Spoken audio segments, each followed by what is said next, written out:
Okay, dude, fuck it. Game Awards time.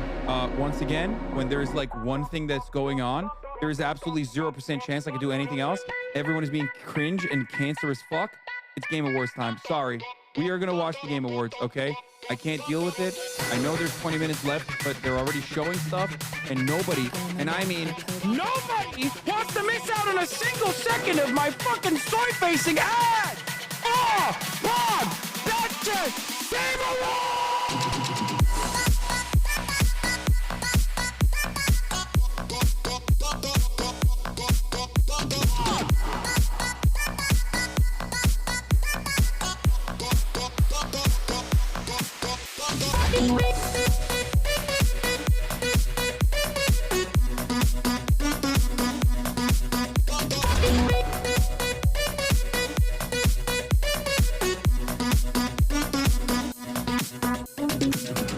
I can't even focus on this anymore because all of you motherfuckers keep talking about the PlayStation event. Fuck you, dude. Fucking leave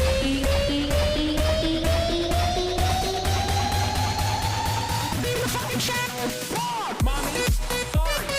Mommy. Sorry. Mommy. Sorry. Mommy. Sorry. Mommy. Sorry. Mommy. Sorry. Dude, Megaphonics is literally just like hitting the levels of parasocial. What's going on, everybody? I hope everyone's having a fantastic evening, afternoon, preview. No matter where you are in the world, I'm Hasan Piker, and this is the HasanAbi broadcast coming to you live from Gloomy Doomy, California, Los Angeles, folks. We're live and alive, and I hope all the boys, girls, and babies are having a fantastic one because today's a beautiful day. Today's a wonderful day. Today is Sunday, fun day, Sunday, fun day. I'm live and alive. This is extra day, as you guys know, so don't complain. No complaints. No matter what I do, no matter what I choose to do, you should be excited because normally I would take a day off, but I'm not. Okay. What is this? What the heck is going on? Let's go, rapist supporters. What a weird thing to say. What a weird thing to say. Chat, supporting Hasan is supporting rape. Rapist supporters in the chat. Let's go. If most of the world agrees with you, then why is Trump planning to build hotels on your people's homes?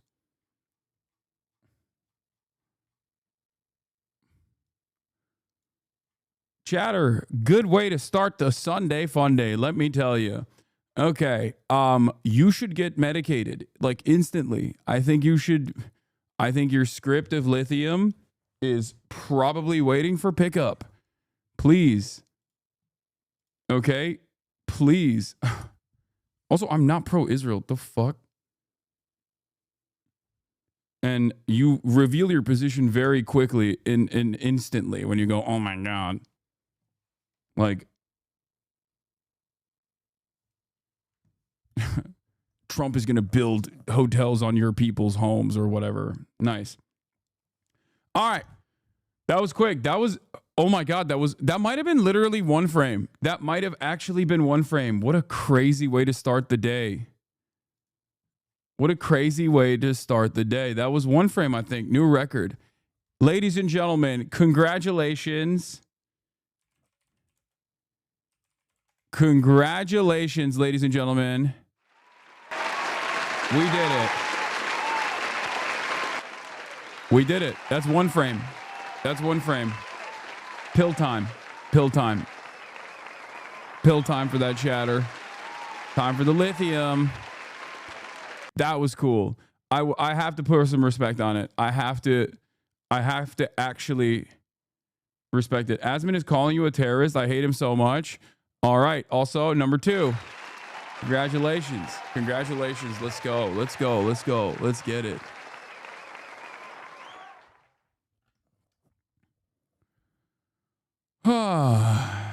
Anyway, where's Kaya? What have you done to her? She's literally, I can see her over. Kaya, come here. Place. Come on, baby. Place. She was just on the other side. She's like right outside. Kaya was crazy today. I'm going to be honest. This is a part of the broadcast where I tell you about my personal news about what's going on in the world of HasanAbi Piker in between the time period where I press the start streaming button and press the stop streaming button. And let me tell you, it's personal news time. End of the broadcast. My homie's staying with me. My normie friend is staying with me. And he is we're hanging out. We watched the new what's his face? Who's Don Draper?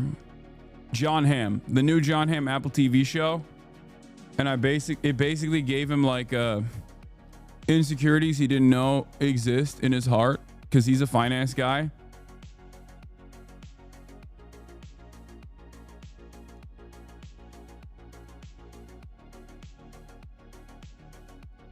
What? Are you crazy? Supporting terrorism? What's happening today? What the fuck? I just started, bro.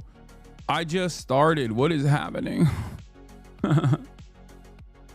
You're a sick, sad human being, dude. How does it feel supporting the Houthis today? You're a sick, sad human being today.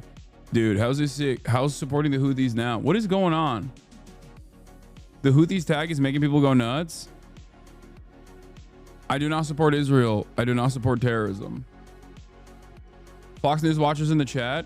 Oh, Asmin's trying to get me banned. Nice. Asmin Gold is telling people to tell Amazon to get me banned. I don't believe that. Asmin is directly calling for your ban at the moment. Okay.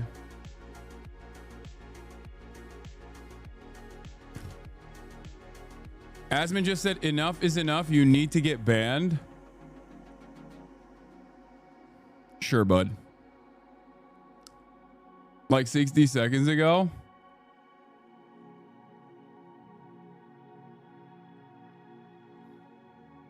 The title is true. They're showing the limits of the dome. Yeah, by the way, this is literally this was the initial, I think this was one of the initial arguments that I got straight out of, like, is a title that I summarized straight off of CNN.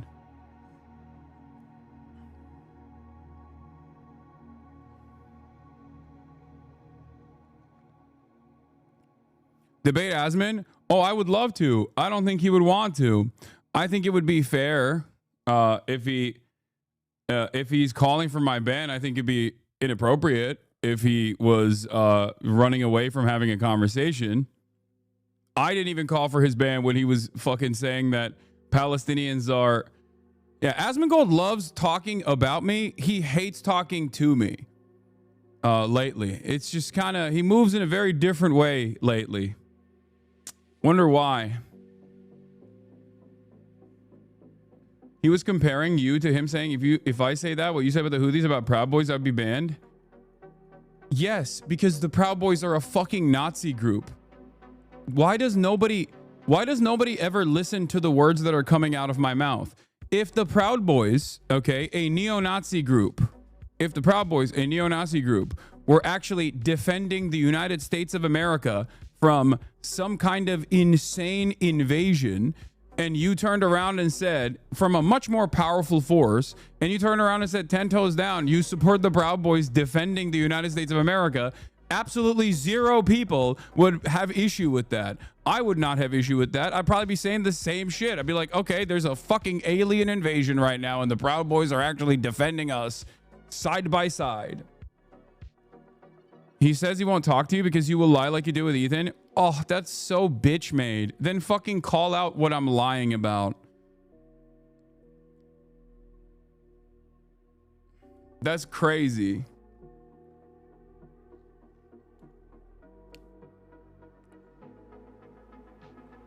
That's so pathetic. Trying to fucking demand. Are you, wait, what is it? Admin literally said the Palestinians have an inferior culture and he didn't get permit, and he absolutely should have because this vile racism. Oh, the other side of that is I didn't even fucking demand that he get banned, by the way. That's like, for Mr. fucking free speech to be chirping this way is so funny. About, like, for example, the, what do you call it? Like that tier list. I think that's a good example. You did say it? Yeah, no, okay, no.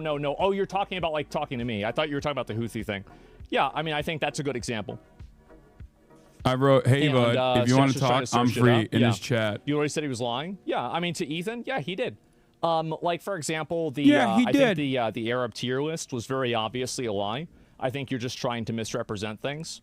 But yeah, he's calling you Mr. he used to be Mr. Reasonable. Remember, Mr. Reasonable on Twitch.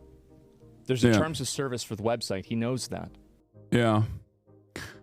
I mean, he could keep chirping all day, every day. You are expressing material support for a terrorist organization. It's so obvious. I have no intention to talk about anybody. It's fucking insane. I'm expressing material support to a terrorist organization. Material support. Terrorist supporter is here. Yeah, talk to me.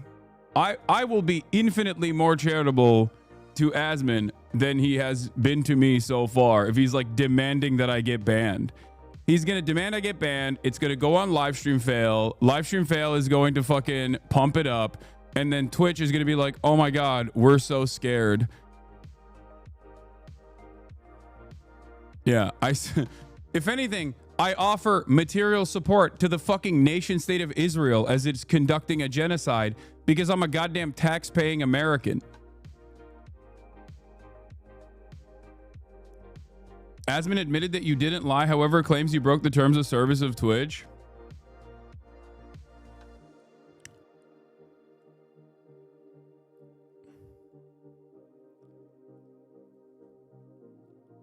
Anyway, I'm a free speech guy, but we got to ban this Hasan guy. He's bad. Anyway, I didn't even do nothing. I didn't even fucking blast off yet. Anyway, personal news-wise, ladies and gentlemen, hanging out with the boys, hanging out with normies, and it's been very good. This morning I hung out with Ted Nivison. I'm not gonna leak, but I might participate in his news video that he's working on. But we balled up and it was awesome. That was a lot of fun. Won a bunch of games. I played all right. I didn't play as good as I wanted to, but in any case, personal news wise, that's all I got. I hooped my freaking face off.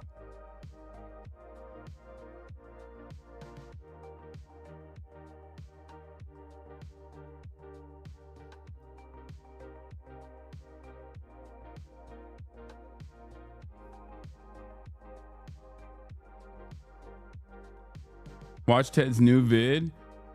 It's good. Oh no, that's not the one. That's not what I'm talking about. He's doing another one, and I might do a little cameo in it. Anyway, I balled my freaking face off, and it was great. It was fun. I will be having Chris Kunzler on the stream as well in a little bit. I was planning on doing it at like 1 p.m. as a matter of fact, in an hour.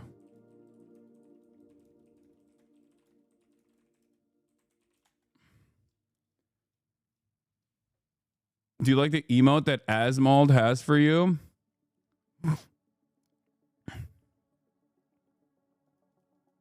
Hasan, of course you aren't in this video. Yeah.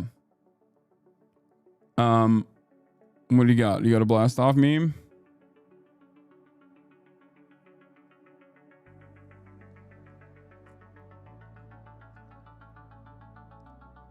What is this, bro? This is the dumbest. That is the dumbest blast off meme of all time. What the fuck? Northern Line is being misogynistic. Yeah. Did you promote or mention the Lebitard interview? No. As predicted, H3 Subreddit picked up the Fox News story and is jerking themselves off to oblivion. Of course, zero introspection. Yeah, no, I know. Enemy of my enemy is my friend is what it is. All right. Yemen's Houthis hit Tel Aviv airport with hypersonic missile. Israel vows response. We're going to be talking about that. Let's blast off. Houthis penetrate Iron Dome. Hit Tel Aviv airport. Showing limits. Actually, I just said penetrates Iron Dome already. Whatever it is, posted just because that reaction was so funny. Houthis penetrate Iron Dome, hit Tel Aviv airport. Donald Trump unsure about following Constitution. And I'll be careful with wording these. Scum are out for you. No, I know. Yeah. Showing limits of U.S. deterrence. Donald Trump unsure about following Constitution, due process.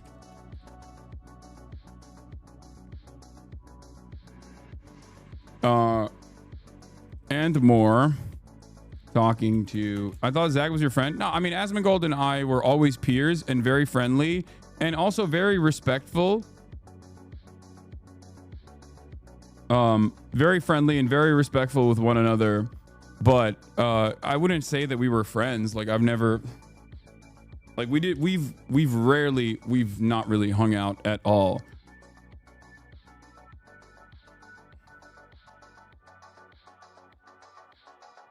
But to be fair, the moments that we have hung out off camera, he is a very, very nice person, and not like the way, like his output on camera is just pure. That's why I say, from my experience, and this isn't to like defend him at all, but, and I know everyone will say that this is a defense of him. It's not.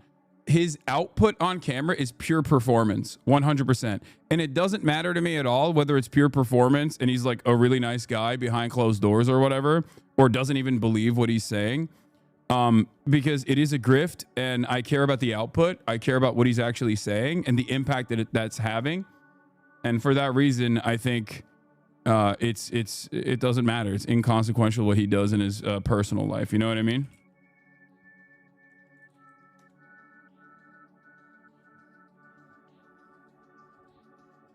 Always has been. It was funny when he was playing WoW. No, I mean, you can be a nice person IRL. What do you do with your platform is the most important thing. Yeah, like this is what we do. We have a limited time in front of cameras, and I think that we have a limited time on this earth. We have a limited time on camera, and we have a hold on. And what we do with that time and what we do with that influence matters. And I feel like if you're using that for evil to defend like the Trump regime or whatever, I think it doesn't matter. You could be like saving puppies and burning orphanages, like saving puppies from burning orphanages every day, and it wouldn't matter to me at all, because what you're doing with your limited time and your limited impact is what matters. What is this? What the fuck?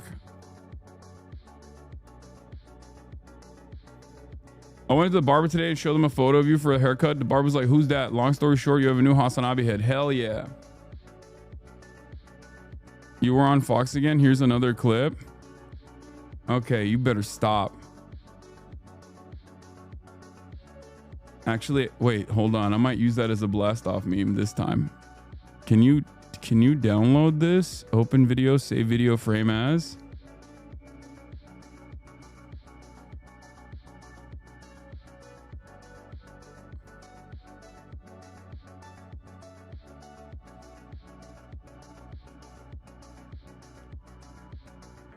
Hold on. Houthis penetrate Iron Dome, hit Tel Aviv airport, showing limits of U.S. deterrence. Donald Trump unsure about following Constitution, due process, and more. Talking to Chris Kunzler, TikToker, about the debate later and more. Get in now. It's Sunday.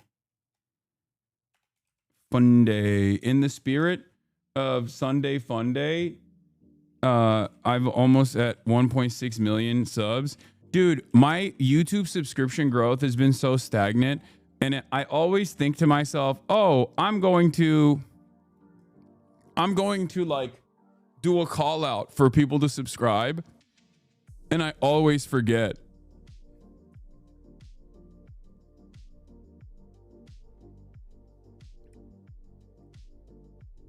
Would you say your notorious shared ability has to stop before these fucking people get you into real harm? Entire communities are practically calling for your arrest, while yours are just jerking off to the latest armpit screenshot or whatever. What? No.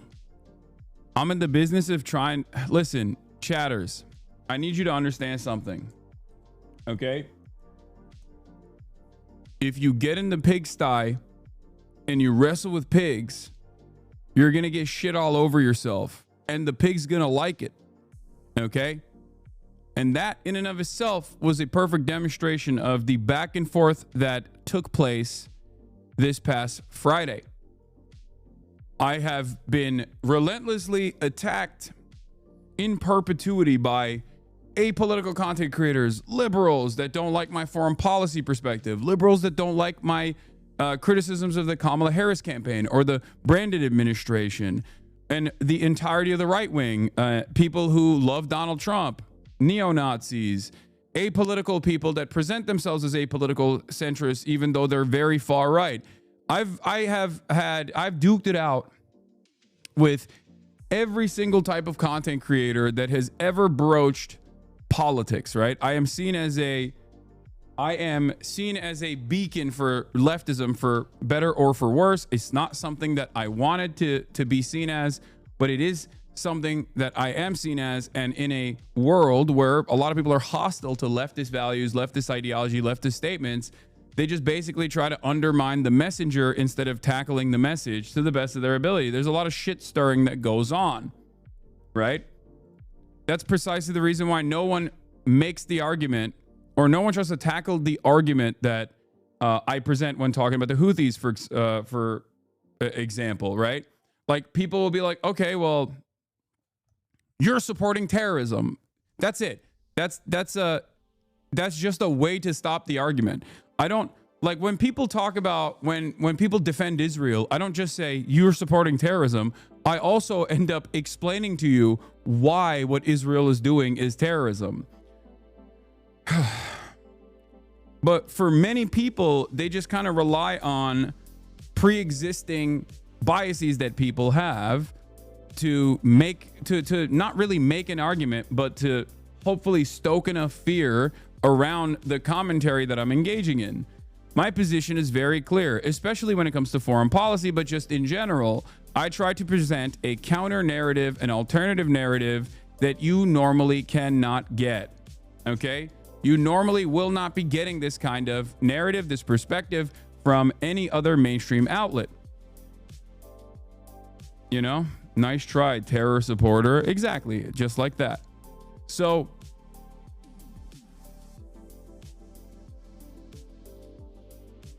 this is precisely the reason why. What? Hiding the chat? Hiding what chat?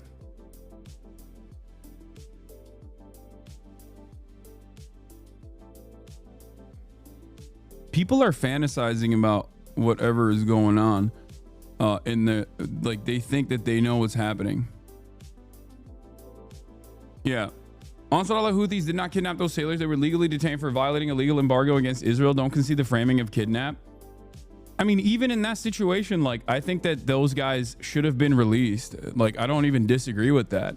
But I think that perspective is marginal. It's like you're hyper focusing on any kind of wrongdoing that you can find in that process and the methods of these guys. Like, they've also accidentally they've fired rockets on vessels, and I mean, there has been one, like, actual human casualty in the process. I think that that's also unacceptable. This is like an unfortunate byproduct of implementing a blockade. America, of course, has been incredibly violent when implementing other blockades, like the one on Cuba, but it doesn't matter. Like, I understand that, but in the grand scheme of things, I recognize that what they are doing is still on the morally correct side of the argument. And people don't want to entertain that, even if they seemingly agree, right? There are a lot of Americans out there who have found themselves in this unique position where on the close your post, don't want that weird shit to pop up. What are you talking about? Could you get Ryan Coogler on the stream? I would love to. Like, people there's a lot of people online who have not really thoroughly examined their positions, their own personal positions, their own personal convictions on this stuff, and have basically designed a world. Also, thank me for rating. What the fuck? Hey, Central Committee, thank you for the raid. Hope you had a good stream.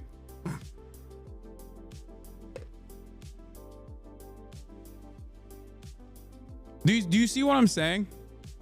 Like, a lot of people have designed the world in a way, or feel as though they have this worldview where they, on the one side, say Israel's doing a genocide, okay? Or Israel's bad. Israel's the big bad. I can't believe Israel is doing such horrible things. But also, everyone resisting against Israel is a terrorist that should be violently killed and stopped, right?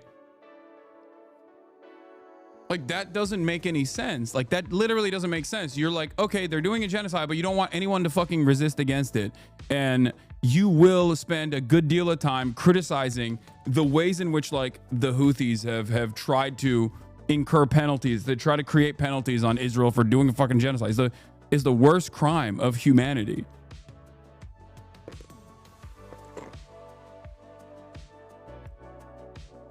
So it just doesn't make any sense. It means that they don't believe the first thing. Exactly. I do think that some people do actually believe the first thing and don't believe the second thing. They don't understand it. They don't understand, like, that is the unfortunate byproduct of liberalism. It is the unfortunate byproduct of liberalism, which is that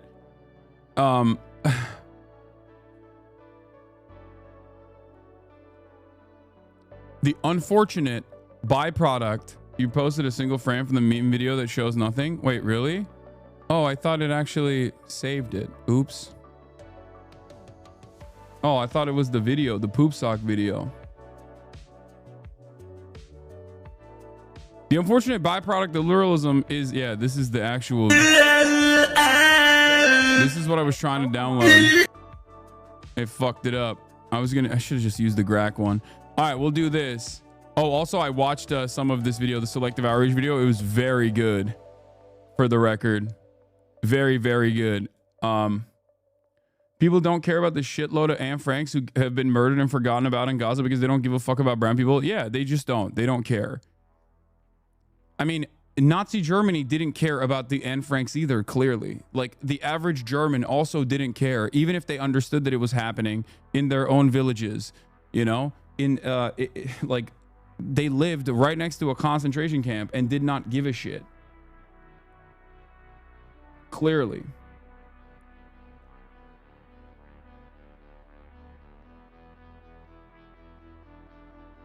I'm really worried because they're going to use this to double down further on their atrocities. Unrelated to this, but I think that one part of the debate where Ethan accidentally went you and started gaslighting you into thinking he said they, your response regarding that was so fucking mature. Like, it's very clear you actually care about the issue of Palestine, Israel, and it's not just petty bullshit like Ethan. Yes. And I was also still willing to give him charitability even in that regard, even in that moment.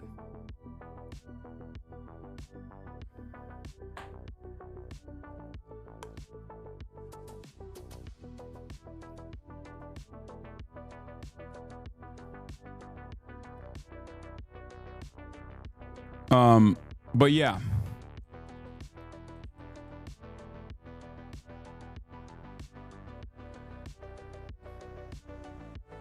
You want me to get Miko Peled on the stream? Isn't that the former? He's like the former general. I mean, he's the Israeli guy who's like anti-Zionist, right? What is it? He's the Story of the Holy Land Foundation 5. His father, Matityahu Peled, who fought the 1948 Arab-Israeli War and served as general in the Six-Day War, became an advocate for Israeli dialogue with the Palestinian Liberation Organization after the Israeli cabinet. Miko Peled followed his father's footsteps at first, joining the Israel Special Forces after high school, earning the Red Beret, but he soon grew to regret that decision.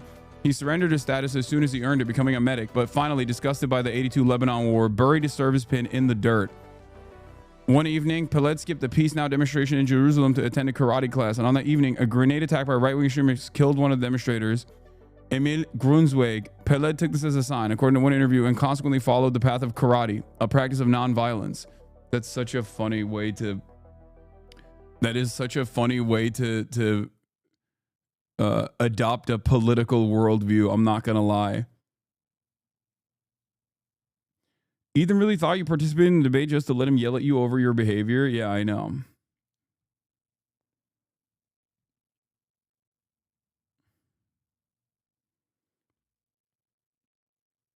The Daily Wire's Things decline. are not going well. Jose did a downfall of the Daily Wire. I'm here for it. We'll take a look at that. Anyway, let's get started. As a German, the genocide in Gaza, and also the U.S. turn to fascism has been the most eye-opening case study I've ever witnessed. Yeah. I think one of the most insane parts about that is that it also kind of makes sense as to how a lot of the average German, like in German society, that wasn't oblivious to the atrocities because they lived around concentration camps, like Germans that moved into, Poland or all these other like occupied territories, like how they could turn a blind eye to these atrocities and how they could turn on their own fellow neighbors. As a matter of fact, you get to see that in real time because we are quite literally experiencing a live streamed Holocaust right now. And it's being done with American munitions, it's being done with American tax dollars. And people can see it every day. People can communicate with the victims of it. People can communicate with people that are experiencing this genocide. I mean, I've directly interviewed someone who escaped Gaza. Like he was sitting right next to me. You know what I mean? Motaz Azaiza. And even then, there are a lot of people who turn a blind eye to these atrocities or try to package it in a way that makes sense in their own minds. This is what I mean when I say like there is an extent to liberalism where they think that they are engaging in a pacifist approach. Someone from this community was literally killed in Gaza. Multiple people from this community have been killed in Gaza at this point.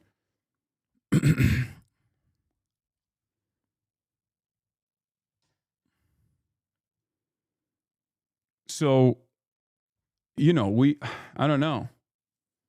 We should be trying to do everything in our power to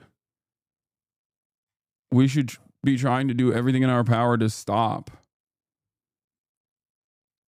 put a stop to all of this violence. A YouTuber calls up Hakim and others in Soviet atrocity denial and historical misinformation. I don't care, dude. What the fuck? Okay. All right. Let's get to it. Yemen's Houthis hit Tel Aviv airport with hypersonic missile. Israel vows response.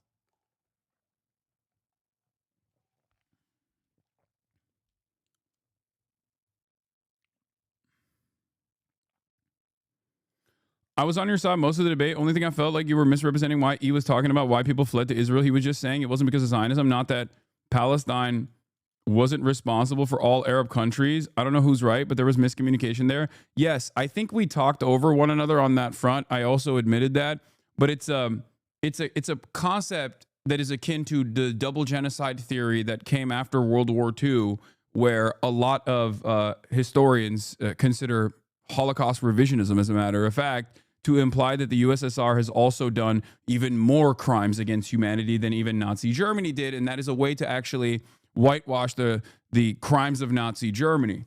It's called the double genocide theory, right? This is a version of genocide revisionism, historical revisionism surrounding the atrocities of the Holocaust.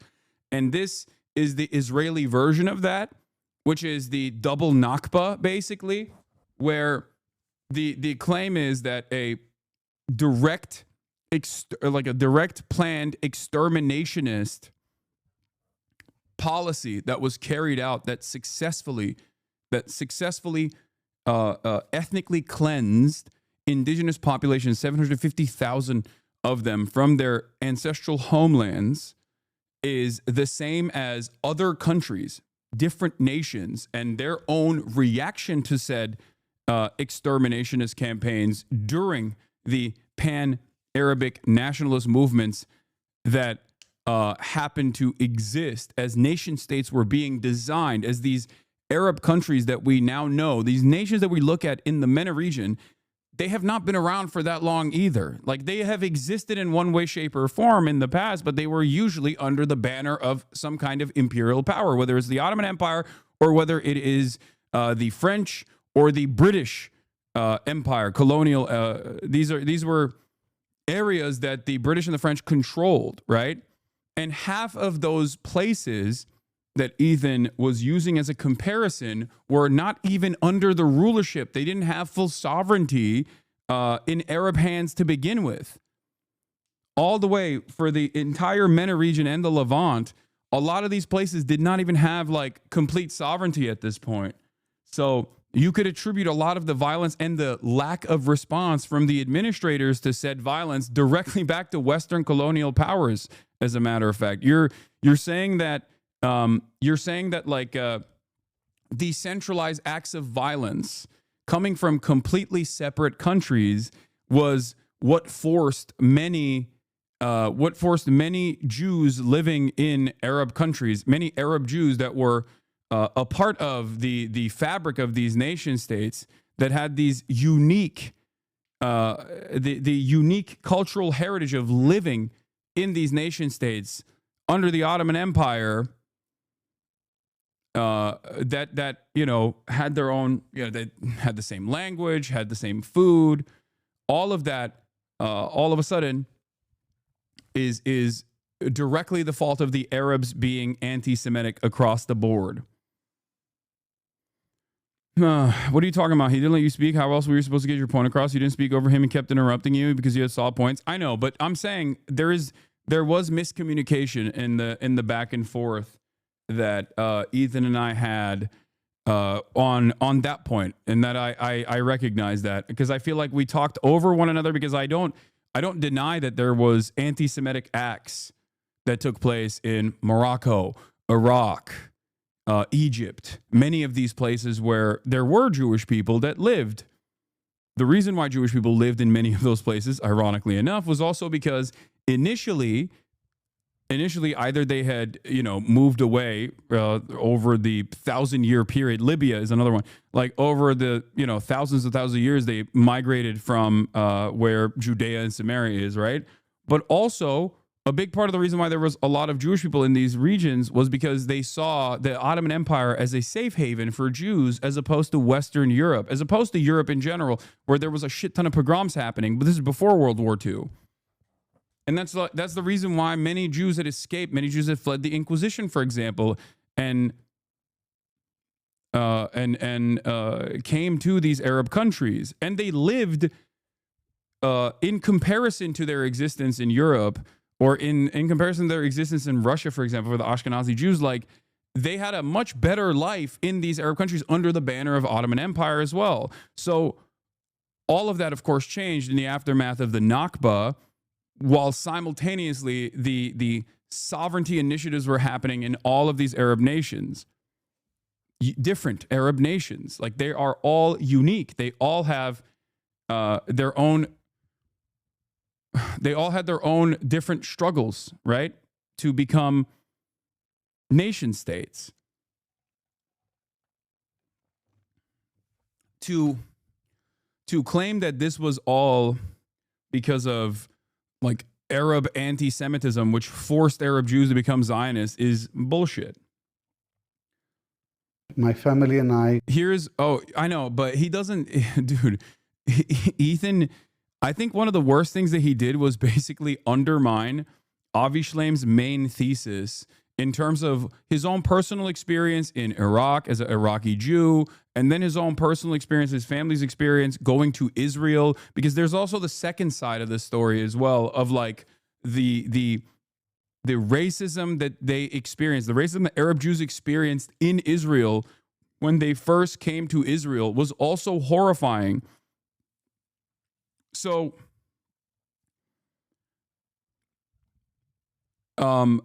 it's his main thesis that he misrepresented by focusing on the first part, saying that Jews, of course, suffered violence in the hands of like pogroms or Arab resistance, right? Of course they did. This is not something that I discount at all.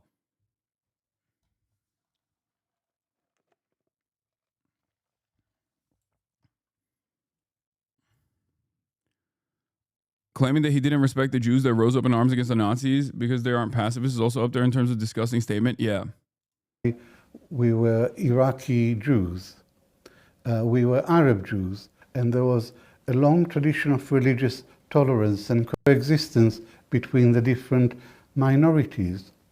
So for us... Yeah, that's why I mentioned the entirety of Europe. Like, you don't say that you don't say that it was like European racism across the board that was responsible for the fucking Holocaust, right? You know that it was Nazi Germany.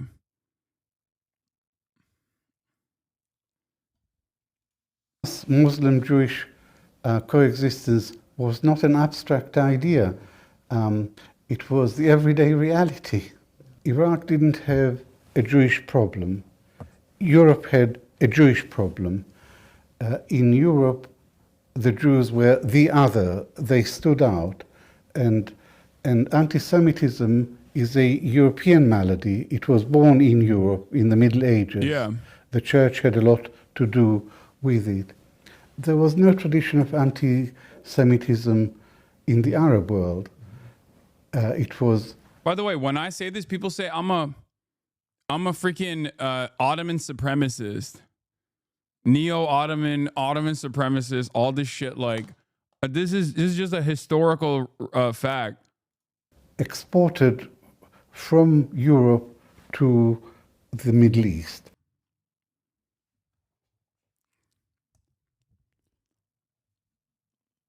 You know?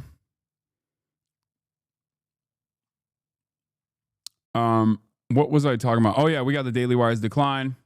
You could say that the white supremacist ideology practiced in Germany was the same as the rest of Europe, just more severe. Yes, but it's important to also mention that severity because, like, there have been throughout centuries, there have been pogroms directed by basically every single European country. Okay, but the reason why you don't say this is like you don't make it seem as though this was what actually contributed. Ironically enough, Israel doesn't even say like Europe is the reason why Israel exists in a negative fashion. They say it's like Arab racism and Arab anti-Semitism against Jews that is responsible for Israel. That's ridiculous. You could say that about like Nazi Germany more than you could say that about the Arabs. But of course you have to say that about the Arabs. And the reason why you have to say that about the Arabs is because you have to justify what you are doing to Palestinians. You have to justify what you're doing to other Arab nations as well. And that's precisely the reason why the experience of revenge, the narrative of revenge still almost always goes back to the Arab countries. There's a lot of anti-Arab racism in the process that, I mean, you have to lean into, that you have to believe personally in order to at least justify the atrocities that take place. All right.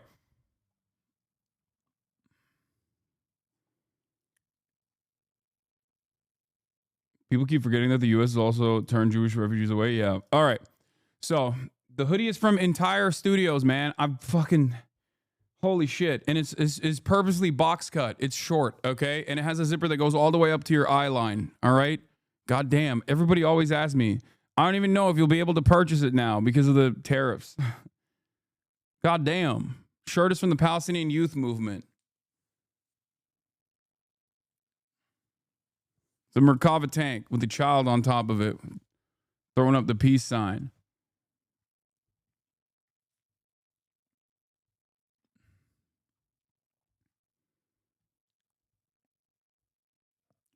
What was I going to say? Oh yeah, I'm working on having Avi Shlaim on the broadcast as well, specifically to address some of that misinformation. I think it's important to do that. But aside from that, let's do it. Let's start. Whoa. So Yemen's Houthis hit the Tel Aviv airport with hypersonic missiles. Israel vows response.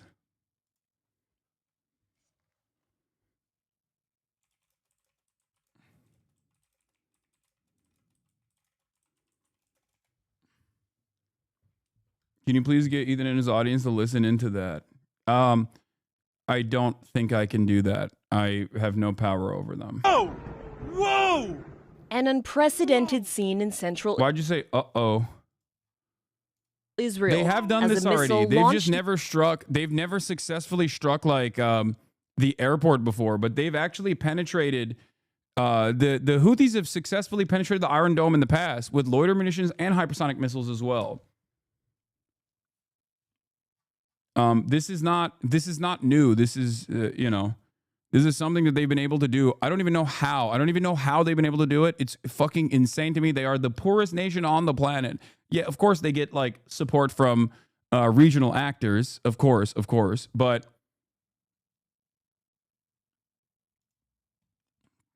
having said that, it's still incredible that they have any capacity to even survive, let alone resist one of the most powerful countries in the region.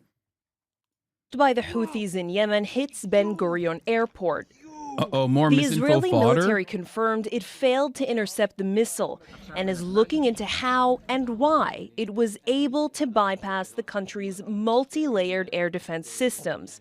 The Houthis Watching Asmongold Pearl Coach about this is so funny. Is that what you said? Well, let me tell you something. It's expected. This is the opportunity. This is the opportunity for everyone who is pro-Israel to turn around and be like, can you imagine what missiles dropping looks like? Can you imagine? And it's like, dude, what are you saying? That's the past 16 months for people living in Gaza. That every single day for people living in Gaza that don't have a fucking Iron Dome or a multi-nation coalition specifically designed to intercept all missiles coming in the direction of Israel, which has the most powerful nation on the planet, the United States of America, leading said multinational coalition, okay, protecting the seas. Israel has dropped bombs and reduced to rubble entire neighborhoods in southern Lebanon. Israel is bombing Syria right now.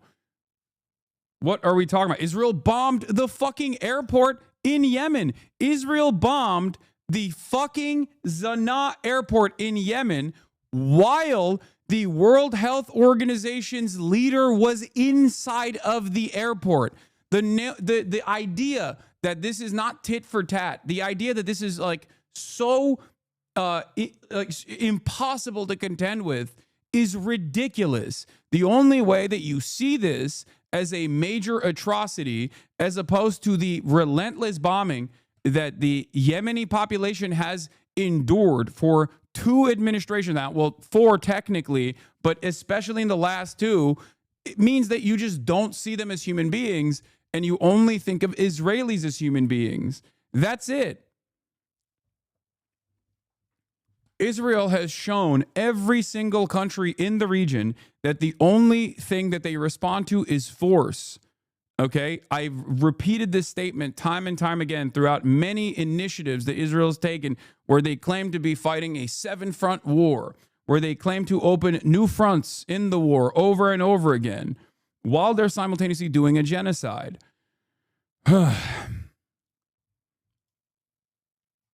It's so crazy. Yeah, it didn't even disrupt the operations in the airport, but it doesn't matter. It doesn't matter. What matters is it actually, when you have a missile all the way that goes all the way from Yemen to Israel to the Tel Aviv airport, that actually, it's not about killing someone. I'm glad that no one got killed in the process. What are you talking about? It's actually about killing the confidence that Israel has that they can get away with doing whatever the fuck they want.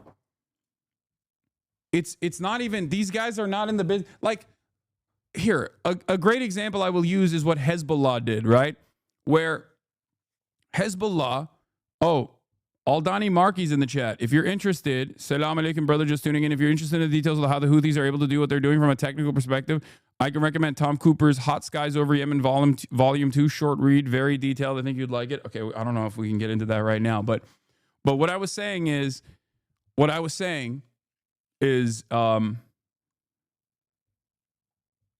fuck, I lost my train of thought. What I was saying was there is this security blanket that Israel relies on to say you can, it's a social contract, right? You can live in Israel proper, and we will do everything in our power as a mighty nation to make sure that you have your regular life. You can go, you can, eat Israeli hummus, Sabra hummus. You can go listen to Psytrance music all day, every day. You can get your marketing job. You can get a degree in a university, and you can live the experience of a normal, Western nation, right? But Israel also simultaneously is doing a fucking genocide, right? And the Iron Dome and the defense mechanism that exists in the region to protect the day-to-day experiences of regular Israeli civilians, regular Israeli citizens, that has caused Israel to be able to behave in this incredibly violent manner and shelter its population from any sort of retaliation. Okay? Any sort of retaliation whatsoever. And Israel, because of that, has been able to radicalize its own countrymen and engage in these horrifying acts, these crimes against humanity. And it still doesn't matter. There is no repercussions for it whatsoever. But once that security barrier, the collective consciousness surrounding Israeli security goes away, once that veil is pierced, all of a sudden people start making different decisions. This is yet another form of pressure, right? This is why BDS was incredibly important in the abolition of the apartheid in South Africa. The abolition of the apartheid in South Africa was important because it made it so that South Africans were a pariah. White South Africans were treated as a pariah everywhere they went, and that created a lot of resentment internally, where they were like, this is unsustainable. The structure that we exist under is completely unsustainable. It's untenable because countries are refusing to support us. And if we want to be a normal country, we can't have this apartheid structure anymore. This is part of the reason why I've stated that the Houthis' actions in terms of resisting against Israel, while imperfect, still ultimately create pressure points against Israel. BDS, which is a peaceful mode of resistance, which the American government is actively trying to make illegal at the federal level tomorrow with an insane bill that they want to push, which we're going to be talking about in a little bit, where they've already at the state level made it illegal to engage in civil disobedience or any sort of peaceful initiative to implement boycotts, implement divestments, or implement sanctions on the state of Israel, demand sanctions on the state of Israel. The entire purpose of this project is to make sure that you just simply cannot do anything against Israel whatsoever. There's just not a thing that you are allowed to do.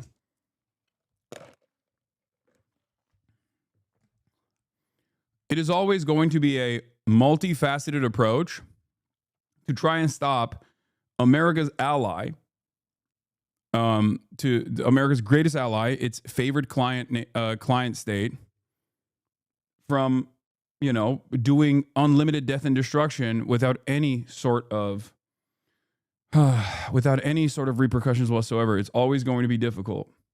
But I'm not going to sit around and constantly rail against those in the region that try to do anything to put a stop to it.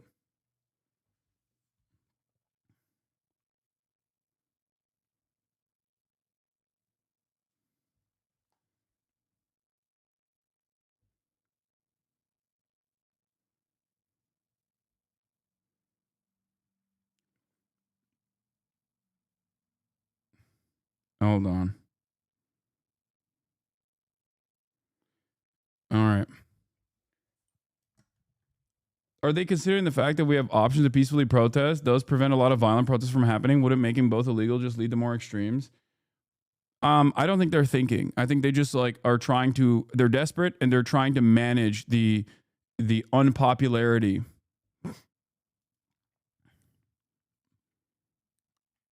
they are trying to manage the unpopularity of Israel because Israel is doing a fucking a mostly child victim holocaust that is live streamed every single fucking day.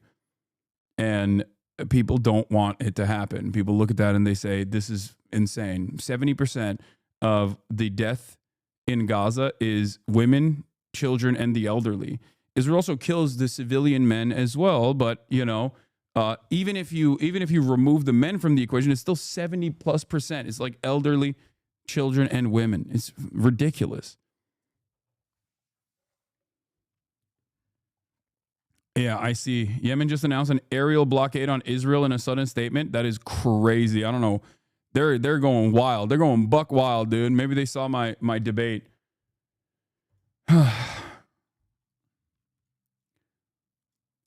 Yeah, there's a visual analysis coming out from Eric Toller showing the remnants of the last 3 American GBU-39 bombs, Boeing, shouts out to Boeing, at the site of the Yemeni migrant detention center that was bombed on Monday. Dozens of migrants died in the strike.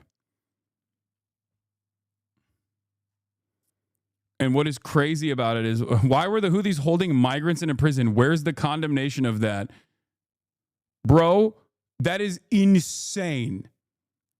That is the most insane thing I've ever heard, because I know this motherfucker's a Trump supporter.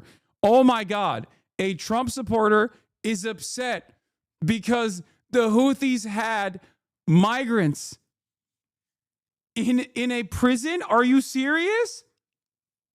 You can't. There ain't no way, man. This is the classic take that I always have, which is conservatives hate the conservative nature of foreign countries for their conservatism. It's like a guy who hates women and wants to make abortion illegal complaining about the fucking Taliban. It's a guy who basically wants the exact same thing to happen under Christian Sharia, okay?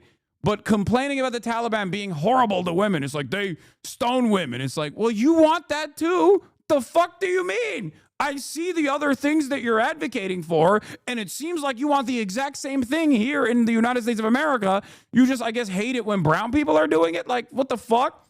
At least try to figure out like a consistent principle here. What the fuck?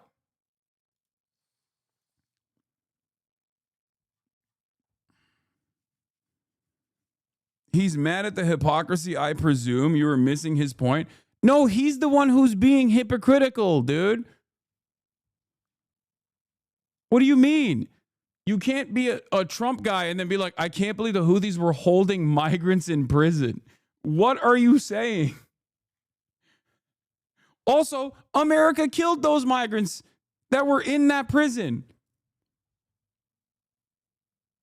You're missing the point for sure. Guys, I'm not missing the point. I'm flipping it on its head.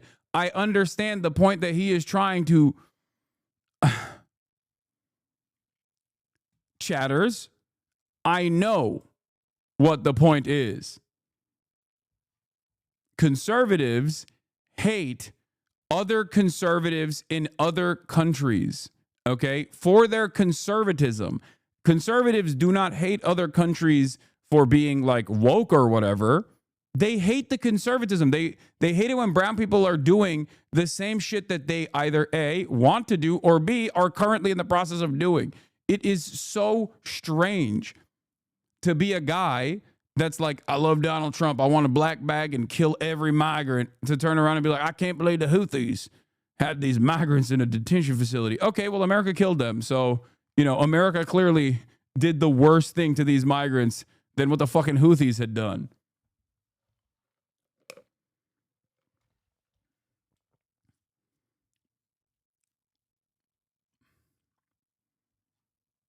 Yeah, I guess we bombed. I guess we bombed the migrant detention facility to liberate the migrants from their bodies because we're so pro-migrant. You know?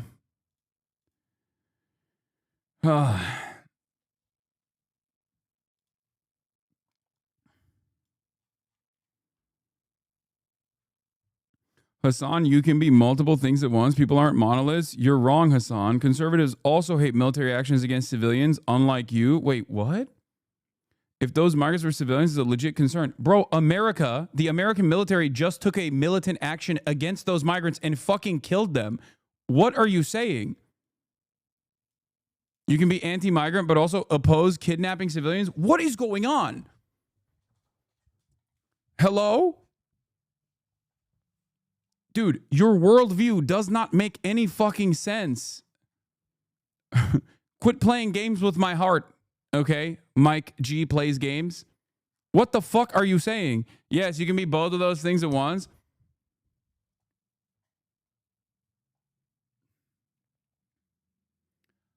I am not in favor of detention for migrants. Okay, I'm not in favor of detention of migrants when the Houthis do it. I'm not in favor of detention of migrants when America does it. Okay, I'm not in favor of it whatsoever. America killed those migrants in the detention facility, and you're still complaining about the fact that they were in a detention facility. America used a military action to kill those migrants in a detention facility, and you're over here talking about conservatives also hate military actions against civilians, unlike you. What are you talking about? What are you talking about? Then do you hate America then? Because America killed them. And America has killed plenty of other civilians in Yemen so far.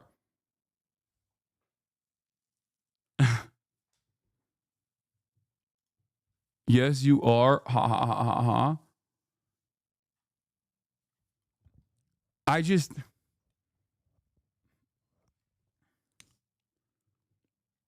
Don't Americans hate European wokeness more?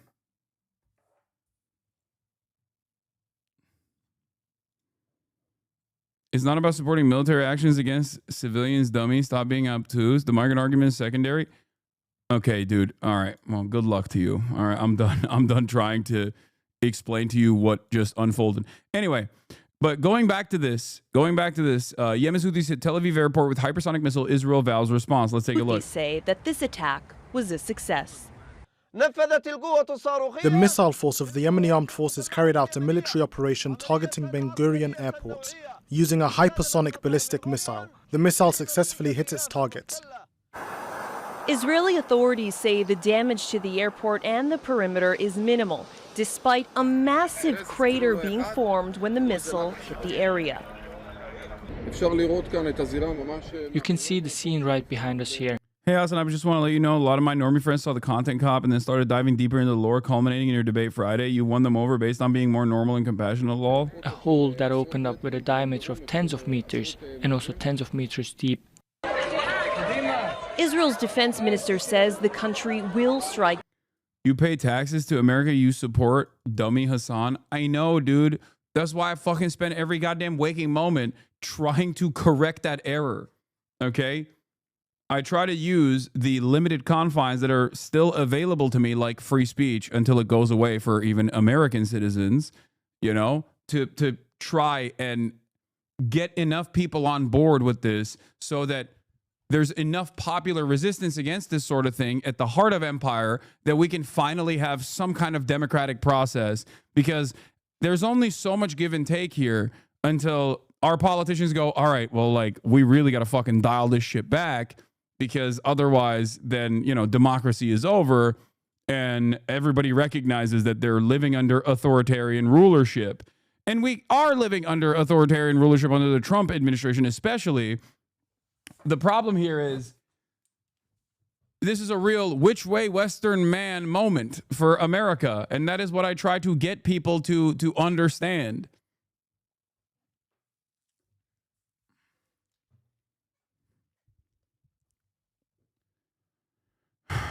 It's so funny that people go, well, you pay your taxes, big dog. Maybe you should stop doing that. It's like, brother, that is the reason why I speak out against these atrocities. The same people go, why do you care about Israel so much? Okay, why do you care about Israel so much? It's just over there. I don't care about it. And I try to explain to people, I care about it because that's my tax dollars. Like, we are morally culpable. Okay, we are morally culpable for what is taking place.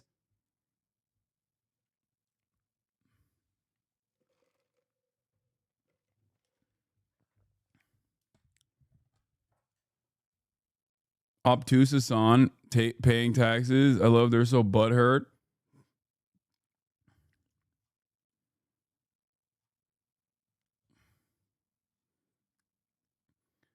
How is this a talking point? Like, they go to jail for tax evasion, you hypocrite. Like, I pay my taxes. Should I say where it goes? No, they use that. Ethan tried to use that against me because I was saying that, like, you know, Gila could have gotten out of service or become a conscientious objector. And in certain circumstances, that means, like, you go to prison for, like, 30 days. But that in and of itself, like, that in and of itself, the military service, the mandatory conscription in Israel is not the major point of contention for me.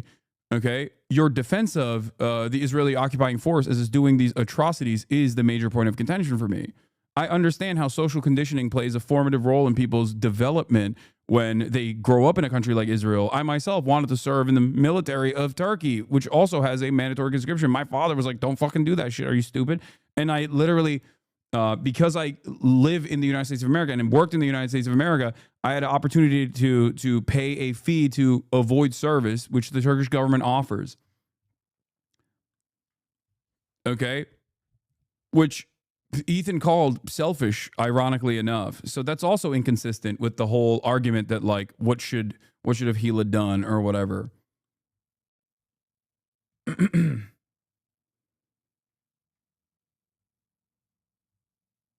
She could renounce at any point still, but talks about how awesome it was and is. Yeah. Back as Israeli Prime Minister Benjamin Netanyahu and his security chiefs consider a potential response. Hamdas Al-Hout, Al Jazeera. Let's take a closer look at the Houthis, who they are. The Iran-backed group has carried out attacks across the Red Sea, positioning themselves as supporters of Palestinians during Israel's war on Gaza. The Houthis have targeted Israel with missiles and drones, aligning with other Iran-backed factions to oppose Israeli policies. Their naval operations have significantly disrupted critical international trade routes, triggering Western military responses and forcing the rerouting of global maritime traffic. Mohammed Al-Attab has more now from the Yemeni capital, Sana'a. We are witnessing continued attacks by the Ansar Allah over the last period since the beginning of the U.S. Aerial bombardment. Despite of this heavy bombardment, the Ansar Allah still have they still have their own operations to continue. Last night, over the night, and into the early hours of today, the U.S. aerial bombardment continues. They have hit different provinces, including Sa'da, Al-Jawf, Al-Hudaydah, and Marib in the country's north. We all know who's calling the shots in Yemen. Stop. I don't even want to get into that. I feel like that makes that's probably the biggest L for the Houthis, like, in this specific conflict, is like that actually made me reconsider whether he was an American agent or not. I no longer think he's an American agent for that reason, unless the Houthis have no understanding of, like, security. I think he has to be a FSB guy. Now, I'm not like one of these blue anon libs. Okay, I'm not one of these blue anon libs at all, but he has to be like FSB.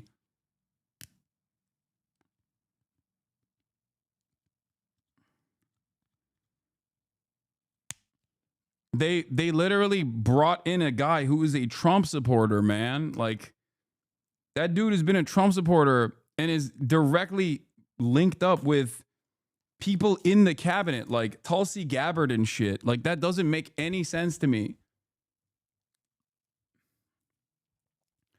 And yes, I'm a little jelly beans. Like, I will recognize West that. and the center. In Sa'da alone, there were 8 airstrikes targeting Takhya region on the district of Majz district. They have hit also Sahar district in the same province. On the western coast, 2 airstrikes hit RACI in Al-Hudaydah province, with additional strikes targeting Kamaran Island and also the As-Sarif district. Meanwhile, also they have hit Marib with 10 airstrikes. Particularly, they have launched attacks on Majza. Nobody's saying he doing material support for the Houthis and should be arrested. Weird, huh? It's because I don't even think he lives in America anymore. There's no way.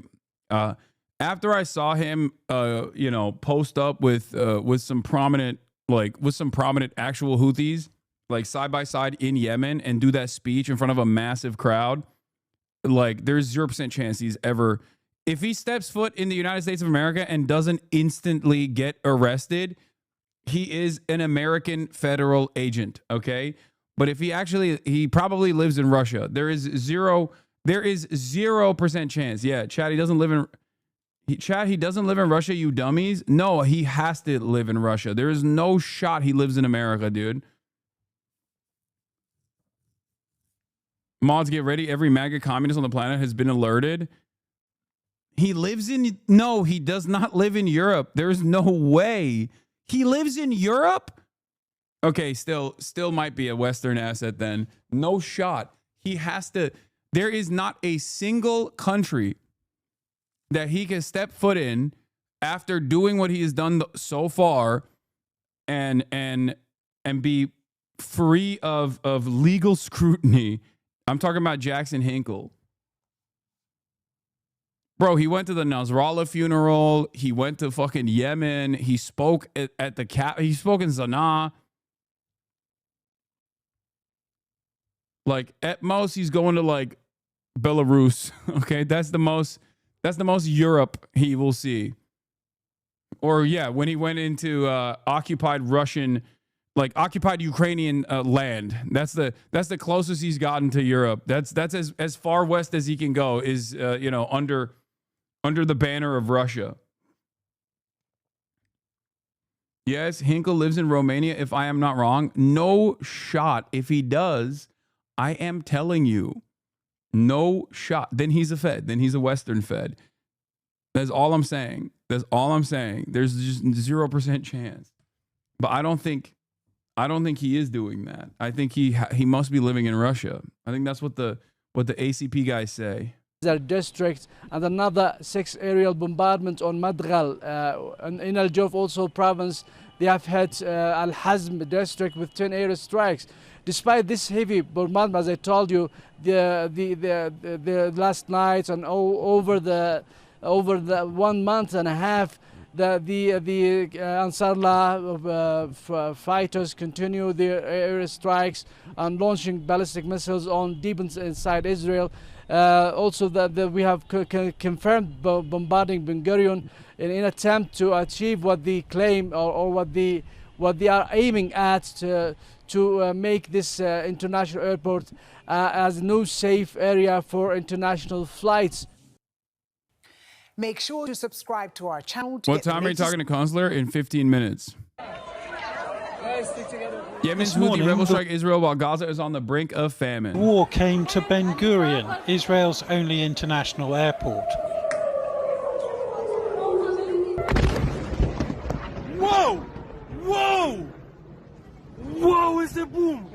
There's one foreign militant group still capable of launching such an attack, and it fired a missile which landed not far from... Bro, what's so crazy about this, by the way, and this is like, I'll just say it like this. What's so wild about it is that Yemen, in spite of its status as the poorest nation on the planet, that has overcome an incredibly brutal blockade implemented by Western-backed forces from Saudi Arabia and the UAE, okay, surviving all of that and still being the poorest country on the planet, still has like some semblance of a standing military and precision strike capabilities as a country, right? Like, because they're a nation state and they're not simply a militant group that is operating within the confines of like the Lebanese, the Lebanese government, right? So their capabilities are vast in comparison to what Hezbollah can do from Lebanon, a country that is also under a security agreement with the United States of America. And they are arresting people just for following you. What are you talking about? What? I just got arrested and released from the cops. I'm going to Jill Stein myself right now. They're coming after us now. What are you talking about? There's no shot. What? 0% chance. Explain yourself right now. That's got to be a lie to fucking freak out people. No. Brother, what do you mean? They would arrest me before they arrest you for following me. What the fuck? That's for sure. No. It's no shot. It's a 1 month sub too. From the main terminal building. This spokesman for Houthi rebels, who control much of Yemen, said the attack was in support of the Palestinian people and against what he called genocide. I said no shot. At the scene itself, an Israeli policeman said there was no significant damage with no serious casualties. But European and American airlines have cancelled flights, and after weeks of Houthi missile launches, one was eventually bound to get through. Israel bans journalists from Gaza, but the army has provided these pictures of its... Yeah, that chatter said that so that people say shit like this. Get the fuck out of here, chatters. You're so dumb. Don't be stupid. Expanding military operation, involving the mobilization of thousands of reservists. The army says that dozens of Hamas fighters have been killed this past week, along with 2 Israeli soldiers. We have 2 missions, one to bring our hostages back and 2 to defeat Hamas. Hamas will no longer be there. You have to understand this. But protesters in Tel Aviv accused their prime minister of being more focused on military victory than releasing hostages. 59 of them are still missing, with only 24 of them thought to be alive. And the longer this war lasts, more of them could be killed. The main issue is that the military operation is going stronger and stronger, and they're talking about bringing more troops and reserves, and we're really afraid that it's going to kill most of the hostages. But what of Gaza's people themselves? Inside their family tent, Ahmed's parents take off his top to show the effect of Israel's aid blockade on the body of a 7-year-old child. His smallest sibling, Khaled, weighs just half what a 9-month-old should. This, one of more than 9,000 children, UNICEF says have been treated for acute malnutrition in Gaza so far this year. Jonathan Rugman reporting there. Well, I've been speaking to Mahmoud Al-Saka, who is in Gaza, where he runs Oxfam's food distribution security. I asked him to give us a sense of the situation on the ground right now. It has been now 63 days since Israeli authorities imposed a complete blockade on all the supplies coming into Gaza. So we are facing a catastrophic humanitarian situation. And today we are seeing that Gaza again is on the brink of famine because it's simply there is no food left in Gaza. We have noticed some improvement in February during the ceasefire, but unfortunately it's quickly reversed. To be honest, the words cannot fully convey the severity of the current situation on the ground in Gaza Strip. Yeah. I mean, as you say, you are entering the 3rd month of this blockade of aid by the Israeli government. 45 minutes on Tel Aviv's attack and a couple minutes about the genocide. Brother, are you crazy? This is actually incredible. The very fact that they briefly mention the Tel Aviv strike and also Israel's statements vowing retaliation and immediately package it with Israel's fucking depraved humanitarian aid blockade, which is a war crime, by the way, means that the tide has shifted dramatically under normal circumstances. I mean, this is Channel 4, and they have been probably one of the most pro-Palestine mainstream media outlets across the board, right? As far as like legacy publishers and mainstream media goes, Channel 4 has been definitely at the forefront. Not to say that they're perfect. They're far from perfect, okay? But consistently, they have spoken out. They've consistently spoken out against Israel, or have like shown what is an accurate reflection of what's happening on the day-to-day existence in Gaza. Having said that, the very fact that they are packaging the overwhelming majority of this commentary around Israel's starvation campaign means that the tide has shifted. Under normal circumstances, it would be the exact opposite. They would talk for 1 minute about the starvation and then package it as like the greatest crime against humanity against the poor Israelis that are so scared that to live inside of bomb shelters now or whatever. That's how they used to package it. That's how most mainstream media was packaging these stories. Tell me what supplies, if any, are left. Nowadays, in Gaza, the families cannot barely manage to have a meal a day. The market is dysfunctional. There is no meat, no eggs, no dairy products, and there is a scarcity even in the vegetables. So the markets, it's become almost empty. And if it's available, it's unaffordable. We are talking of soaring prices. You can imagine that a wheat flour, a sack of wheat flour with 25 kilograms is about $500. It used to be by $15. Community kitchens nowadays are the only lifeline for food assistance now. The people spend hours in front of these community kitchens in order to get their meals, and it's not guaranteed even to have their meals. The people, you can see the people are gathering the remnants of the food from the ground, and the children is craving the last bits from the empty food containers. So the people nowadays are eating whatever they find, even if it's unclean or unhealthy. I mean, what needs to happen? Israel has said it will not lift the blockade until Hamas release the remaining hostages.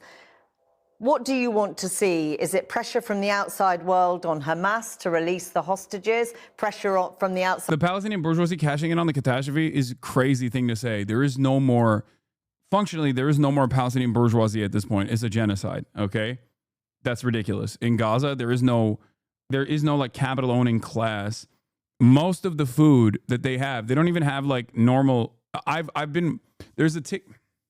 I don't want to give a lot of attention to Palestinian creators on TikTok and whatnot because I don't want there to be any harm that comes their way. But there is a 16-year-old that is a TikToker in Gaza that shows the conditions in the markets that I have reposted a bunch of times. Like there's nothing. There's no more food. The only food that's like readily available is at food depots and like aid sites. And even then there's very little food left at this point. And that is because for the past 2 months Israel has stopped all humanitarian aid from going into Gaza.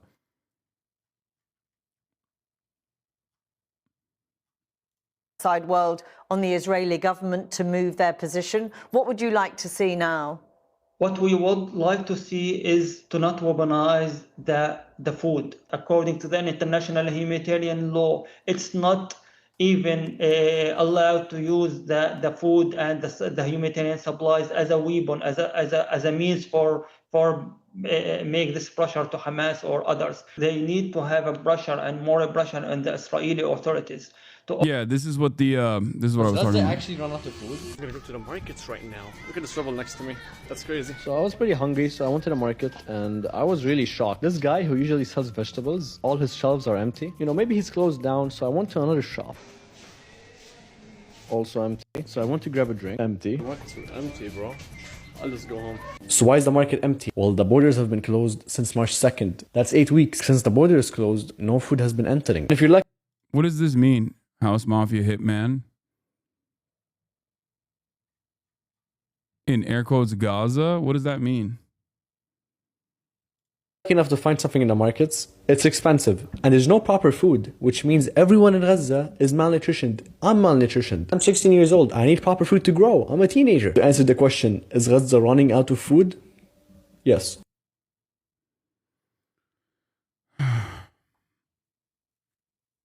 He's doing Pallywood. You're saying that other chatter is implying Pallywood, right? Not you're saying he's doing Pallywood. I cannot, in good conscience, assume that a 43-month subscriber... Yeah. Okay.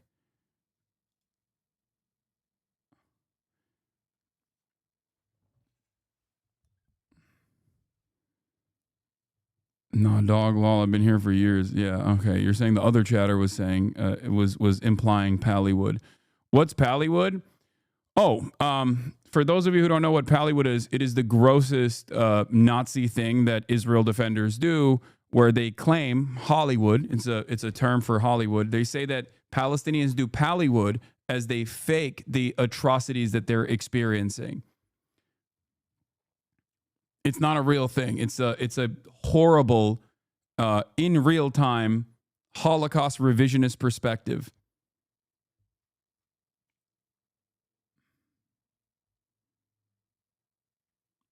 Yeah, that's what that means. When you hear someone, when you hear like an account saying like Pallywood again or whatever, here.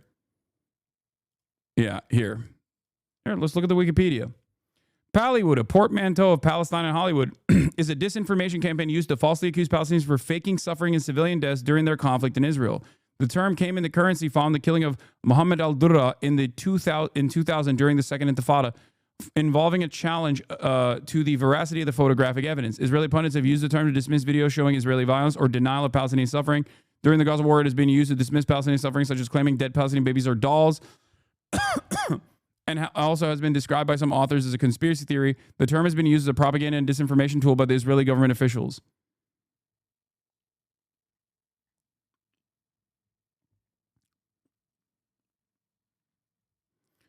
Some of the most insane things they'll do is like they'll have like a music video shot in Lebanon, and they'll post the music video being shot to imply that they're shooting it in Gaza to lie about the Israeli atrocities or something like that. It's insane.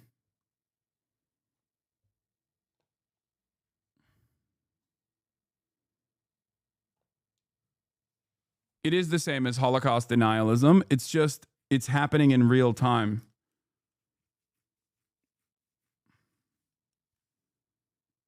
Yeah, Al-Durra is the famous photo of the child, right? Child hiding behind his dad that gets shot in the Second Intifada. Yeah. Benjamin Netanyahu has also said these are telegenically dead children, like implying that Palestinians purposefully killed themselves in front of Israeli rockets and in front of Israeli missiles, in front of Israeli gunfire to make the world hate Israel. Of course, the quickest solution to that is to not shoot the Palestinian civilians. Yeah. Another, Pallywood is also what Sex Pestiny Bonarelli has also implied, saying that Palestinians were farming TikTok clips when they were being killed while waving white flags by the Israeli military. That's what Destiny said about the person that was shot after being interviewed.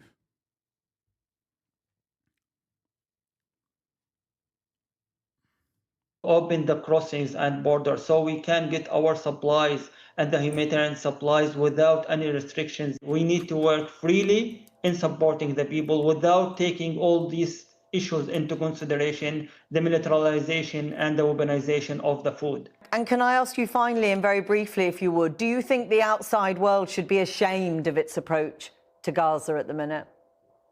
I'm not sure how they are just passively scrolling, you know, this horrifying images and videos that the suffering of the Gazas without having an action to all these things. This is make a lot of people are losing faith of the international community and the international community principles and laws. So this is why we are insisting there is still a window for interventions, an urgent intervention and action in that regards to support and to save the people who are living here. I'm going to have Mahmoud Chris Kunzler on thank now. you very much for talking to us today. Thank you. Well, also earlier I spoke to the Labour MP, Emily Thornberry, who's chair of the Foreign Affairs Select Committee. Hello, and Chris. I asked her first. Can you hear me? Yeah, I can hear you. Oh, all right. Perfect. Hold on. Let me also share my desktop with you so we can like live react to stuff together if you would like. Yeah, awesome. Let me also pop you out here real quick. How do I do this? I sometimes forget, but it is It's fantastic to have you. I've been a longtime supporter of your TikToks.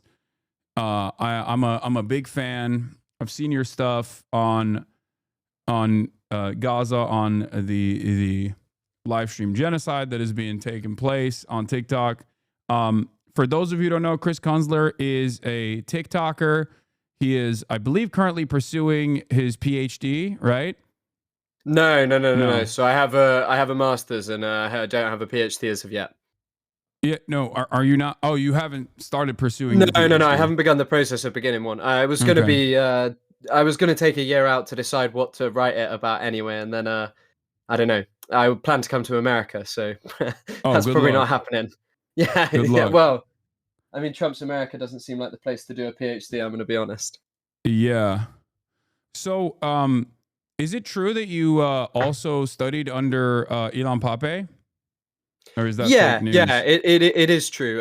So Ilan's lecturer at Exeter, but Ilan, I think he's public about this, but Ilan is between like different countries, and he's obviously a bit of like an international superstar in the sense of as far as that goes for Palestine related stuff, and he's all around the world. But yeah, he teaches at Exeter, and so I studied under him. I did modules with him. He wasn't my supervisor or anything, but we, spent time together. He spoke at a lot of our encampments, and yeah, I did study alongside Ilan at points. Wow, that's amazing. So walk me through your journey. I feel like he's was he instructive in your understanding of the situation, the 76 years of occupation and apartheid? In a sense, definitely. I would actually say that much more before I'd actually even met him, to be honest. It was because Ilan is just like his books. I don't know if you've ever spoken to him or anything, but Ilan speaks very similarly.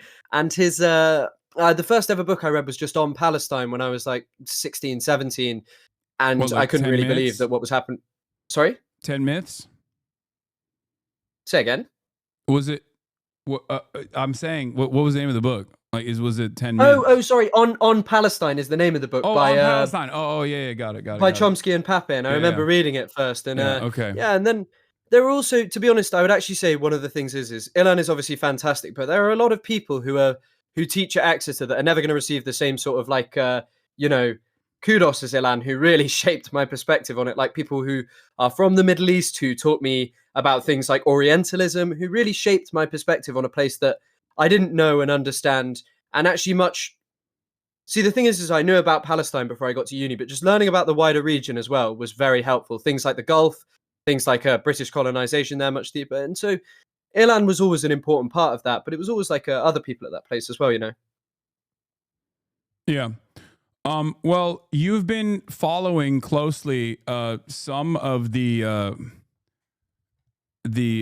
things that the back and forth that has happened with my former podcast co-host, and I believe you watched. I guess we can call it a debate because there's not really a better term for it that took place on Friday, and I wanted to hear your initial assessment off of it. Because there were definitely some,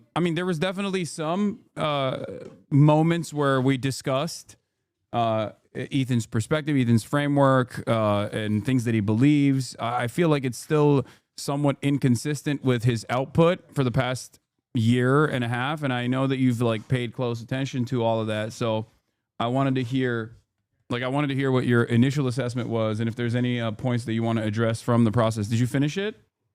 Yeah. So I've actually watched it. I've watched it twice.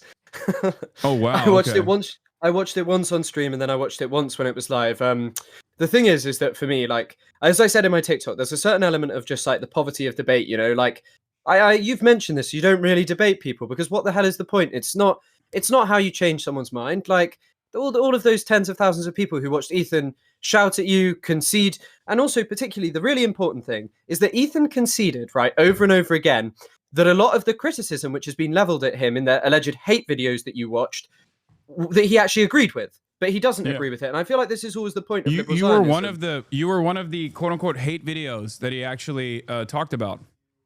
I've always found it interesting that Ethan has made a concerted decision to ignore me in favor of pulling up smaller TikTokers, even when I'd only made TikToks. YouTube, fair enough.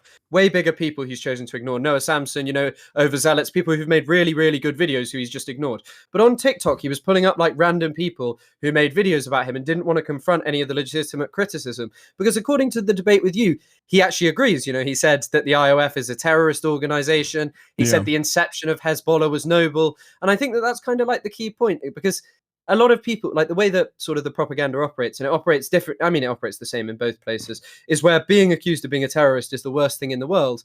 And of course, the whole point was, he said, there was a noble inception to it. And largely what someone like you or I does is give context to an organization and say, hey, this isn't just indicative of weird backwardness amongst Arabs. It is contextual amongst like the history of British imperialism and, 76 years of, well, no, actually, I'd go even further back. Britain implanting a settler colony in the Middle East, the saying Balfour it had Declaration.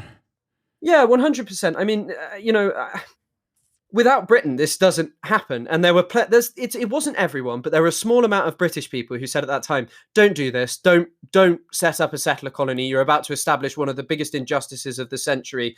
Tom Segev, an Israeli historian, talks about a lot about this in his book "One Palestine Complete." And and so I think that, like, ultimately it was kind of this thing of how can you really debate someone who's just going to agree with you on the most serious points, but then still maintain the idea that it was anti-Semitism? And actually, when I was watching it, I pulled up someone who you've spoken to, Abdul Razak Takriti. Oh, the scholar that I had on, I think, about the Hezbollah militancy and its history. Yeah, he did the dig with Daniel. He did Thauer on the dig. Yeah, exactly. So one of the most excellent historians, and that podcast is probably some of the best Middle East education that's freely available. He might be the head of Middle Eastern Studies. I forget where what college he's at, but yeah, he's a I think it's great Texas, scholar. Austin, Texas. Is that a university? I think it's that. But yeah, I pulled up and he was there was a bit where he spoke to me and he just said, "How dare you speak about your feelings in a time like this where, and I mean, I also spoke about this on stream. The death toll is bad in Gaza. It's really bad. But also there's so many people with catastrophic, traumatic, wounded injuries. And in many ways, people view, and there's parts written about this, that there is somehow like a right to maim people and that is just not as bad as, killing 60,000. Those hundreds of thousands of people whose lives have been changed irreversibly, where they can't move around, exist in the same way that they once did because of traumatic injuries. It has a psychological stress on people. And,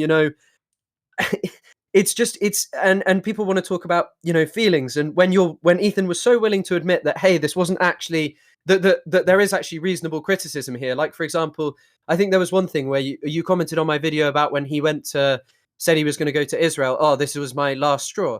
And I mean, he was like, oh yeah, I perhaps gave a bad account of myself, but he doubled down on that. He went over and over again why he thought that was a good thing, and it's very hard, it's very hard to have a debate with someone in that sense.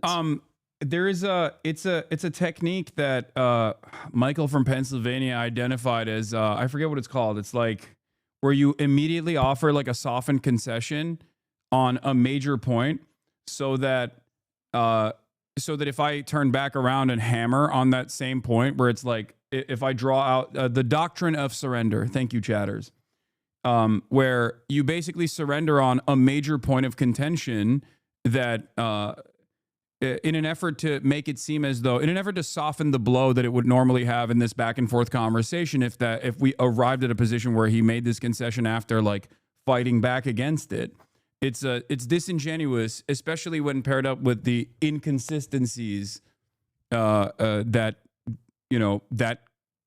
concession presents. Because that's what I tried to arrive at over and over again, where I kept saying like, okay, but if you think it's a genocide, then why do you criticize the militancy against it in every way, shape, and form, and consistently point to it as like terrorism? They're bad. They're terrorism, and it doesn't make any sense. And you can draw parallels, as I did over and over again, to historical acts of militancy. But of course, I think whenever you have a conversation with not just like Ethan or any liberal in general, they've already been indoctrinated to this like incredibly whitewashed framework of history where previous militancies that have been successful are always whitewashing the aftermath, right? Like whether it be the IRA, whether it be the ANC. I mean, sure, with the IRA especially, like there's still a lot of coverage on like the atrocious nature of the IRA and the civilian targeting and whatnot. But like ultimately the approach in the rearview mirror is far more amenable to their position because they have seen some level of success. There's this age-old adage on Twitter that I constantly point to, which is liberals love every single anti-war movement except for the current one, and liberals love every single civil rights struggle except for the current one. Only after it is, all is said and done will they approach the subject matter in a totally sanitized manner to turn around and say, okay, this was good, but only because they were pacifists. Of course, and I mean also even how people view Palestine now, like, and actually how people were talking about fucking Nelson Mandela, how people were kind of like, oh, he was a pacifist. Well, also like Hamas have always gained their legitimacy they gained a lot of legitimacy from saying we forced Israel out of Gaza in 2005 because of our attacks on settlements, because of the fact that it was too costly to have an occupation there. We forced them out. Look what the two-state solution people are doing to you in the West Bank. Yeah. They are bending over and capitulating to Israel. It's obscene. What you hear lots of propaganda about the Palestinian Authority of like pro-Zionist people saying, oh, it's just as bad as Hamas, Mahmoud Abbas, and all of these people blaming the president and stuff. It is literally an organization which spends more time arresting Palestinians and protecting settlers than it does. And Hamas will always gain legitimacy when that is the exact opposite, and when extreme violence from Israel is the reality. And in the case of South Africa, of course, there was violence from the state, but it was never, they didn't turn the full South African military to destroy black townships, ever. And Israel did that in 2002 to Jenin. Like, they wiped out most of Jenin. Yeah. Well, not most of it, but like a considerable amount, and committed atrocities there. And so is it really surprising that like militancy is more prevalent in the context of Palestine? Yeah, especially considering the escalation of violence, and also the timeline. I mean, it's just like a much longer timeline at this point, much more severe. And also, this is, I think, part of the reason why Noam Chomsky says that, like, at least under the apartheid structure in South Africa, as opposed to like the apartheid structure in Israel, the white South Africans within the apartheid government saw a need to maintain a black population that they were using as workers, as opposed to Israel that simply wants to wipe out all Palestinians. Like their principle is their guiding fundamental principle here is exterminationist in nature, as opposed to utilizing the existing Arab base as a permanent underclass. I don't completely agree with Noam Chomsky on that statement, because I do think that Israel still utilizes the Arab base as a permanent underclass. But I guess I kind of understand that like they would rather bring in like a Gulf nation state, most likely like immigrant labor, in the aftermath of like full blown ethnic cleansing of Palestinians from all of the occupied historical Palestinian territories. I mean, this is something talked about by Andy Klarner, and I haven't read it in a while, but his book Neoliberal Apartheid talks about how Palestinians have basically just become a surplus population. There was a point at which they were quite useful to the Israeli economy, and they do still, like Palestinians in the West Bank now work predominantly in things like building settlements, a very sadistic existence of you have to build the settlement which is near you, or you go and work in construction in Israel, so the state of Israel expands as well. And they are just a population that is increasingly less useful to Israel. And I think that Chomsky is actually like pointing a little bit to like a niche part of settler colonialism, in that, Patrick Wolf, the guy who's like the main theorist, did not consider South Africa a settler colony, which is a pretty interesting take, because he said that the white South Africans were always too reliant on the black population, whereas Israel from the very start, was very, well, it began in really the turn of the 20th century, but they were interested in Hebrew exclusivist labor with nothing to do with the Palestinians. Get rid of them, replace them with Jewish workers, because otherwise it was going to be really hard to achieve what they ended up achieving, which is, like a Jewish supremacist state with only a minimal amount of Palestinians in it, really. Yeah. No, absolutely. So, what were some of your primary takeaways overall from like someone who was obviously pro-Palestinian and very well read on the issue, someone who studied this issue as well in college? What was your takeaway in terms of the debate overall?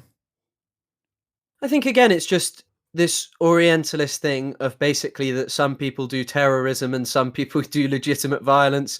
Where again, Ethan has said multiple times that people in Israel face crazy choices. The army is a necessity. He's proud of Hila and all of these things. And it's just kind of like,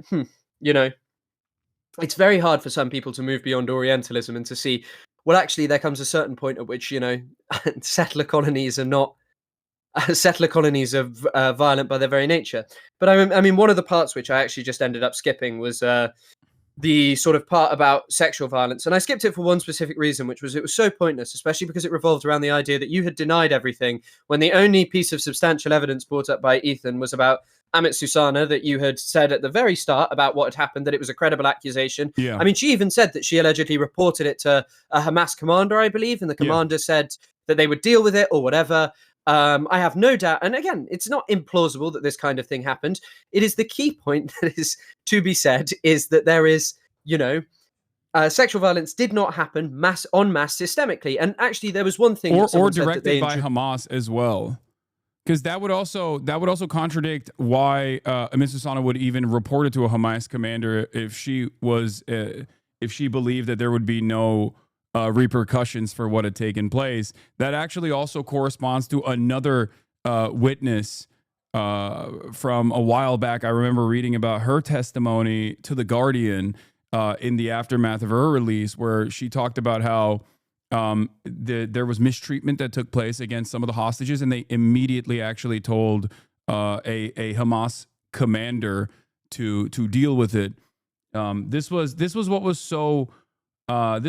so consistent with testimony from most of the hostages overall, in terms of like, their recognition of an important bargaining chip, right? Like I have maintained this position over and over again as people were like fantasizing about how many rapes Hamas was probably committing towards the hostages, and when we didn't have as much information. And I kept trying to explain to people or how they had probably killed the hostages for fun or whatever. And I kept trying to say, like, they will not do that because this is their bargaining chip. I'm not even saying that they're not going to do that from the perspective of like morality because it's the most moral force or anything like that. But simply logically, it doesn't make sense. That's why I kept repeating over and over again. Like, if they kill hostages, you'll know because they will do it on camera, or they will reveal that they've killed hostages because it's a point to apply pressure in that situation. It's just cold hard logic in this process, right? 100%. And I mean, on this topic as well, when I sort of was talking about this, I pulled up how Frantz Fanon said that the settlers always projected their desires onto the colonized. They would always say, he says specifically in the case of the southern United States, is the white man not always saying that the black man at any opportunity would jump on the good white woman at any given opportunity? Lynchings would very often culminate with mutilation of people's genitals. In the case of Hitler, he spoke constantly about how bad Jewish boys would attack German women at every opportunity. And in fact, one of the most racist figures and reprehensible within Israeli society, Meir Kahane, there is a video of him on YouTube where he says, there are currently Arab boys hidden in cafes pretending that they have Jewish names so they can basically trick nice, good Jewish girls into dating Arabs. He also gained a massive amount of popularity, his far-right, horrific exterminationist ideology, by saying that there were a series of nationalist, motivated by terrorism, nationalist hatred of Israel, rapes occurring at the time. And there were these rapes occurring, but it was a manipulation of like who had done it, whether it was common criminals, whether it was actually someone who was violent or whatever. And of course, it inflamed people because people always like to believe that the other is a barbarous savage who is enjoying at their expense, who engages in moral excesses that are far beyond anything that, the good moral Israeli is allowed to engage in, even though all we have seen is vast systemic torture against Palestinians, sexual abuse for decades. Which there is significantly more well-documented evidence for by not only Palestinian advocacy groups like Adamir, but also independent outside investigations from the United Nations that have concluded that there is like verifiable evidence for mass sexual assault under detention at checkpoints in the West Bank and on numerous occasions throughout this like apartheid structure that they've designed. Sexual violence is systematized by the Israeli military, the Israeli occupying force. And I mean the other part is like the just general. I mean, there's the what's it called? More Than a Human Can Bear or something. The UN report about it, the recent one that just discusses like Israel's sexual violence against women. Gender-based violence is actually the overarching thing of the report. Yeah. But generally, also like the obsessive parading around in Palestinian women's underwear. All of this stuff is all part of like a, you know, Fanon spoke about a psychosexual madness in the context of Algeria. You know, 40, 50 years before. And you know, again, like drawing back on this similarity, what they were fighting against was the same thing, this like mad colonial thing, this mad colonial mindset that kind of justified anything against the indigenous people by portraying them as barbarous savages, you know? And I think that for me, like in that context, it is very difficult to hear someone go, because this is the trick. It's, you know, you never to have a serious discussion about what Israel actually does. It is to go, you denied this, so you are bad. You support terrorism, so you are bad. It is an appeal to emotion, which is funny because always it is claimed, well, the Palestinians appeal to emotion by showing you they're dead or showing you these things, when in reality, it's just, this is the horror of being Palestinian. Yeah. But also, and when this is just a direct appeal to, you are going to be scared of Muslims and you are going to think that they do worse things because they are Muslim, that they are sexually bad and different. And I think that, you know, for me, that was a very interesting point. And I mean, I'd say that one of the hardest points to have a takeaway from was the bit where you discussed sort of Mizrahi Jewish people. Because first of all, you said pretty much everything I would say, but also I don't really understand what the point of what Ethan was saying was, because he would not heed the fact of, hey, it's not right to compare these two things. That, you know, Israel. That was what I thought was really indecent. The double Nakba, which I say is similar to the double genocide theory that like a lot of Holocaust revisionist historians try to engage in. That is roundly criticized by other academics. However, it's kind of making a return now in liberal society. But I'm not going to get into that. But the double Nakba concept is one that I think was one of the most disingenuous points that he presented, and he did so by also misrepresenting Avi Shleim's perspective on it to try to hyper focus on literally one aspect of his own personal experience as an Iraqi Jew, or even like his academic work in terms of like what kind of violence Iraqi Jews were subjected to in an effort to make this really damaging comparison. I was more frustrated with the comparison.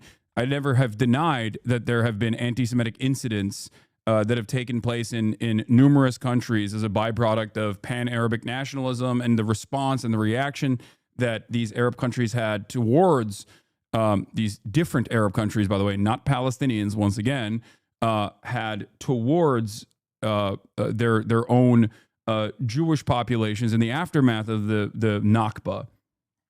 But yeah, there was a point where he said, sorry, I keep cutting you off, but there was a point where he basically said that, you know, Arabs forced Arab Jews to become Zionist, which I thought was interesting. Is an interesting statement because that I think is basically like using Avi Shleim to say that. I feel like is so strange because it directly contradicts his main point. I feel like Avi Shleim's main point is the exact opposite of that. The fucking Arabs, to be precise. That's what he said. Yeah, I mean, it's just, I've never thought about it of the perspective of double genocide because, like, yeah, I mean, there were some, you know, a lot of German people were removed from Europe and a lot of them died, but they were people who'd gone in, and it in no way is in comparison or comparable or diminishes in any way the suffering of, you know, Jewish people under the Nazis and European anti-Semitism generally. But like, just, yeah, I mean, exactly what you're saying. There was also just this key point of what Britain did in the Middle East, made promises that they did not uphold. They literally promised Palestinians independence in the McMahon-Hussein correspondence. They did categorically. They promised this to the vast majority of people within the region, except for really Syria, because they had a problem with the French in terms of giving it to the French, I believe. But anyway, they promised all this independence, then they denied it. So there's already animosity growing. They set up all of these colonial regimes there that were not really that popular, as once Britain began to wane in terms of its power after the Second World War, they all began to collapse. Even ones like, you know, the Egyptian, what's it called? The Egyptian like monarchy and such. And is it really surprising that people began to feel animosity that was linked to, say, blaming the British, blaming Israel, the Jewish state, who could not exist without the support of the British? Because there was also a lot of people from around the region, like the Izzadin al-Qassam, the guy that the Hamas's military wing is named after, was from Syria. He went to Palestine to fight against, I think he'd fought against the French before, but he went to Palestine to fight against British imperialism there. And to ignore that context, and this is always the thing, and it's the thing that like smarter people than Ethan have done, Samuel Huntington, Clash of Civilizations, all of these people, they act as if Islam is this dogmatic, unchanging religion that has existed the same way for 1400 years and is completely uninfluenced. Or they'll say, and I really hated the point about this is also another point, like the bigotry of low expectations that people give. Oh yeah, because that was crazy. When talking about I hate when people, I mean, I can't believe he said that. I assume that someone fed that talking point to him, because like it especially doesn't fit in this position, but it is an inherently white supremacist talking point as a counter when someone tries to describe the importance of material conditions in the development of historically undermined, marginalized communities, to say like, oh, you just like have low expectations of black people because you're saying that they're like dumb and stupid. It's a way to try to flip the script. It's a very disingenuous technique that right wingers use usually. So for him to also try to utilize that in the conversation when I was talking about how like the material conditions obviously play a major role in societal development in the poorest country on the planet that has consistently been victim to imperialist endeavors, and only as recently as right before October 7 had they finally had a moment to liberate themselves from like this Saudi blockade, this UAE blockade that the Western forces had actually supported and backed due to Chinese intervention in the region, creating a peace negotiation between Saudi Arabia and Iran. Like, of course they don't have a civil rights movement to become quote unquote woke, I guess. Like that, yeah, they have nothing. Like it's just so insane. Yeah, I mean, 100%. Like, I found that particularly grating. I mean, for example, I pulled this up. It's from an essay called Homo Zion by a guy called Hussein Omar. It's very interesting. But he mentions how sodomy laws in Palestine, or anti-sodomy laws, were introduced by the British. They were repealed in Palestine in 1951 and not inside Israel proper until 1988. By the way, his argument is that basically the British imperial officials imported that directly over from the Raj in India, and they did this because they. I have another thing to bring up here. Homosexuality was only decriminalized in the Ottoman Empire in the 18th century during the Tanzimat era, but before that, it wasn't criminalized at all. They also legally decriminalized it in the fucking 18th century. So when Palestine was under Ottoman rulership, it most likely had that same exact legal structure where it wasn't illegal to be gay to fucking begin with, which directly undermines the point that Westerners always try to make, talking about the barbarity of Islam, and as though it's like you mentioned, this unchanging, dogmatic, fundamentalist principle that they operated off of. Sorry, I always like to talk about how gay the Ottomans were.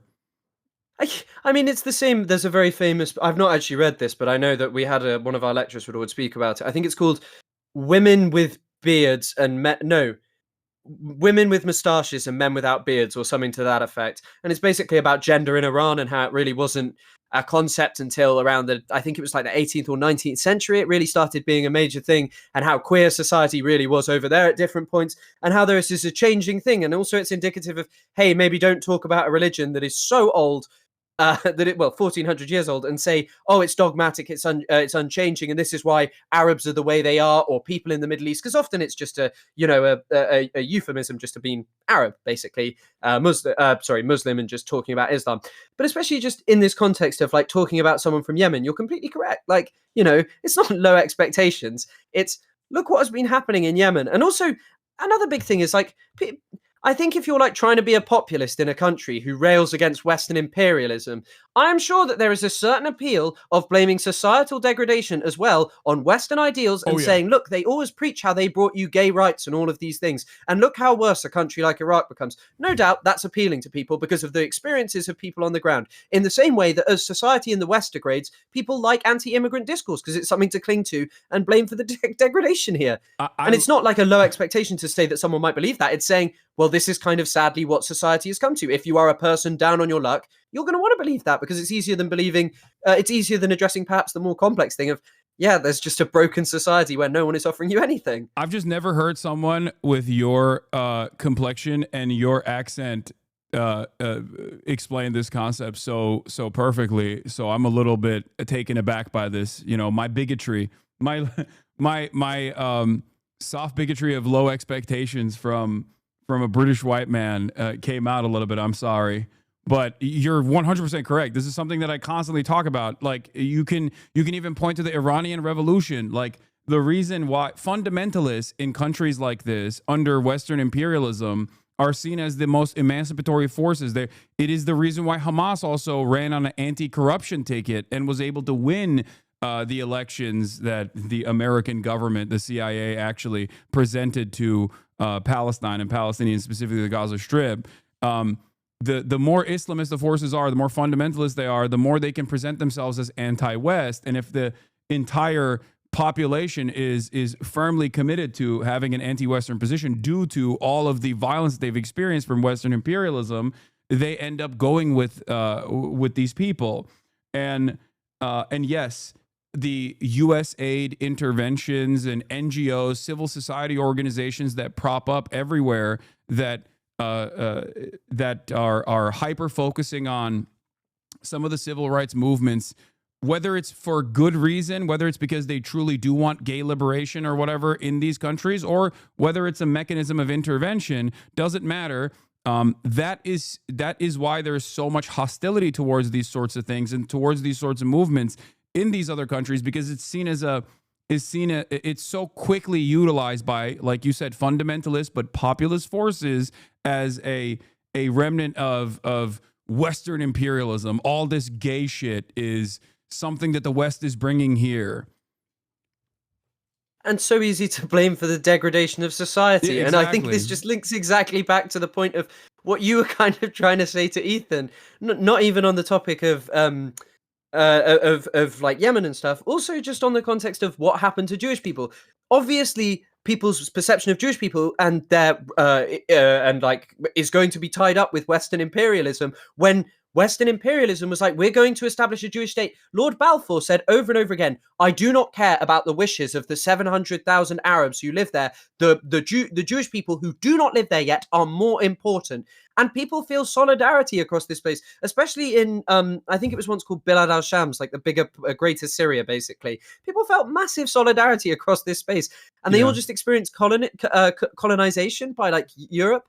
And also on the topic of me as a British man talking this way, it hardly surprises me. A lot of people say this to me, and it just shows you how like, I don't know, I guess kind of what the prominent voices from Britain really are. People like Douglas Murray spewing the most hateful views imaginable. And also just like very just, wicked imperialism for decades, Yeah. No, for sure. I was joking, obviously. I know of course. Your work is great, but it's just not many Corbyns out there. Unfortunately, no, of course. Of course. Too many Piers Morgans, not many Corbyns out there. We live in a space that is not necessarily that diverse in a lot of places, especially the countryside. Places like where I grew up, it's not really a place where you grow up around people who are different to you. So your perception is largely just shaped by, bigotry and all of these things, and also trying to cling to imperial nostalgia. Really, like a lot of people here want the empire back. Oh, for sure. Like put simply, it's I think social conditioning also is something that I want to briefly tackle here. My commentary gets criticism sometimes from the likes of Bad Empanada and other people that I would consider to be a little bit further than myself in terms of being like well-established third worldists, as opposed to my commentary sometimes comes across as liberal for them, because I see my position living in the heart of empire as an American citizen as one that tries to get Americans to understand the plight of the global South.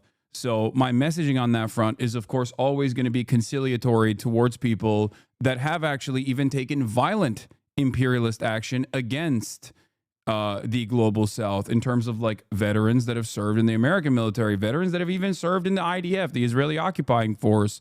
And because I understand the importance of social conditioning and how their development has been shaped by that, and how normalized that kind of process is, as long as they recognize that their actions were wrong and they work to atone for said actions and demonstrate that they have demonstrated that they don't believe these things or try to justify it. And the reason why I'm bringing this up is because I wanted to, this channel called Soft Take actually did a video, Selective Outrage, the silent podcaster Gila Klein. And I thought it was really good because it's very informative. I don't know how much time you have, by the way. Hold on, let me fix your... I don't really mind. I am very grateful for this opportunity. We can maybe do a dual react together if you would like. Yeah, that'd be video. Awesome. Hold on, let me resize your resize your camera here as well. Okay, and then we can engage in this together. Hold on, let me make it a little bit smaller as well. This is the problem with live production, you know. There's a little bit of silliness that takes place. But yeah, this is a video that I think was actually really remarkable, because I didn't know the full extent of like their commentary. I don't really pay too close attention to like the drama aspect of things whenever there's like stuff coming out from that camp.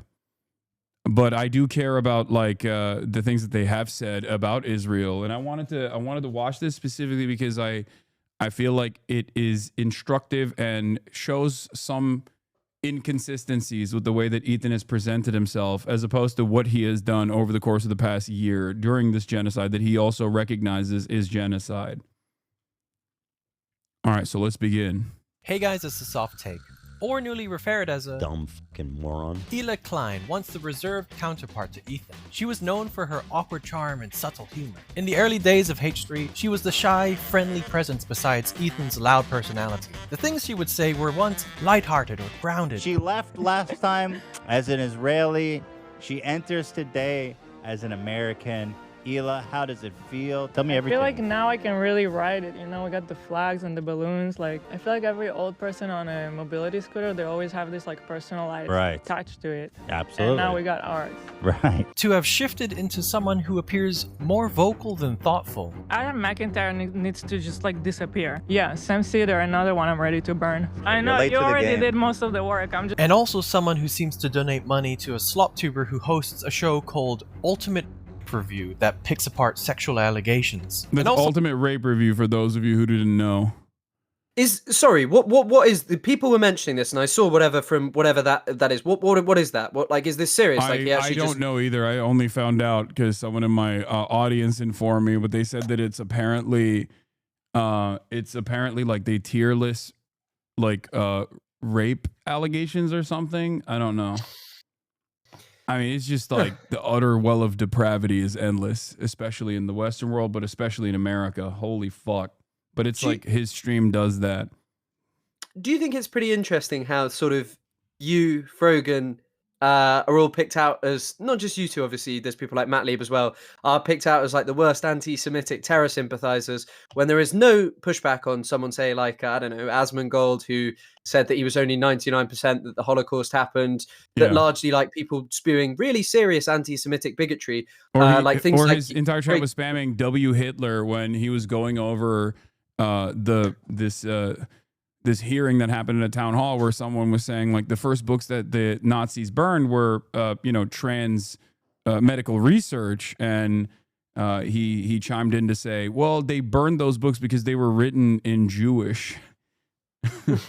And I mean, on this topic, it's kind of interesting as well, exploring your ideology versus what a neo-Nazi's ideology is, which is someone who hates on the basis of claiming that, this person has a different identity to me and they're trying to ruin everything around me. They're trying to ruin and degrade society, which is nothing like what you say. And yet, rather than, confronting and saying, hey, there's a rise in this similar bigotry that once existed, it's just ignored in favor of using anti-Semitism allegations as a means to not talk about Palestine. Yeah. Also, another thing that I was going to mention with respect to Asmongold is apparently he is calling for my banning as of today. And he is the largest political content creator on not only this platform, but I would say the largest right-wing political commentator online right now.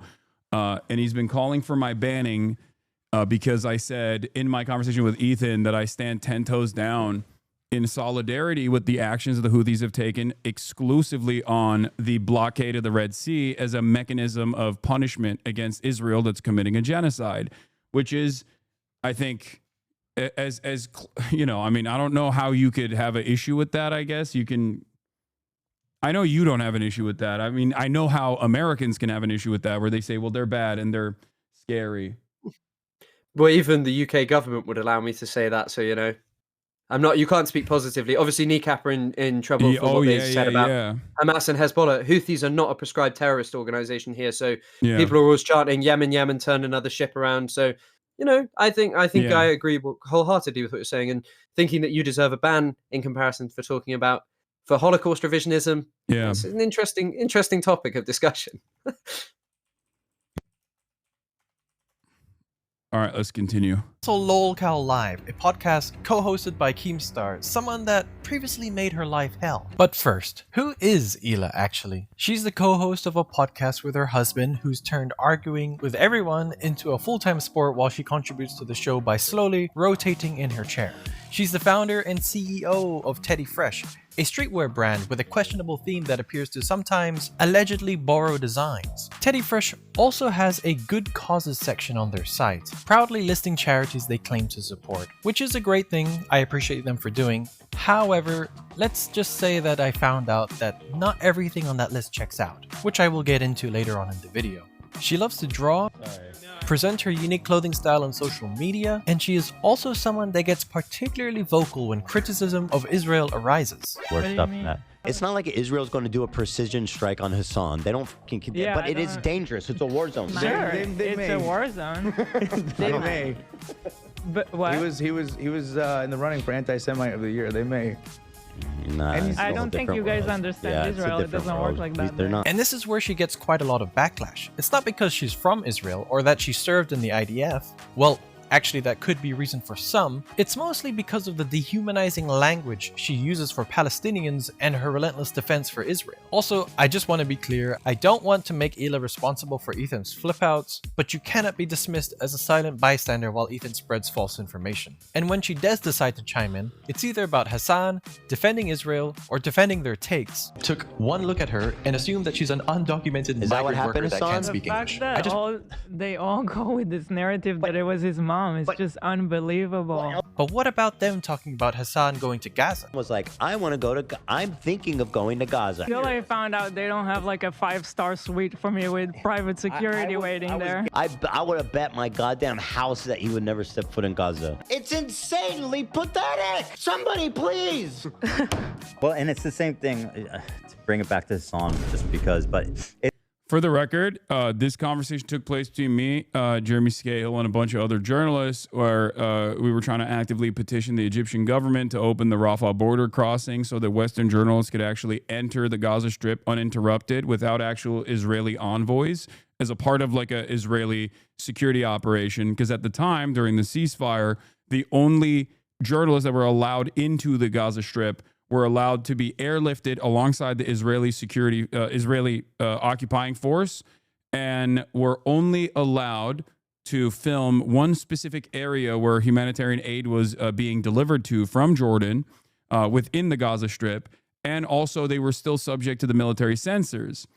And this is the reason why no real reporting, with the exception of course, the Palestinian journalists that bravely have been reporting on the conditions every single day, has come out of Gaza even during the ceasefire period.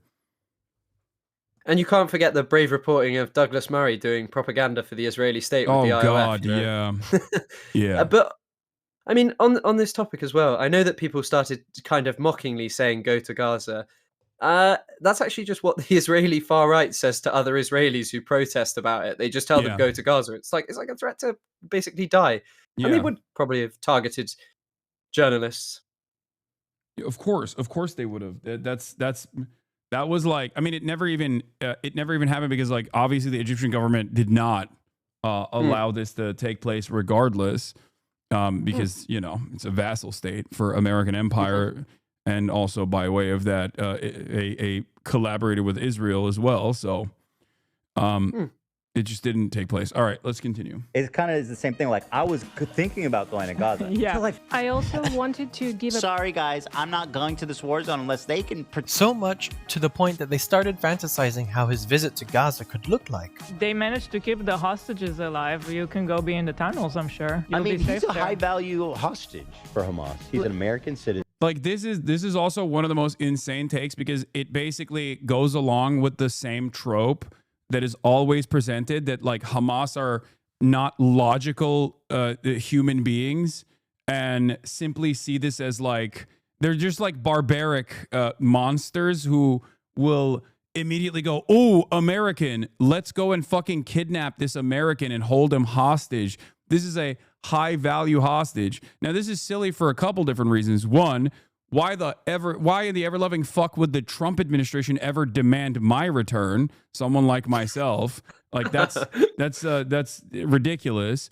Why? Like, I have no value in that regard for the American government, nor the Israeli envoys that are having these negotiations.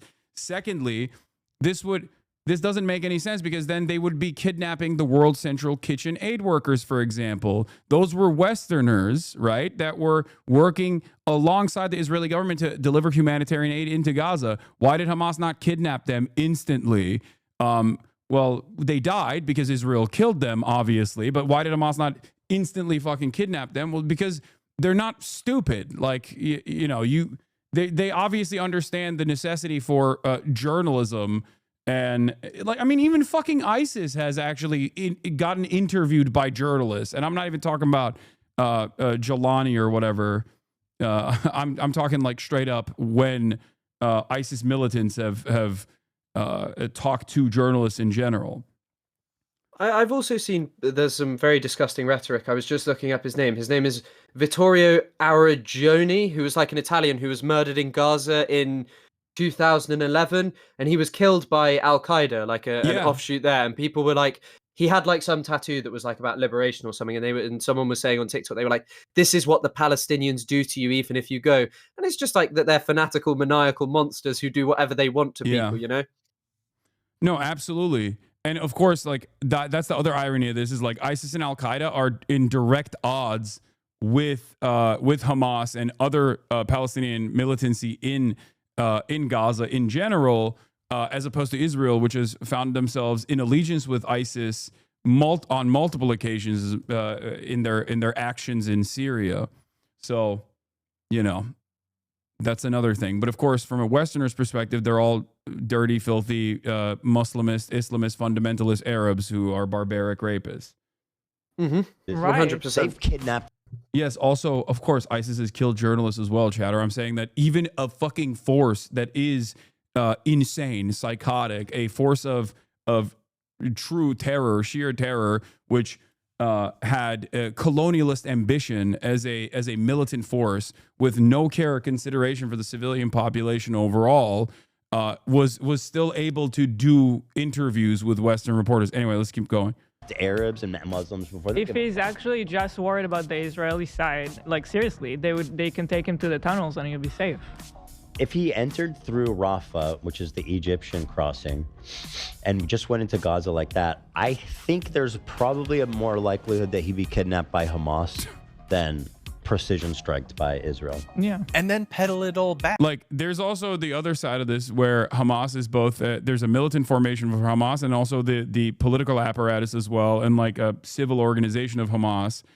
And no, they would not do that. That is insane. But, you know, I think a lot of people, like, this is a really hard subject to broach with like a Western audience because they don't have this understanding where they're like, no, they're irrational actors. Like, of course they're going to do that to you. Shut the fuck up. You're defending Hamas right now by saying what they would and wouldn't do, regardless of the fact that like this is never happened throughout history, I think.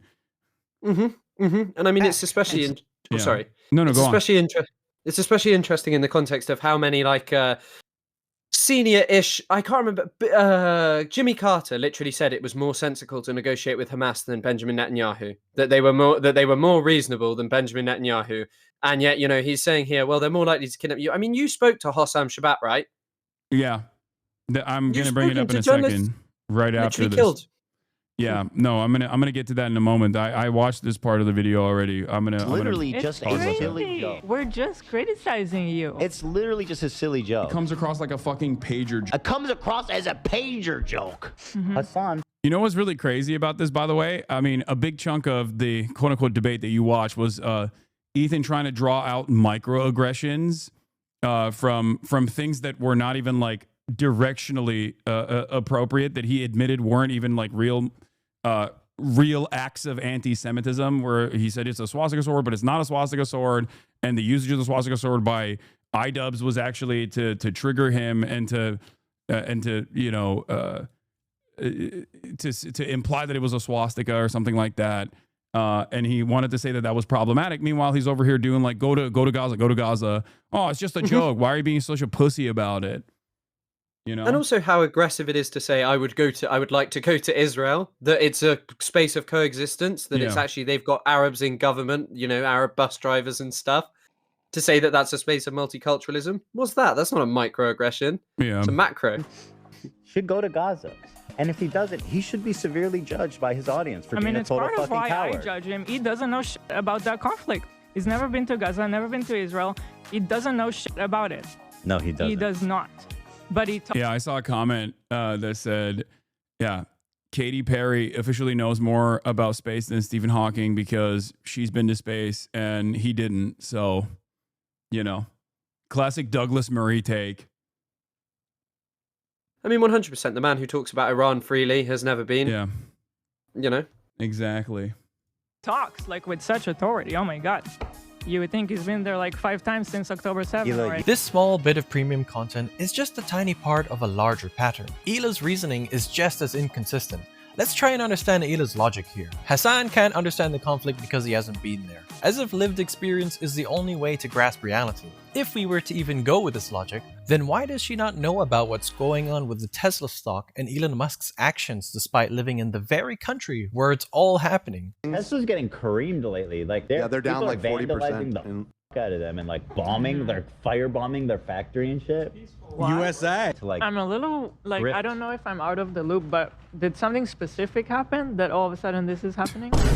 I mean, that's quite an integral part of the ongoing events in the United States and its political landscape, while selling anti-Elon shirts in her own shop. And by the way, if you're watching this and thinking, oh, how come all the soft take can do is bring up Hasan? And well, the answer to that is simple. I don't. They do. What am I supposed to talk about when almost all of their content is referring back to Hasan? I just follow the storyline they keep writing. But anyway. It's really interesting how we just cannot criticize him. And then whatever we dare to say about him in a criticism manner, we are a threat. We are backing genocide. We're children killers. Myself, that's what they say about me.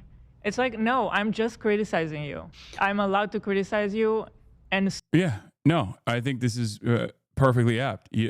Everyone is allowed to criticize me.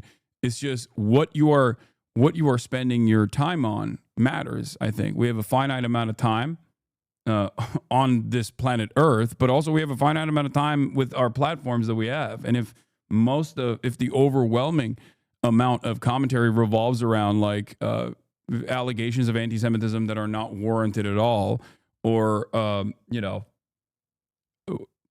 defense of Israel, then obviously I'm going to take issue with that criticism as well. And that's precisely the reason why a lot of people who are more knowledgeable on this issue, or at least have a different perspective on this issue, has seen these criticisms as simply deflection away from Israel's behavior and their lack of interest in actually holding Israel to task.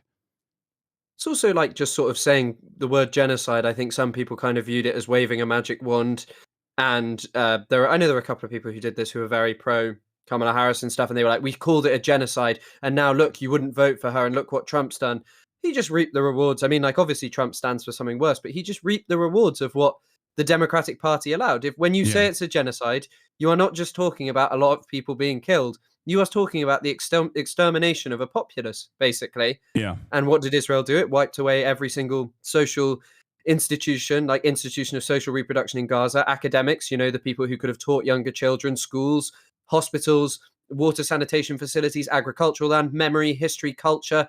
Everything that Gaza once was wiped away when Biden was there. And sure, it's accelerated under Trump, but it wasn't stopping under Biden. And if Israel really wants to achieve what it claims it does, and there's new reporting that has come out since then from Israeli media that talks about how even the Israeli administration was legitimately shocked that the Biden administration had not actually demanded any real ceasefire whatsoever. Like, they were shocked at how gung-ho Biden was about continuing this bombing campaign, which we could all see, obviously, with our own two fucking eyes from the impact that it was having, where he kept saying, like, oh, we're going to do this, you know, we're telling Benjamin Netanyahu not to do that. But apparently behind closed doors, an entirely separate conversation was taking place, considering that Bibi would come out the next day and be like, yeah, fuck off, we're not doing that at all.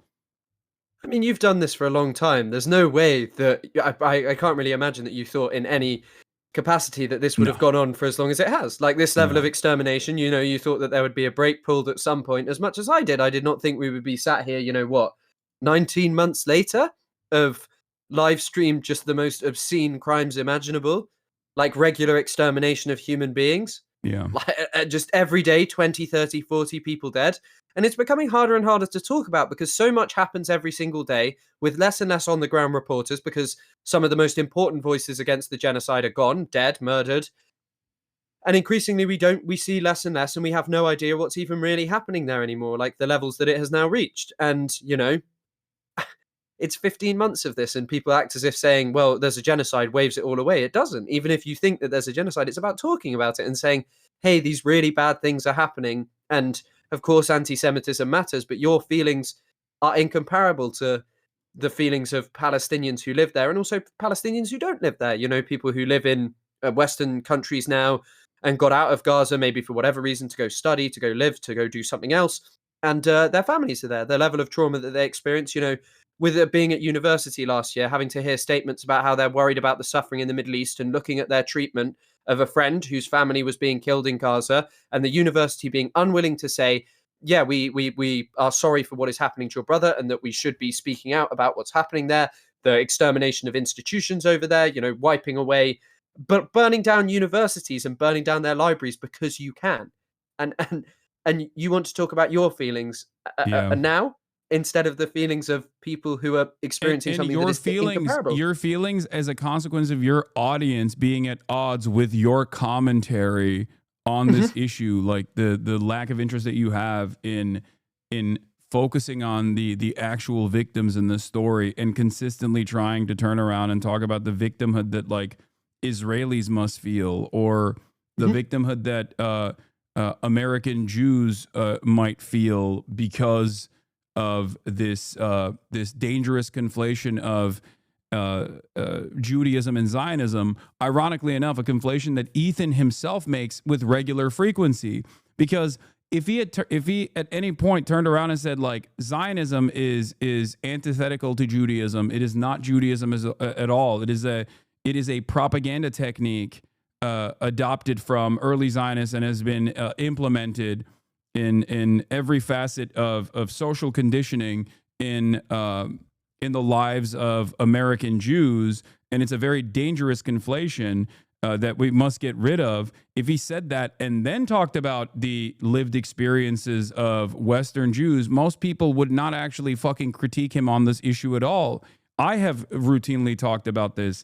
I had Simone Zimmerman on alongside my friend Noah Colwin, who did the documentary called Israelism, specifically detailing the social conditioning that takes place for young American Jews living in the Western world, that creates this that creates this allegiance for the state of Israel through fear, through utilizing the intergenerational trauma of the Holocaust and pogroms that Jews have withstood, and how dangerous that conflation is, and how that turns people into outlets of propaganda individually. And I think that is an important thing to address as well. Like I said, some people will say I'm a Jewish exceptionalism. I'm doing Jewish exceptionalism by even focusing on American Jews and the social conditioning that they go through, or the journeys that they go through in terms of going from being liberal Zionist to anti-Zionist. But like, I live in the fucking Western world. Of course I'm going to do that. It's important to recognize that is because it's also an issue that I also, separately care about. As Ethan says, you can care about two things at once. And it's like, yeah, I do. I do care about those things. I do care about the dangers of rising anti-Semitism.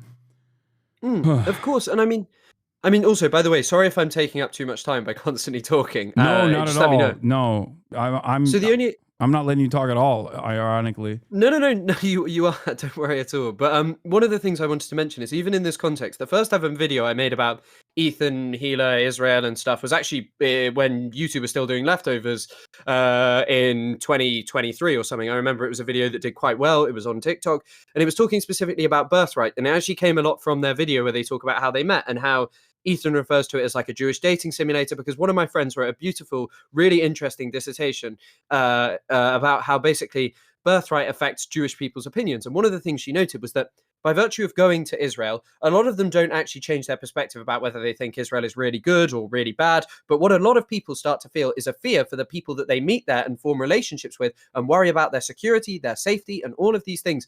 And it's always a thing for like Jewish people who have family there. They worry about their safety without ever considering like, and obviously because of the way that people are conditioned, they don't want to consider, well, actually, this is by virtue of the position of having an open frontier of settlement where you are consistently in other people's land. Like, people always bring out, oh, this happened on October the 6th.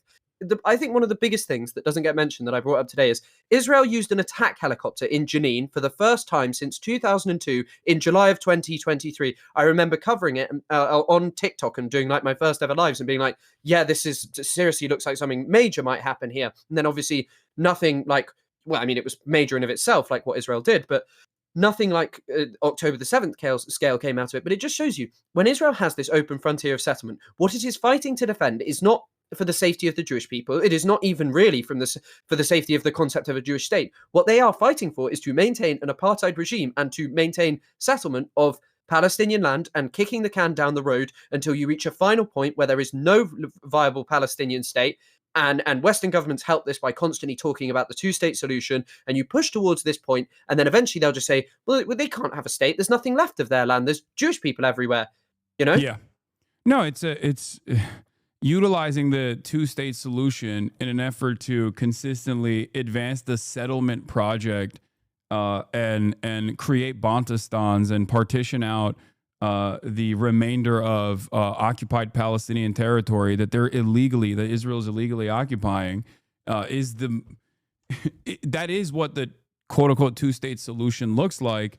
And that's precisely the reason why I always tell people, regardless of whether they're pro-Palestine or pro-Israel, that it is a de facto one state right now. This is precisely what a one state looks like, as long as there is an Israeli apartheid, an Israeli occupation, which is why I advocate to abolish the apartheid and abolish the occupation and create a real one state where citizens have equal rights and equal votes and equal say.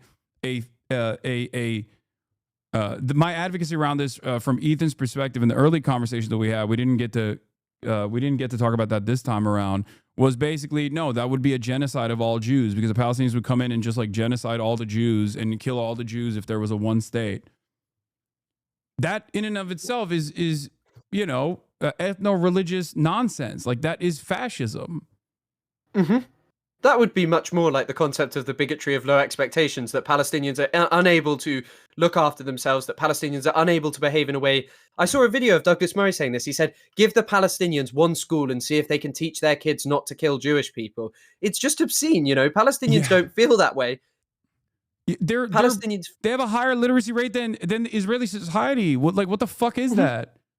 Like, 100%, 100%. It's so racist. All right, let's continue. Still want good stuff to happen for Palestine. Like, I can do both. It was really hard for me to find those moments where she shows that she wants good things to happen for Palestine. The ones I found are in this video. But let's talk about the labels Hila deals with. And could it be that they come from Hila's patterns on the H3 podcast? Patterns of deflecting, dismissing, and downplaying Israel's actions. It's so complicated. Yeah.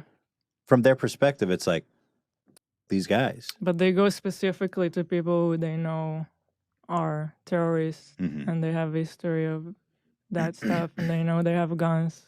And the thoughtful criticisms Hila shares about her self-declared enemies looks something like this. What is this frame, bro? Why are you just like in the corner? It's absolutely Frame terrible. your shit up, man. He changed his background. I hate AB it. would love that. Although, Hey, Hasan, I looks hate like a your pet new store, background. frankly. Yeah, I'm gonna agree with you. I think his room looks better with It like makes Hamas. no sense. Or hear about Matt Lieb. It's disgraceful to participate in a snark page. It is. And I think it's Ethan disgraceful as a... is allowed to point it out. And yeah, this is another, like, I mean, this is drama related a little bit and not entirely Israel-Palestine related, but, you know, I guess I'll entertain it for this moment. But getting upset at other content creators participating in a snark subreddit is so funny when they openly operate a snark subreddit. And they do it for not just like, they don't do it just for like advancing drama and you know, making content out of it, like in a serial harassment, in the serial harassment campaigns that they contribute to, but they also do it on the backdrop of a genocide, which is like their only commentary surrounding Israel's genocide of Palestinians. Is just like doing drama and doing snark against pro-Palestinian advocates. It's really, really shockingly depraved.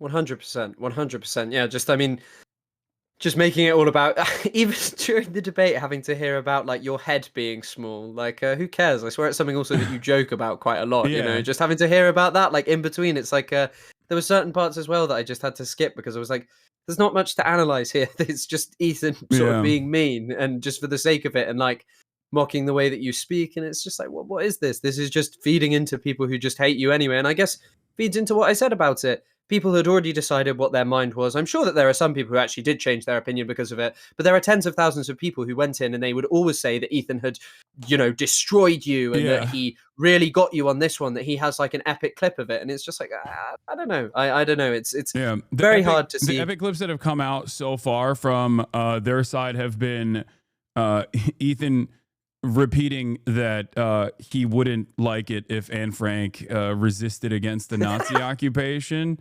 And also, what's the other one? The Arab anti-Semitism caused Arab Jews to become Zionists.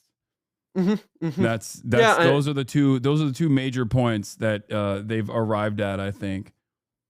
Yeah, Ethan, mocking your speech is wild. I will not expand on it. Yeah, that stuff was like really childish. I didn't really care about that. I don't know why he thought that made him look good. I suspect that he was trying to bait me, as I've said, to like say something against him that he could then package up as like ableism, to say like, oh, you're being ableist, I have Tourette's or something. I didn't really entertain that at all because I feel like it's bad. It's a bad optics in general. Let's continue. Also, and if that's too much for you, maybe get off the internet. Right. And or at least get maybe don't work for a reputable company like Red and Link. You don't deserve to work there. Or this Instalock, you're gonna get fired. One speed, always. People who defend Israel immediately. Accusations of anti-Semitism followed by you need to lose your job right now. That's it. Yeah. Very reasonable criticism of Sam Cedar. Sam Cedar, another one I'm ready to burn. By the way, Sam Cedar agrees with me. I saw a clip of him the other day being like, saying Well, that he's two-state. I don't know. Two-state. I I was like, he agrees with you because he also like protects Hasan at all costs. She was right. He was wrong. She wasn't wrong. It's just, you know. You're ugly and you're dumb and you're not funny. Hila and Ethan have repeatedly stated that they oppose Netanyahu and his government. So here's what I'll say about Israel. Listen, this isn't the first time I've said it, and I'll say it and many more times. The cabinet is run by genocidal maniacs. They're led by Netanyahu, who should resign in disgrace and go to prison for being a war criminal. He's made a coalition of the most radically conservative freaks that don't represent, by the way, the majority of Israelis. They voted against Netanyahu. You mentioned that we lived in Israel and we voted against Bibi. Even Ethan, we both voted. Yeah, I was in, I think, 2 elections, and both time I voted against him. So like, what do you guys want from us? And here is them showing empathy for Palestine and being pro two-state solution. The problem is the extremes on both sides. The Orthodox Jewish people And the cause extreme trouble, yeah. and the terrorists. Yeah. Well, you know, who do all the terror attacks on the other side. You know what's really interesting about this? Ta-Nehisi Coates actually had a conversation with Ezra Klein on this exact same perspective, where Ezra basically said, "Oh, why didn't you actually talk to any why didn't you in The Message, his latest book, why didn't you actually cover the plight of Israeli society? Why did you not spend any time on the extremism of Hamas terrorists and things of that nature?" And Ta-Nehisi Coates actually had a really good take on this, where he was like, notice how you said extremist Orthodox Jews or extremist settlers, but then as soon as you talked about the Palestinian side, Palestinian militancy, Palestinian resistance, you said terrorists, like Hamas terrorists.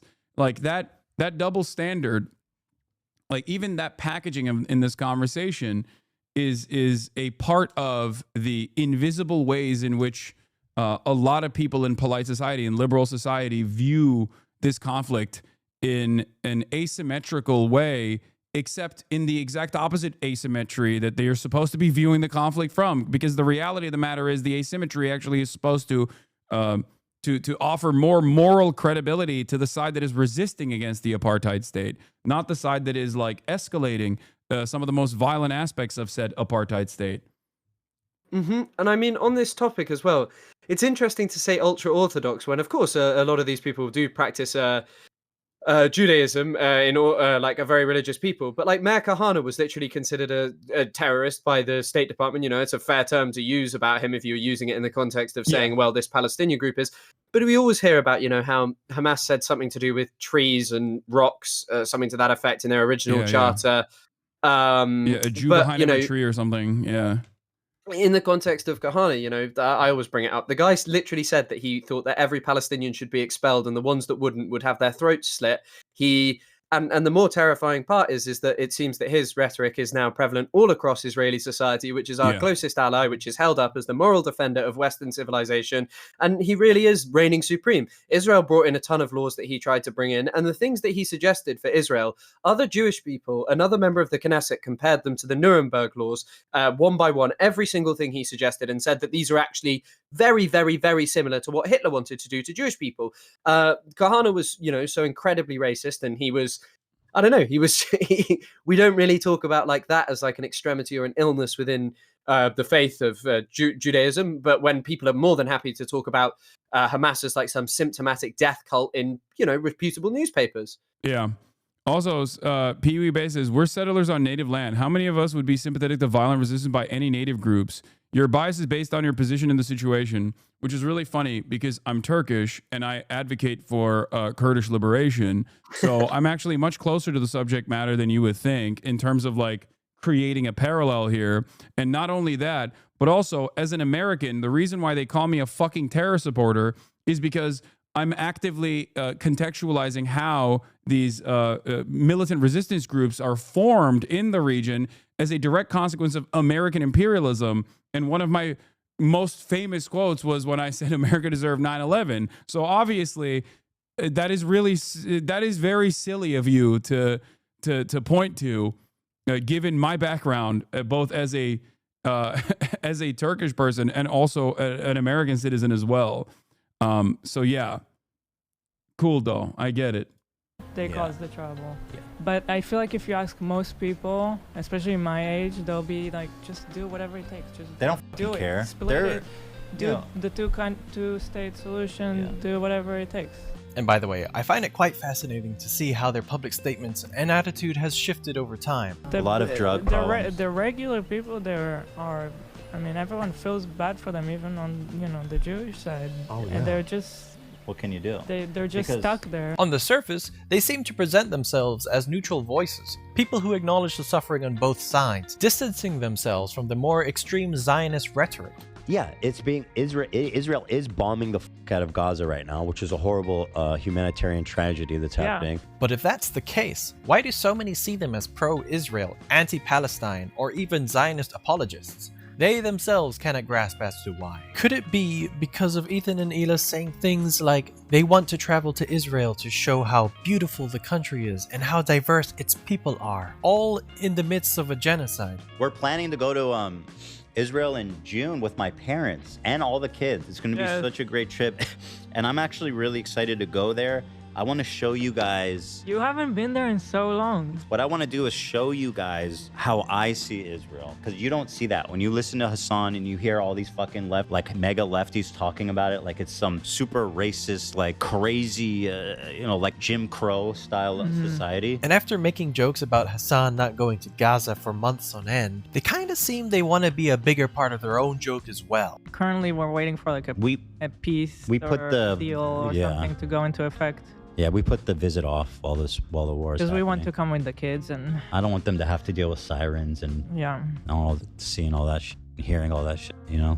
Or is it Ela's constant IOF apologies instead of finding one critical word about her own service or the IOF in general? And there's other countries that have mandatory service armies. Very common. You're just being racist. If you have a problem with the whole country, Including, that's by the way, racist. Turkey has mandatory military service.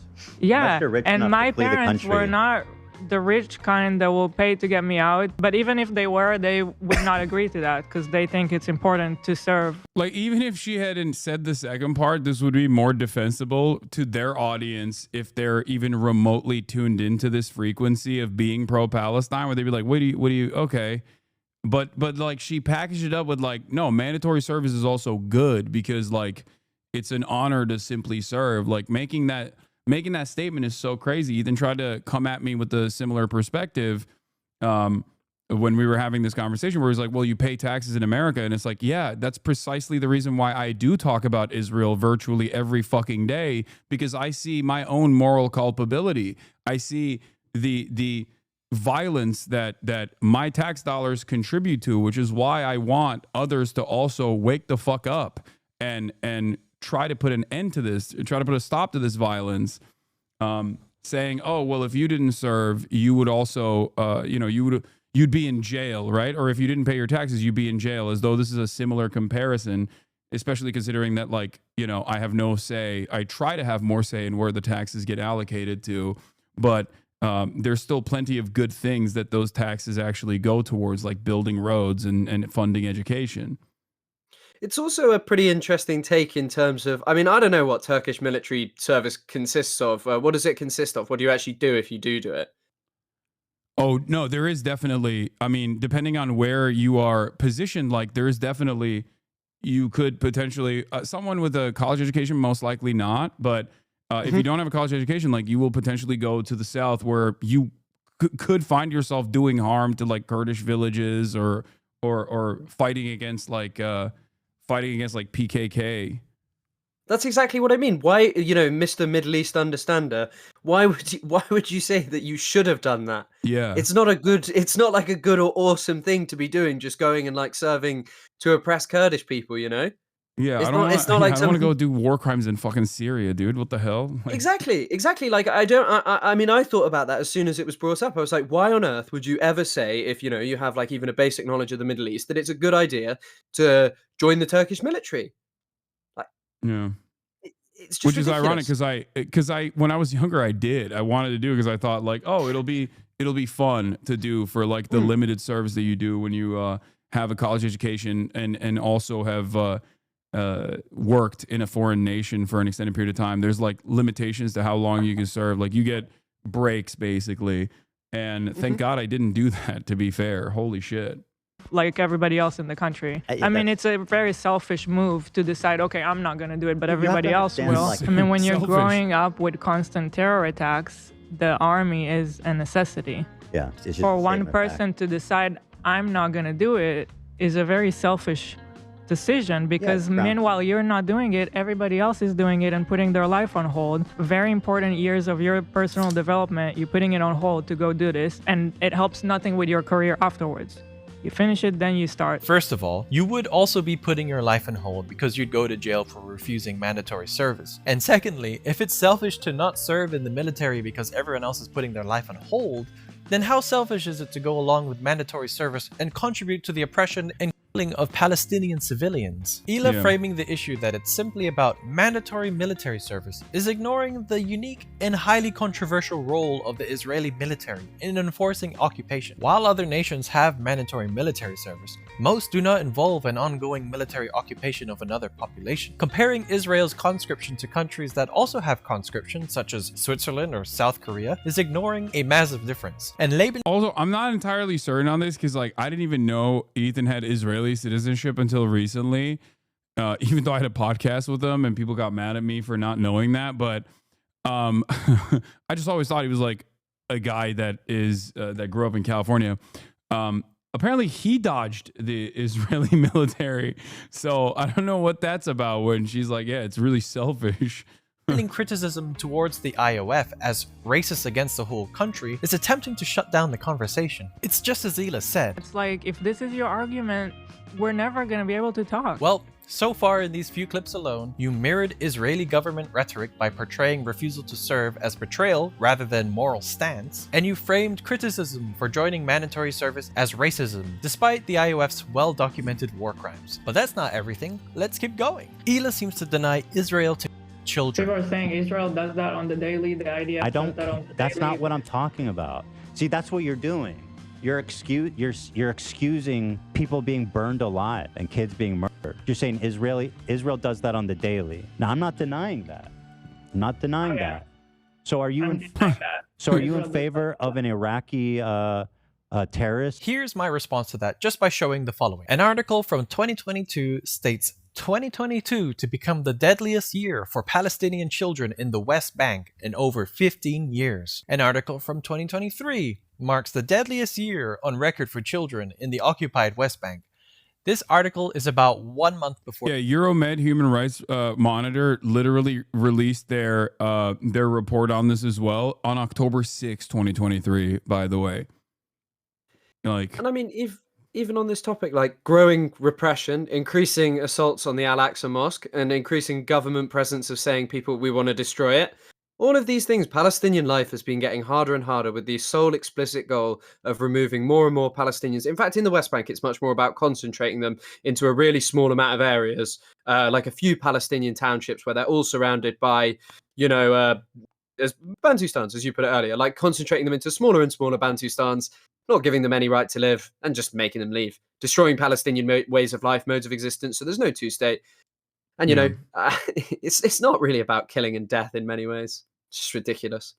For the October 7th attacks. Now, it is worth quickly disclosing that the next few articles I'm about to show occurred after she said that she denies this. But Ela never seemed to have changed her mind about this, at least not publicly. An article from 2023, after the 7th of October, more than 3,195 children in 3 weeks. In 2024, the Gaza Strip was recognized as the deadliest place on earth to be a child. And finally, since the breakdown of the ceasefire on the 18th of March 2025, the Gaza Strip has left at least 322 children and 609 injured, constituting a daily average of around 100 children or maimed over the past 10 days, according to an article by UNICEF. Kids being You're saying Israel does that on the daily. I'm not denying that. So are you in...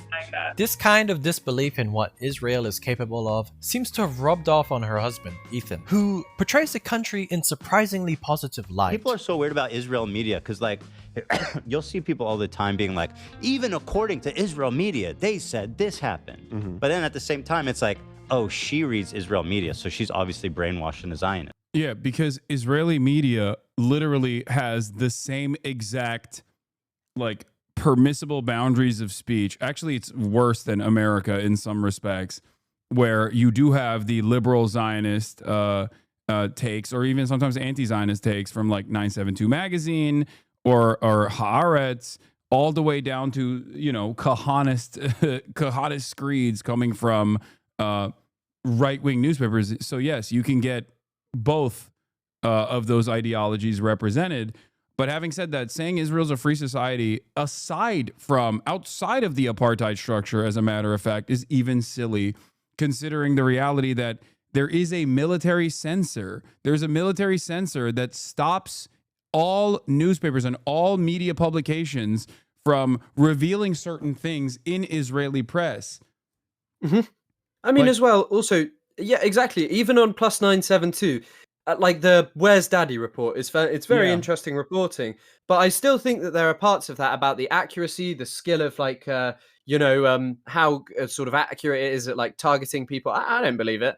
I do not believe it at all. I think some of the numbers are massaged in that kind of stuff because, you know, it has worse press freedom than even Qatar by quite a considerable amount now. It's according to Reporters Sans Frontières. It's ridiculous. It's utterly ridiculous.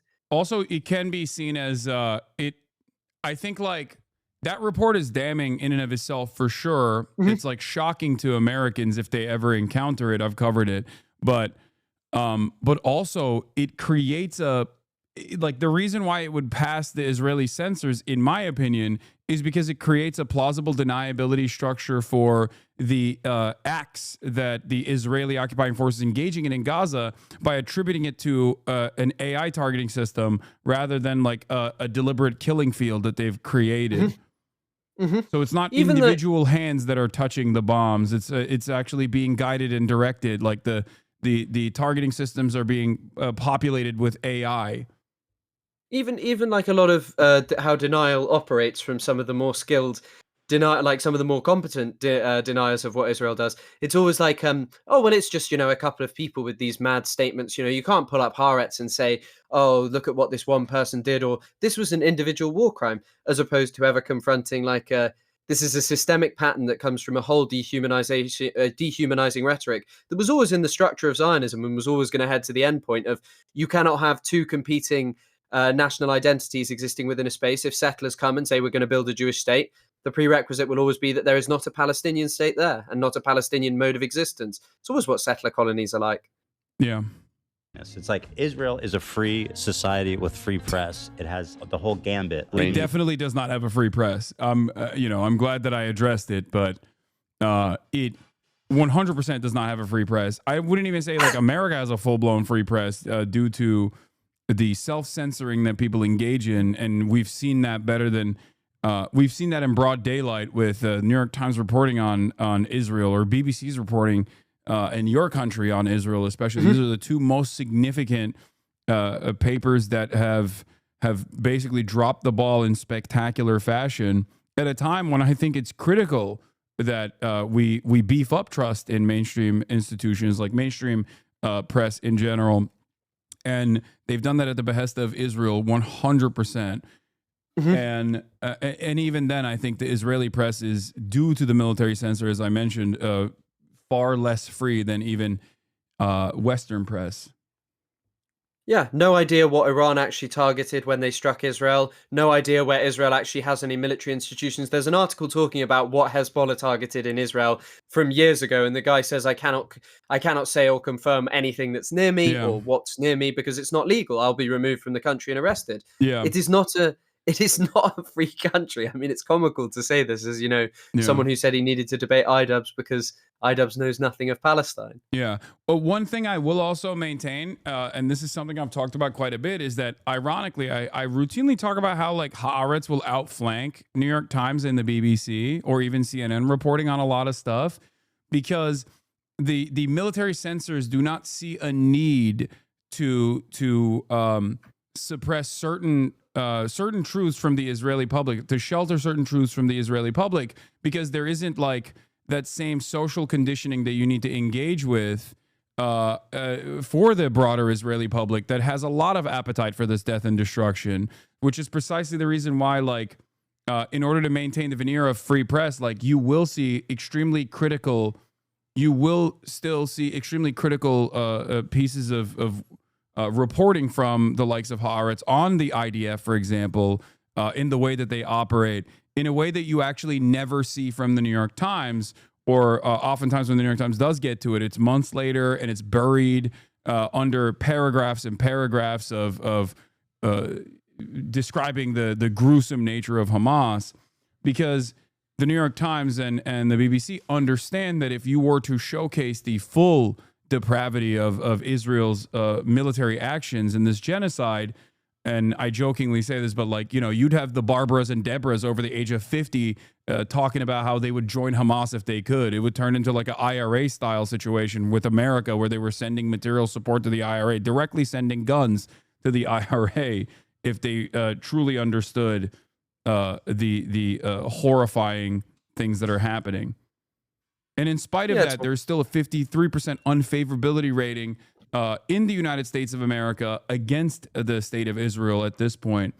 That's why we couldn't see a documentary about, you know, a kid's perspective on what's happened in Gaza, you know? Like the documentary that was removed, I'm sure you heard about that. That it was was removed so crazy.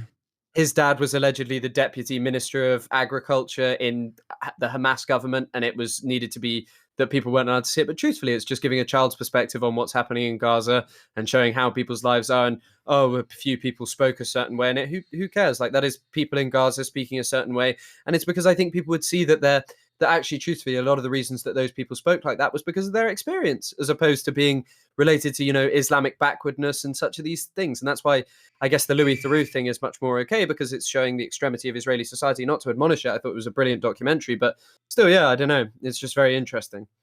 Yeah.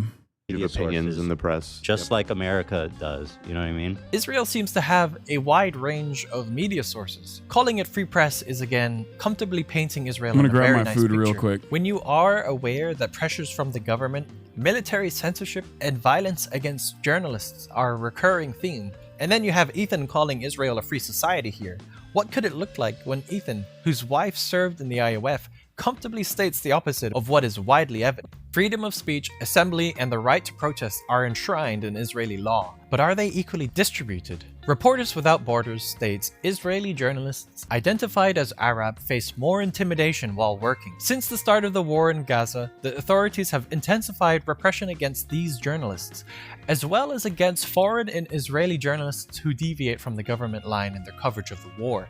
Organized crime networks try to restrict coverage of their criminal activities, and in the ultra-Orthodox media, women are almost completely excluded. Time. In the deadliest period for journalists in modern history, at least 131 media workers have been killed in the Gaza Strip since the start of Israel's retaliation for the Hamas attacks of October 7, 2023. International media groups are alarmed by Israel's naming 6 Al Jazeera journalists as terrorists. Article 19. Since Israel's war on Gaza began in October 2023, the devastating impact on journalists has been clear. They have been killed in unprecedented numbers, threatened, and harassed. Protecting press freedom remains critical to documenting human rights violations, conveying the voices of Palestinians in both the West Bank and Gaza, and enabling accurate reporting. The Guardian. Jeremy Bowen, the BBC international editor, has accused the Israeli government of blocking journalists from Gaza because of scenes they don't want us to see. Despite all of this, Ethan and Ela continue to paint Israel as a bastion of free expression, and then Ela continues to reinforce a sanitized image of Israel, brushing off any real concerns about press freedom and safety. I can't get any security assurances against Israel, obviously. Well, bro, it's not like Israel that is worried Look, about. it's not like Israel's going to do a precision strike on Hasan. They don't. But it is dangerous. It's a war zone. Like, I agree, it's dangerous. They sure, it's a war zone. They may. But what? He was in the running for anti-Semite of the year. They may.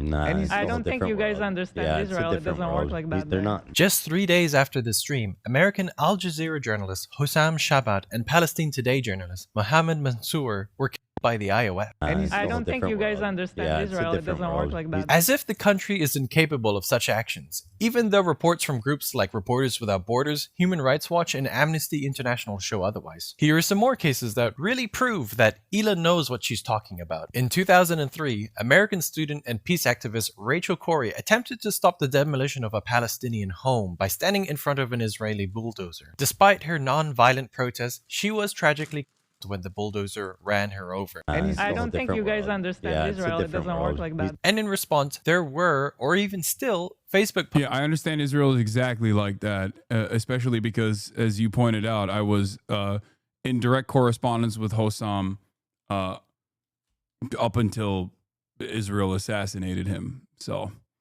that's another like insane thing that I never got to tackle when talking to Ethan about how like Israel doesn't do that. Israel doesn't target journalists, and Israel has targeted TikTokers. Like Israel has killed TikTokers in my community, like Meadow, and journalists that I was corresponding with as well, while simultaneously calling them, Hamas or Palestinian Islamic Jihad operatives. Yeah, I mean, Hossam was apparently some kind of sniping militant who's just, communicating with people, also alongside reporting, and just went through so much and, was really a hero, and yet was degraded in such a way. But, I mean, it's just atrocious. But I guess that's kind of the problem with the debate, because how can you really bring up all of this stuff? Because Ethan has done so much, and he would have just said, no, I didn't say that. I didn't do that. That's not what I did. You're misrepresenting me. Or, oh, yeah, I don't actually think that, when, you've said these things, and you must be able to admit that this is not anti-Semitism, Yeah. And I mean, even this topic I also find very interesting, the Rachel Corrie stuff. Because, I mean, I've spoken about this before, but I don't know if you've ever noticed this. It's kind of problematic in a sense of, not to undermine what people do, but in the sense of that people are always much more fussed when someone with a different passport, when someone with who was doing peaceful activism is killed, as opposed, and we kind of know all their names, but we often do not know the names of, the Palestinians who were killed doing the exact same thing. The people who are killed at weekly demonstrations at certain villages in the West Bank who are just shot by Israelis, the hundreds of people killed during the Great March of Return, maimed, all of these things, we don't know their names. And it's kind of like a sad thing of, not to admonish and not to say people shouldn't go and do these wonderful things and stand with the Palestinians, but it's just this unfortunate thing of how media works, that we sadly only hear when it's someone who doesn't have a Palestinian citizenship, basically. Yeah, World Central Kitchen workers as opposed to the hundreds of humanitarian aid workers that Israel has killed. But I mean, that is like the entire, I described to my audience the entire purpose of like Doctors Without Borders and organizations such as this one is like trying to use Western chauvinism as a shield, basically. And it's the same reason why I also will always support anti-Zionist activists inside of Israel, or even like peace activists that go and Israeli peace activists that go and like defend the Palestinians during olive harvest season from by putting their bodies in front of the Israeli occupying force, utilizing the ethno-religious supremacist ideology that is guiding this entire movement, that makes it so that they are not targets of the military. Like the Jewish Israelis are not targets of the military because of this supremacist ideology. So them using that as a shield is always a good thing, and I will always defend it. Of course, and it's just this sad. I guess it's just this sad context of like Palestinians are so easily forgotten in many senses, and even in I will always remember Hossam Shabat's name and many other journalists, Ismail Al-Ghul, who was killed, but there's so many Shireen Abu Akleh as well. Yeah. And all of these people, but there's so many others who were killed as well. And you just kind of think it's like this unfortunate thing of Israel, the way in which Israel just kills so indiscriminately. There are so many people whose names are so easily forgotten because Israel just does this constantly.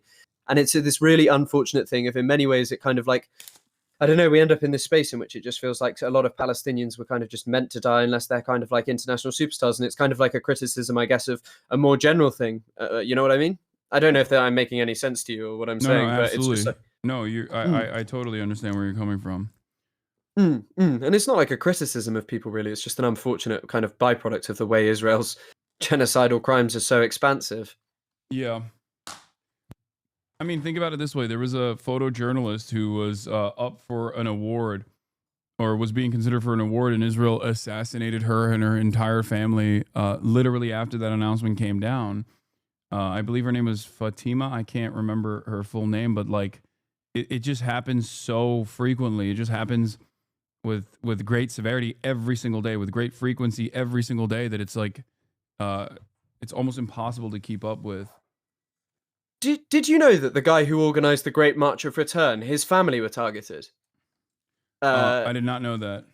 So he's in an Al Jazeera documentary. It's actually very difficult to watch because he has like a very close relationship with you see him with like one of his sons, but he wrote about it. He writes about what was done to his family. He was like, why was my family targeted? He had no association with Hamas. In the Al Jazeera documentary, he like has a discussion with people who are like, we come to the Great March of Return, but we don't believe in it. We believe in like militant resistance against the state of Israel. And he's explaining to them, he's saying, I don't believe in that. I don't believe in that. And he's giving his articulation, and his family home was targeted. No real explanation as to why. It just was, you know, and it's kind of like this crazy thing of even like talking about pacifists. Okay, he was targeted. Was he a good enough Anne Frank like character? He didn't resist, so is he the hero that we should look for? But he was killed, and you know, people will now spend their time trying to tell you that a fucking border fence got attacked during the Great March of Return, so it was okay to snipe all those people. Ethan did say that when he was talking to Sam Cedar, which I assume that's what you're pointing to. Exactly, I was pointing to that and the fact that this is, you know, really a talking point that has come up, especially since October the 7th, of trying to explain that the Great March of Return, you know, a movement that was premised around the idea of what if Palestinians walked to the border fence and looked at their ancestral homelands and protested there. And, you know, I know someone who was at them, and she spoke about what they were like and the level of violence that people experience. And one of the things that she spoke about specifically was the targeting of femurs. I believe it's femurs because it's the strongest bone in your body. And if it's destroyed, because the article talks about knees, but she was adamant that it was femurs that Israel targeted. And there are a lot of people with amputated legs from it, because if your femur bone is shattered really badly, your leg is basically done. And quite often in Gaza, it would just be amputated. And, you know, it seems that Israel did this intentionally to people to basically cripple a generation of Palestinians who would then be unable to live. And you think about what kind of space Gaza is, where because it's so densely populated, you can only build upwards. That's no kind of life for a human being. That's no kind of life where there's not the adequate facilities. And now, like, think of the context of now, where it's a mess of rubble and just shit everywhere and constant moving on limbs that are, you know, probably injured or harmed or like, you know, might be infected. It's just all of these things. And I think again, it's once again this thing of like, death is not all that matters. There are so many people suffering in Palestine, and yet we have to hear an explanation about why it was okay to do that, you know? Yeah.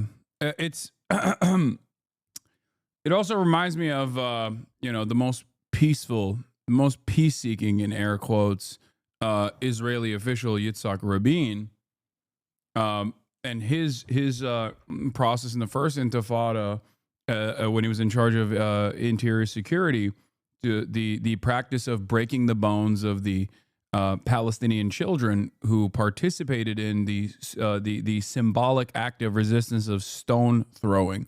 Like this became, during the first Intifada, this became like a symbolic act of resistance against these Israeli tanks and Israeli armored personnel carriers, and they would specifically demand to break bones, and they did successfully, to tens of thousands of kids during the first Intifada. And that was Yitzhak Rabin's policy. And he was seen as the most, like, he was seen as the closest that the Palestinians have ever gotten to a real peace agreement. And he was even assassinated for it by a far-right psychopath who was aligned with Itamar Ben-Gvir, and also even Benjamin Netanyahu actually wanted him to be assassinated as well, like was making calls for his demise. I have a feeling that Rabin's wife actually, to some extent, blamed Netanyahu for it, if I remember correctly. And I mean, he responded to that by saying, I would have beaten him anyway. I actually didn't want him to be killed because I was going to beat his ass, which is true. He's not wrong. He was going to beat him in the elections regardless because of the fucking peace process. And there's also, this is a bit of an anecdote that comes from one of my lecturers who was an activist during the first Intifada. And one of the things that they spoke about was that they said, and there's not really much information online, and I'm not sure how you'd get this, it might only come up in Arabic, but she would always say that there's a trauma center in the West Bank that actually had to be founded after the first Intifada to deal with broken bones, because obviously if someone breaks your bones in a certain way and intentionally is doing, I mean, there's a video of it on YouTube of it being done. It does not look like a process that your legs are going to recover from. And if that's done to you, you know, that's a serious traumatic injury that has lifelong consequences. And I always bring this up as someone who has I ruptured my ACL when I was younger. It's a minor injury, you know, it can be fixed. But if I had someone to direct my anger towards, even having slight ire at a failure of a doctor to diagnose it quick enough and then it getting worse, having ire towards the person who has done that to you, who has given you a lifelong injury where you can directly blame it, you fester with that. Your entire life is defined by being shot by someone who wanted to do that for fun, who did that because you were peacefully protesting. It creates an anger that is within you, and we're expected to believe that there is a correct way for Palestinians to behave and such. It's kind of obscene. It is obscene, you know? I think what you just described is also a testament to the resilience of the Palestinians for not even entertaining that level of justified vengeance at every waking moment of their lives. The very fact that there is even an entertainment of a two-state solution among the Palestinian population is a true testament to the humanity of Palestinians. But that also is usually the same throughout history. There's always the same fears that you hear from the colonial power or the white supremacists that in the aftermath or during the Reconstruction era were truly terrified that the abolition of slavery would change the dynamic, change the racial hierarchy in the South, and would cause black people, newly freed black men and women, to treat white people in the same way that white people had treated them. This, of course, has never happened throughout history, with, I guess, one notable exception of the Haitian Revolution that was very bloody in the aftermath. But outside of that, there has never been a moment where the liberated turned around and did the exact same kind of violence to those who had done tremendous violence to them. It just doesn't work that way. And it would, for the Palestinians to inflict the same kind of violence, it wouldn't even be a specific event of singular violence. The structure of settler colonialism that has dispossessed them, that has kept them down, is in of itself incredibly violent. It may not be direct violence. I mean, I was talking about this in the context of Luigi Mangione. Is killing someone in the street not a great thing to be getting up to? But at the same time, who is the more violent person? The healthcare company that has inflicted a slow form of violence on millions of people, or the person who takes a singular act of violence? And to create a structure like Israel has, that is systemic violence of a benign kind in many cases, of ruining people's day-to-day existences. Legalizing it's not even social murder at that point. It's just it's perfectly legal. Yeah, I mean, I guess social murder is perfectly legal as well, but.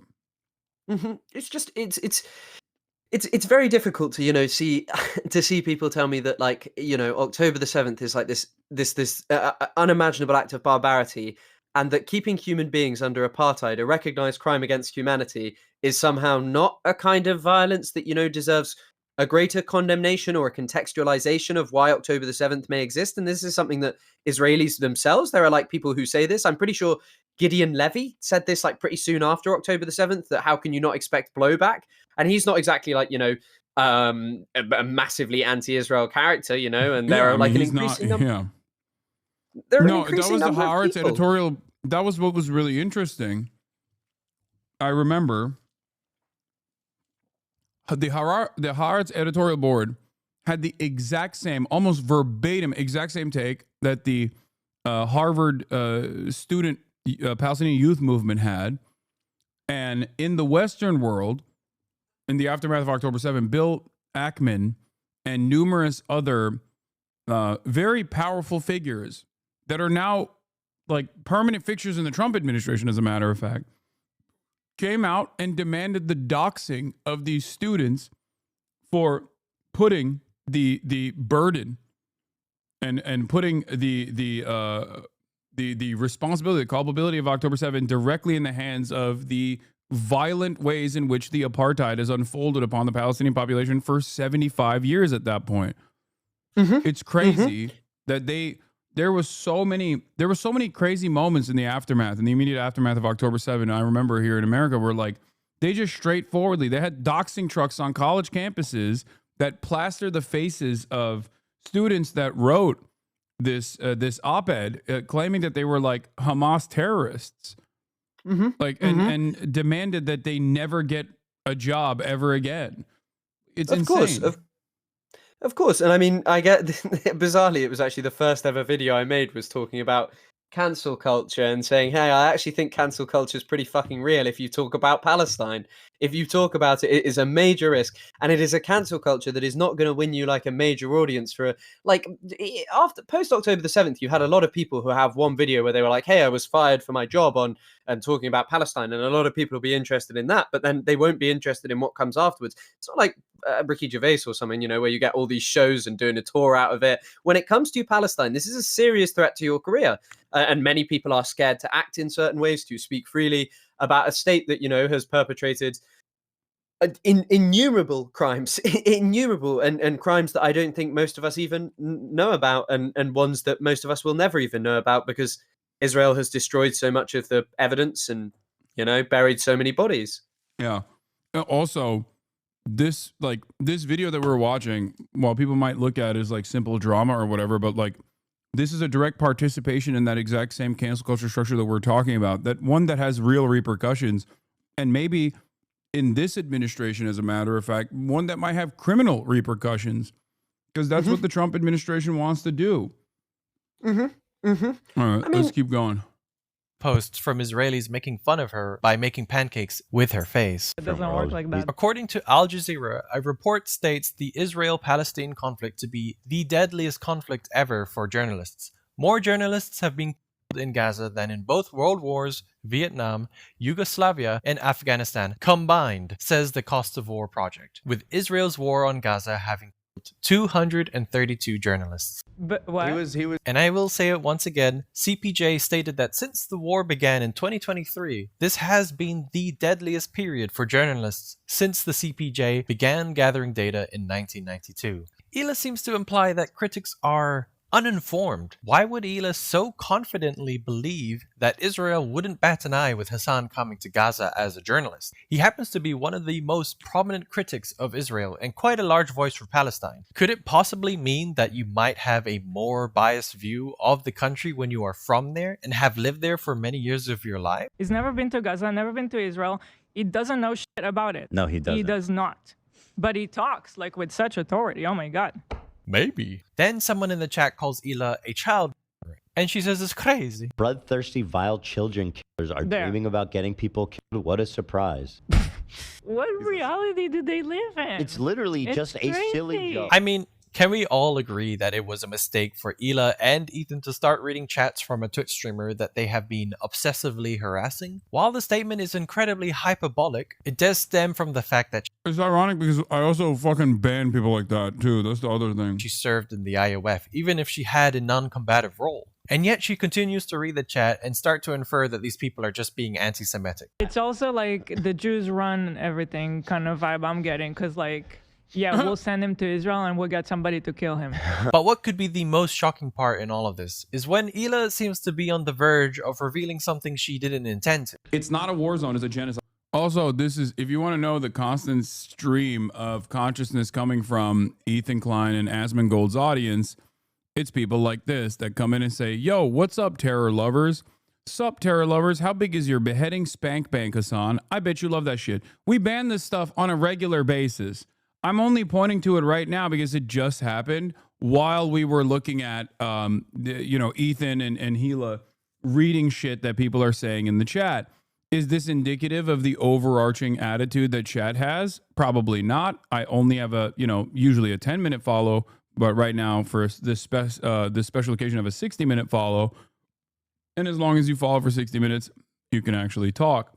Now, I don't spend a whole deal of time talking about woe is me and look at me, I'm such a big victim, even though Islamophobia is a far more prevalent form of bigotry and considered totally permissible in comparison to anti-Semitism, which is also a incredibly damaging bigotry and certainly exploding in popularity, especially as a byproduct of Israel's actions being packaged as, being done at the behest of Judaism and defending the interests of all Jews.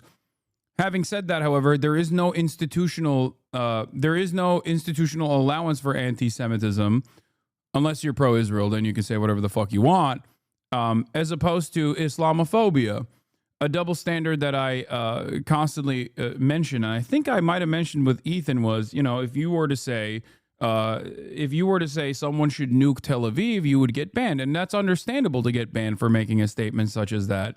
But if you were to say nuke Tehran or nuke Gaza, you can be American politician Randy Fine. I mean, as well, it's always just this obsession with beheading and things like this to this effect. It's always an act that people view as so, like, specifically evil, but Israel has desecrated the bodies of human beings in ways that cannot be compared to things done on October the 7th, like literally torn to shreds, where the point of view is literally just left in a bag regularly every single day is basically what it's been. But I mean, I think Edward Said said this years ago. Islamophobia is the only kind of bigotry that is not only acceptable but celebrated. It is a vote winner. It is a vote winner to blame Muslims for the ills of your society, whereas to talk about anti-Semitism, even for someone like Corbyn who was not anti-Semitic, it lost him in part. Played a big role in him never being elected, Yeah. Which is just, I mean, it's such an interesting topic.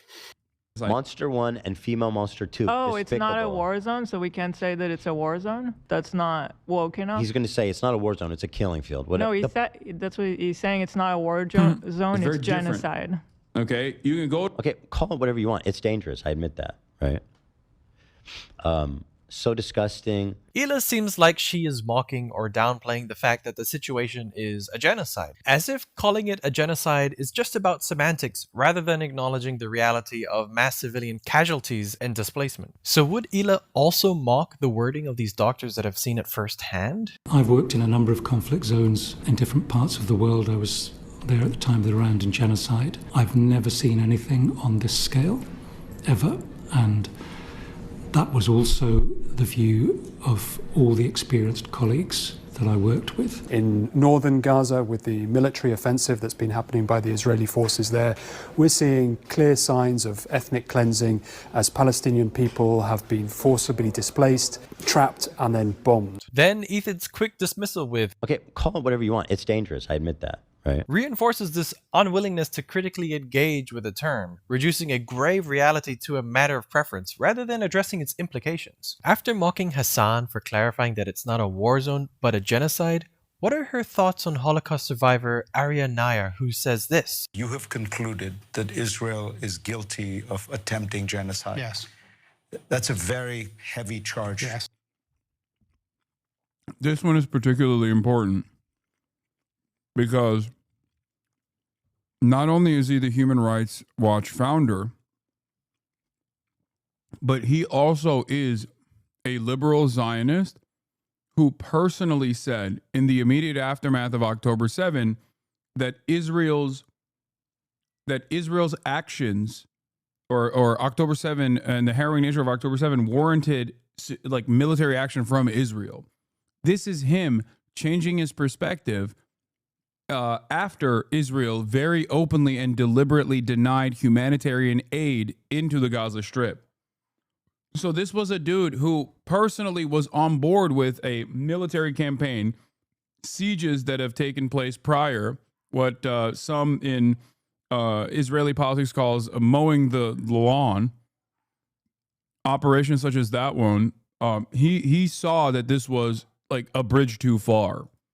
So one could raise a question. Is Hila dissecting Hasan's every word because he's crowned the H3 podcast's mortal enemy? Or is there something else at play, like a deeper discomfort with anyone who speaks out for Palestine? Because when nearly every pro-Palestinian voice ends up labeled as anti-Semitic or a token Jew, it becomes a pattern. For example, there is Matt Lieb, a Jewish man himself, comedian and pro-Palestinian voice. Or, according to Ela and Ethan, one of these guys who's like, he's Jewish, and he loves that because he allows himself to be tokenized to the max. Yeah. And in response to Matt Lieb's speech in a pro-Palestinian rally, Ela's feedback sounds like this. You're not special for wanting peace. You know that, right? Just keep in mind, guys, Ethan and Ela always pretend to stand for a peaceful solution. But even in a peaceful speech of a fellow Jewish man, they find something to mock.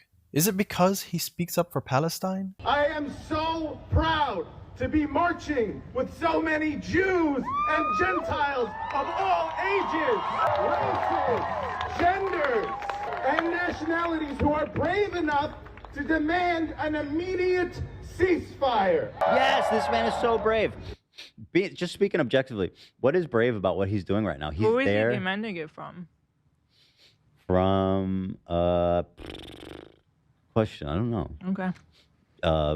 Karen Bassin? I don't know. I'm not speaking to you as a representative of all Jews. I am a bad representative. Why'd you even say that? It's like, bro, he's playing the token card. Wait, crazy. so you're saying that Jews don't want ceasefire? No. No, he's doing a joke because he's a comedian.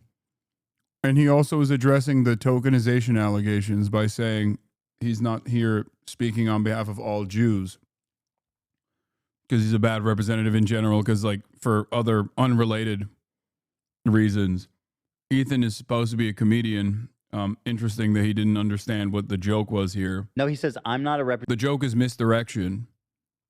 of all Jews because he's probably accused Yeah, of being but a so token. far all he said that he wants ceasefire, but then that does not represent all Jewish people. Well, That's I'm the not one the- that wants ceasefire, but not those other Jewish evil people. Like, what do you think everybody wants, dumbass? That's not the argument I he came was from making. a secular family, and the closest thing I got to a bar mitzvah is when I was 13, and I one time saw my dad send back soup for not being hot enough at the cafe in the Holocaust Museum. That was the thing that happened. When does he start talking about how do we get ceasefire? We're getting there, apparently. What a hack. He's a comedian, by the way. Quote unquote. He gave back soup at the Holocaust Museum. Wow, you guys, so far you're so brave to be there and tell jokes and just And the get Holocaust applauded. Museum. Really brave. Don't get me started on the Holocaust Museum. More like the Museum of Lies. I like that. I like that they're simultaneously be like, oh, so brave, while also literally advocating for him to be fired. Demonstrating at least one point as to why it would require courage for people to come out and speak out against these sorts of things. Or even like getting ostracized from your community, like getting pushed aside from your community. A lot of young Jews in my community have talked to me about this when I've been to the encampments where, all right, they go to college, they're freshmen. They think they can join Hillel and like all these Jewish campus organizations.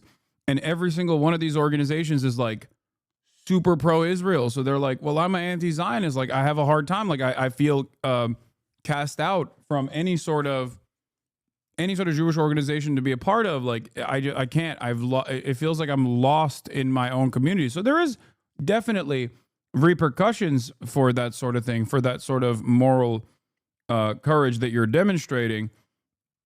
But every single person understands that regardless of being declared a pariah or the material consequences of speaking the truth about Israel, constantly having to deal with like people that want to fire you or deplatform you, as Ethan has done to me. It's nothing in comparison to the untold amount of violence that Palestinians are subjected to, and I think it's completely worthy to speak out against that, no matter what the repercussions are. It's also very interesting that he's a token, but Ethan sharing Ahmed Fuad Al-Khatib is not a token, who is someone who has made untold amounts of money and gained unamounts of prestige from solely being a Palestinian who speaks out, whereas Matt Lieb, is a person who's funny. Like, let's be honest, like that's the reason he's been, that people like him. He's funny, he says funny things, he makes funny content around Palestine-related stuff. And he's Jewish, and Peter. And that's he couldn't a get thing him to fired mention. from Rhett and Link. Let's not forget from Good Mythical Morning, who he's a producer at, in spite Ethan's best attempts.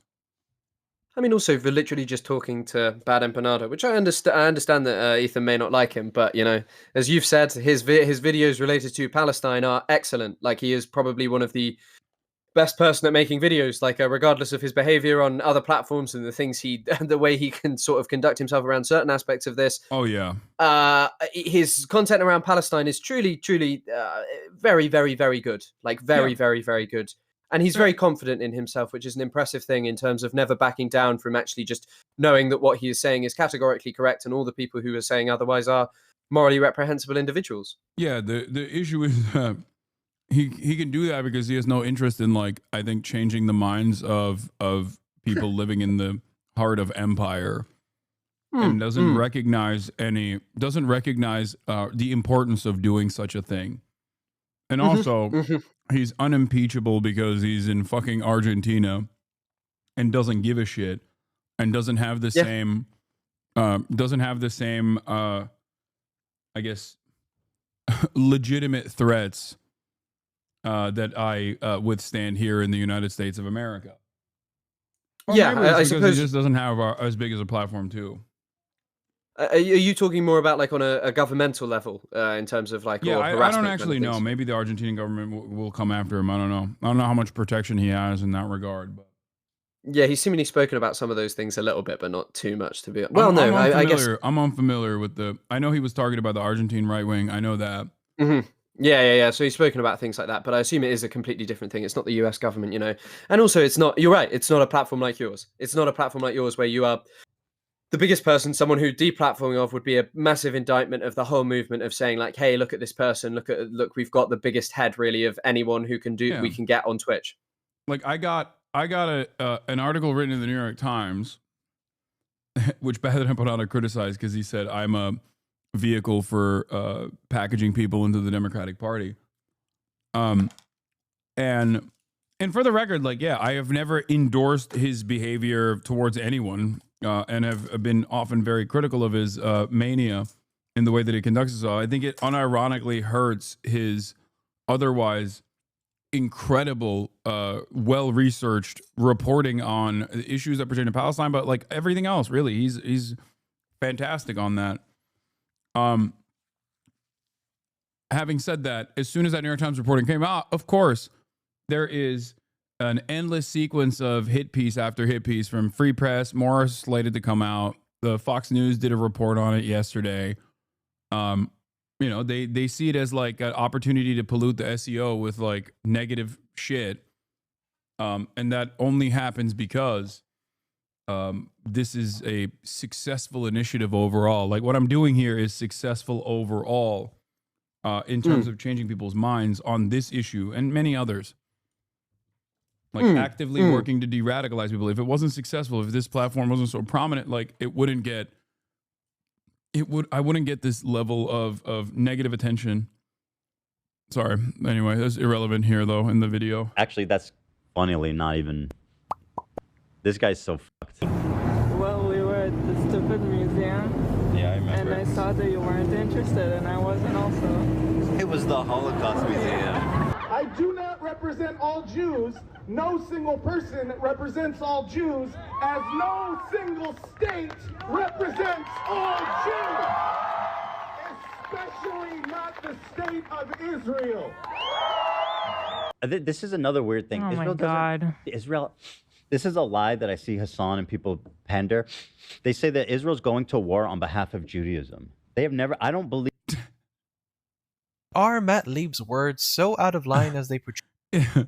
That is the funniest thing that he says, where it's like Israel's nation state for Jews law, the fact that it puts up menorahs in Gaza, the fact that they use the Star of David almost in the same way that the Nazis utilized the swastika at that point, and they put it on top of people's heads, Palestinian detainees' heads, that they use bulldozers to put Star of David's, like carve out on the face of the earth a Star of David in the middle of Gaza in a hollowed out like apartment complex. All of that we just are supposed to look at and say, no, these guys aren't trying to say Israel is the Jewish state, even though they say it every day. And also yelling at the people who decouple Judaism from Israel is additionally silly. Constantly claiming that, all Jews are Zionists, all Jews are Zionists. When you say anything about Zionism, you mean all Jews. You're actually in a very sinister way doing anti-Semitism. That in and of itself is that exact same conflation that Ethan claims Israel is not doing.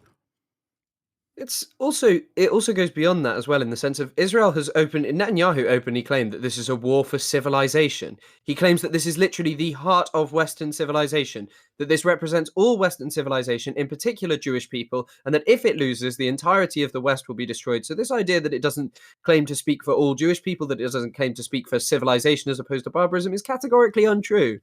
Yeah.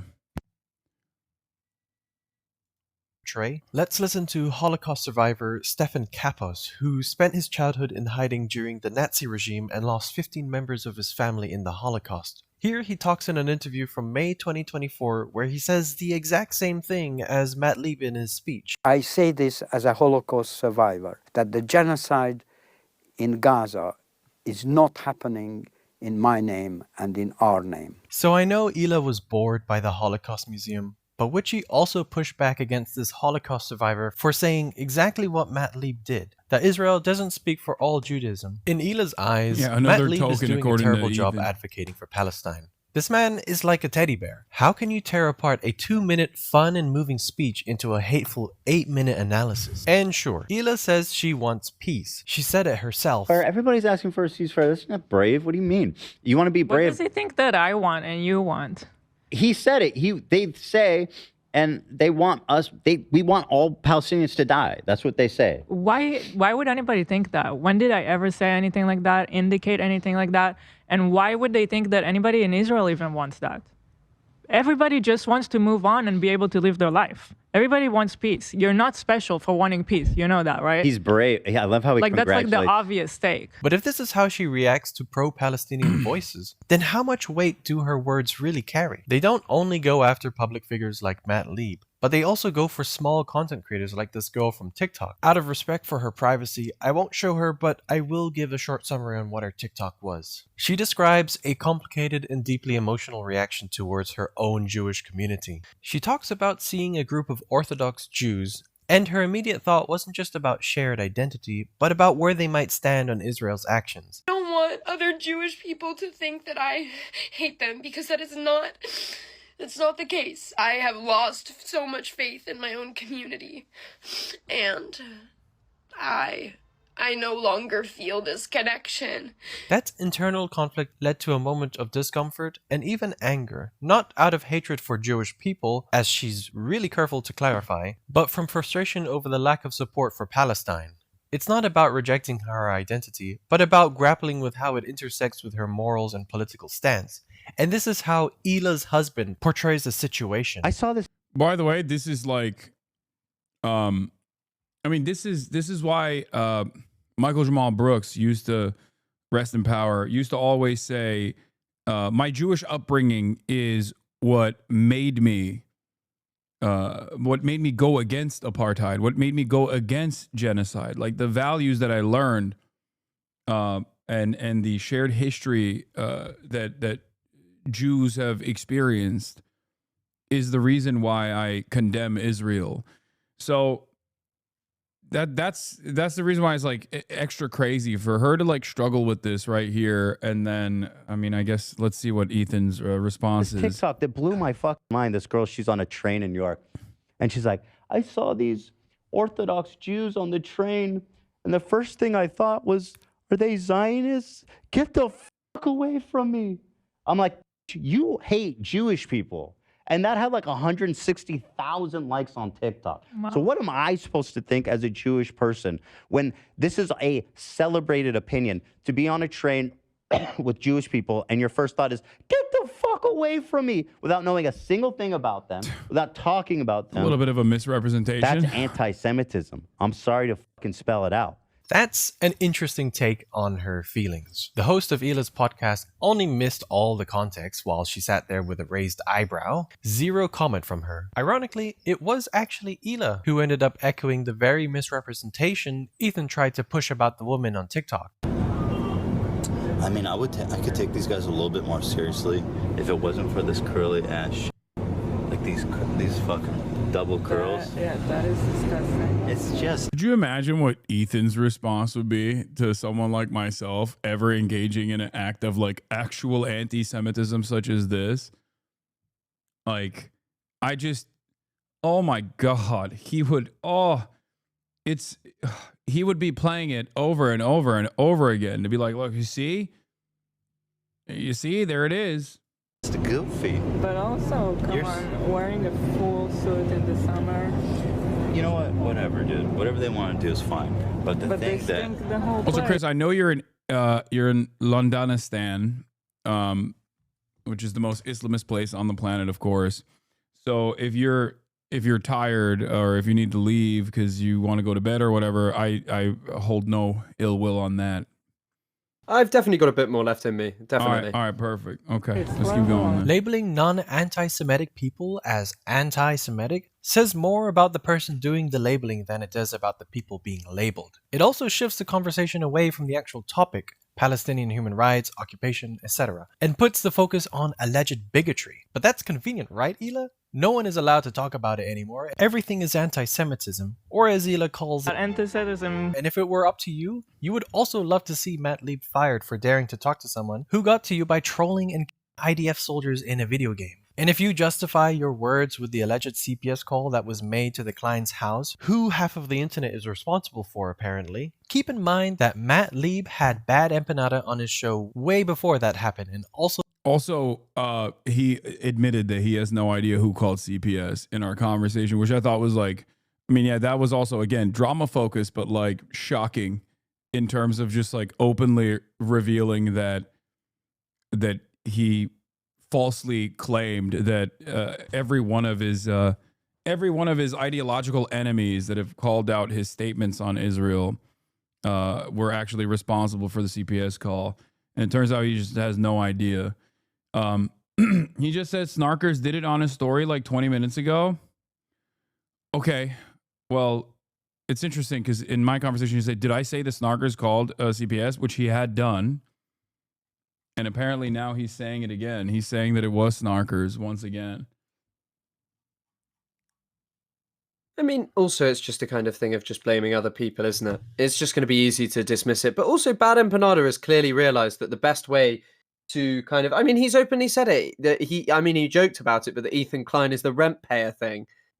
Like, he's joked about it, but it's obviously just such an easy way to bait Ethan and Gila into talking about him, and also to get way more attention to his videos where he's just uploading talking about Palestine. Yeah. And I understand what... I think obviously it's not a way I would do it at all in terms of the sense of like how, like of some of the things he says and does. But at the same time, it is like just an example of you can direct people to learning like things about Palestine and learning how to dismiss people who have really problematic views about Palestine by just, you know, winding people up basically about something that has nothing to do with him.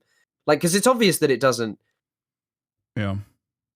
So that YouTube is full of compilations of you guys harassing everyone left and right. Another instance of Ila using her words to show her deep-rooted empathy of the suffering of Palestinians is during the H3's Cope stream for Trump's inauguration day. Just the other day, Bibi fired a really good guy that a lot of people are pissed about, and he fired him because they had a disagreement, and that's like so Trump-coded. Now, I know Ila doesn't like to hear... But she lived in Israel. She's obviously the most knowledgeable. I don't understand. Like, how could she have said, as someone who is against Israel's violence, how could she have said the defense minister during October 7, who in the immediate aftermath of October 7 said, we must shut off their electricity, their food, their water. We are fighting human animals.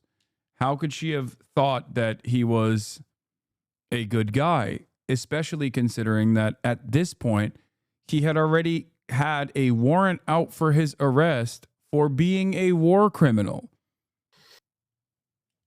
Yeah, I find it particularly difficult to believe that neither of them knew who he was. I mean, Ethan clearly doesn't in the clip, but I think that they know. And also, I've seen people defend it on the basis of, well, he did want to end the war, but he wanted to end it because Israel had done enough genocide, in his opinion, that they'd achieved all they could, that there was no more point to the genocide.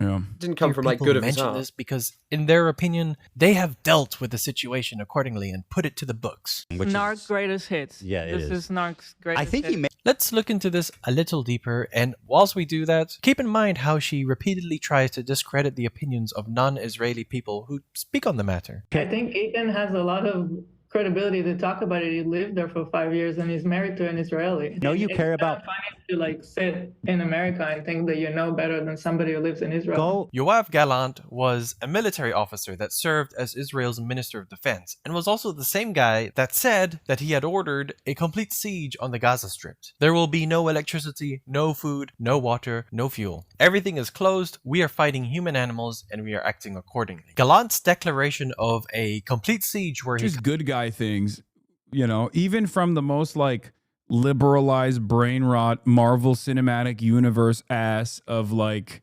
approaching politics, like that's not what a good guy would say, I don't think, you know? That's what a really good guy would say. Like the best guy, actually. But also, I think it's thinking about, you know, you mentioned how you use your platform to Ethan. You know, you think that you might know who this guy is if you cared about the Gaza genocide from talking about saying, hey, this is a pretty...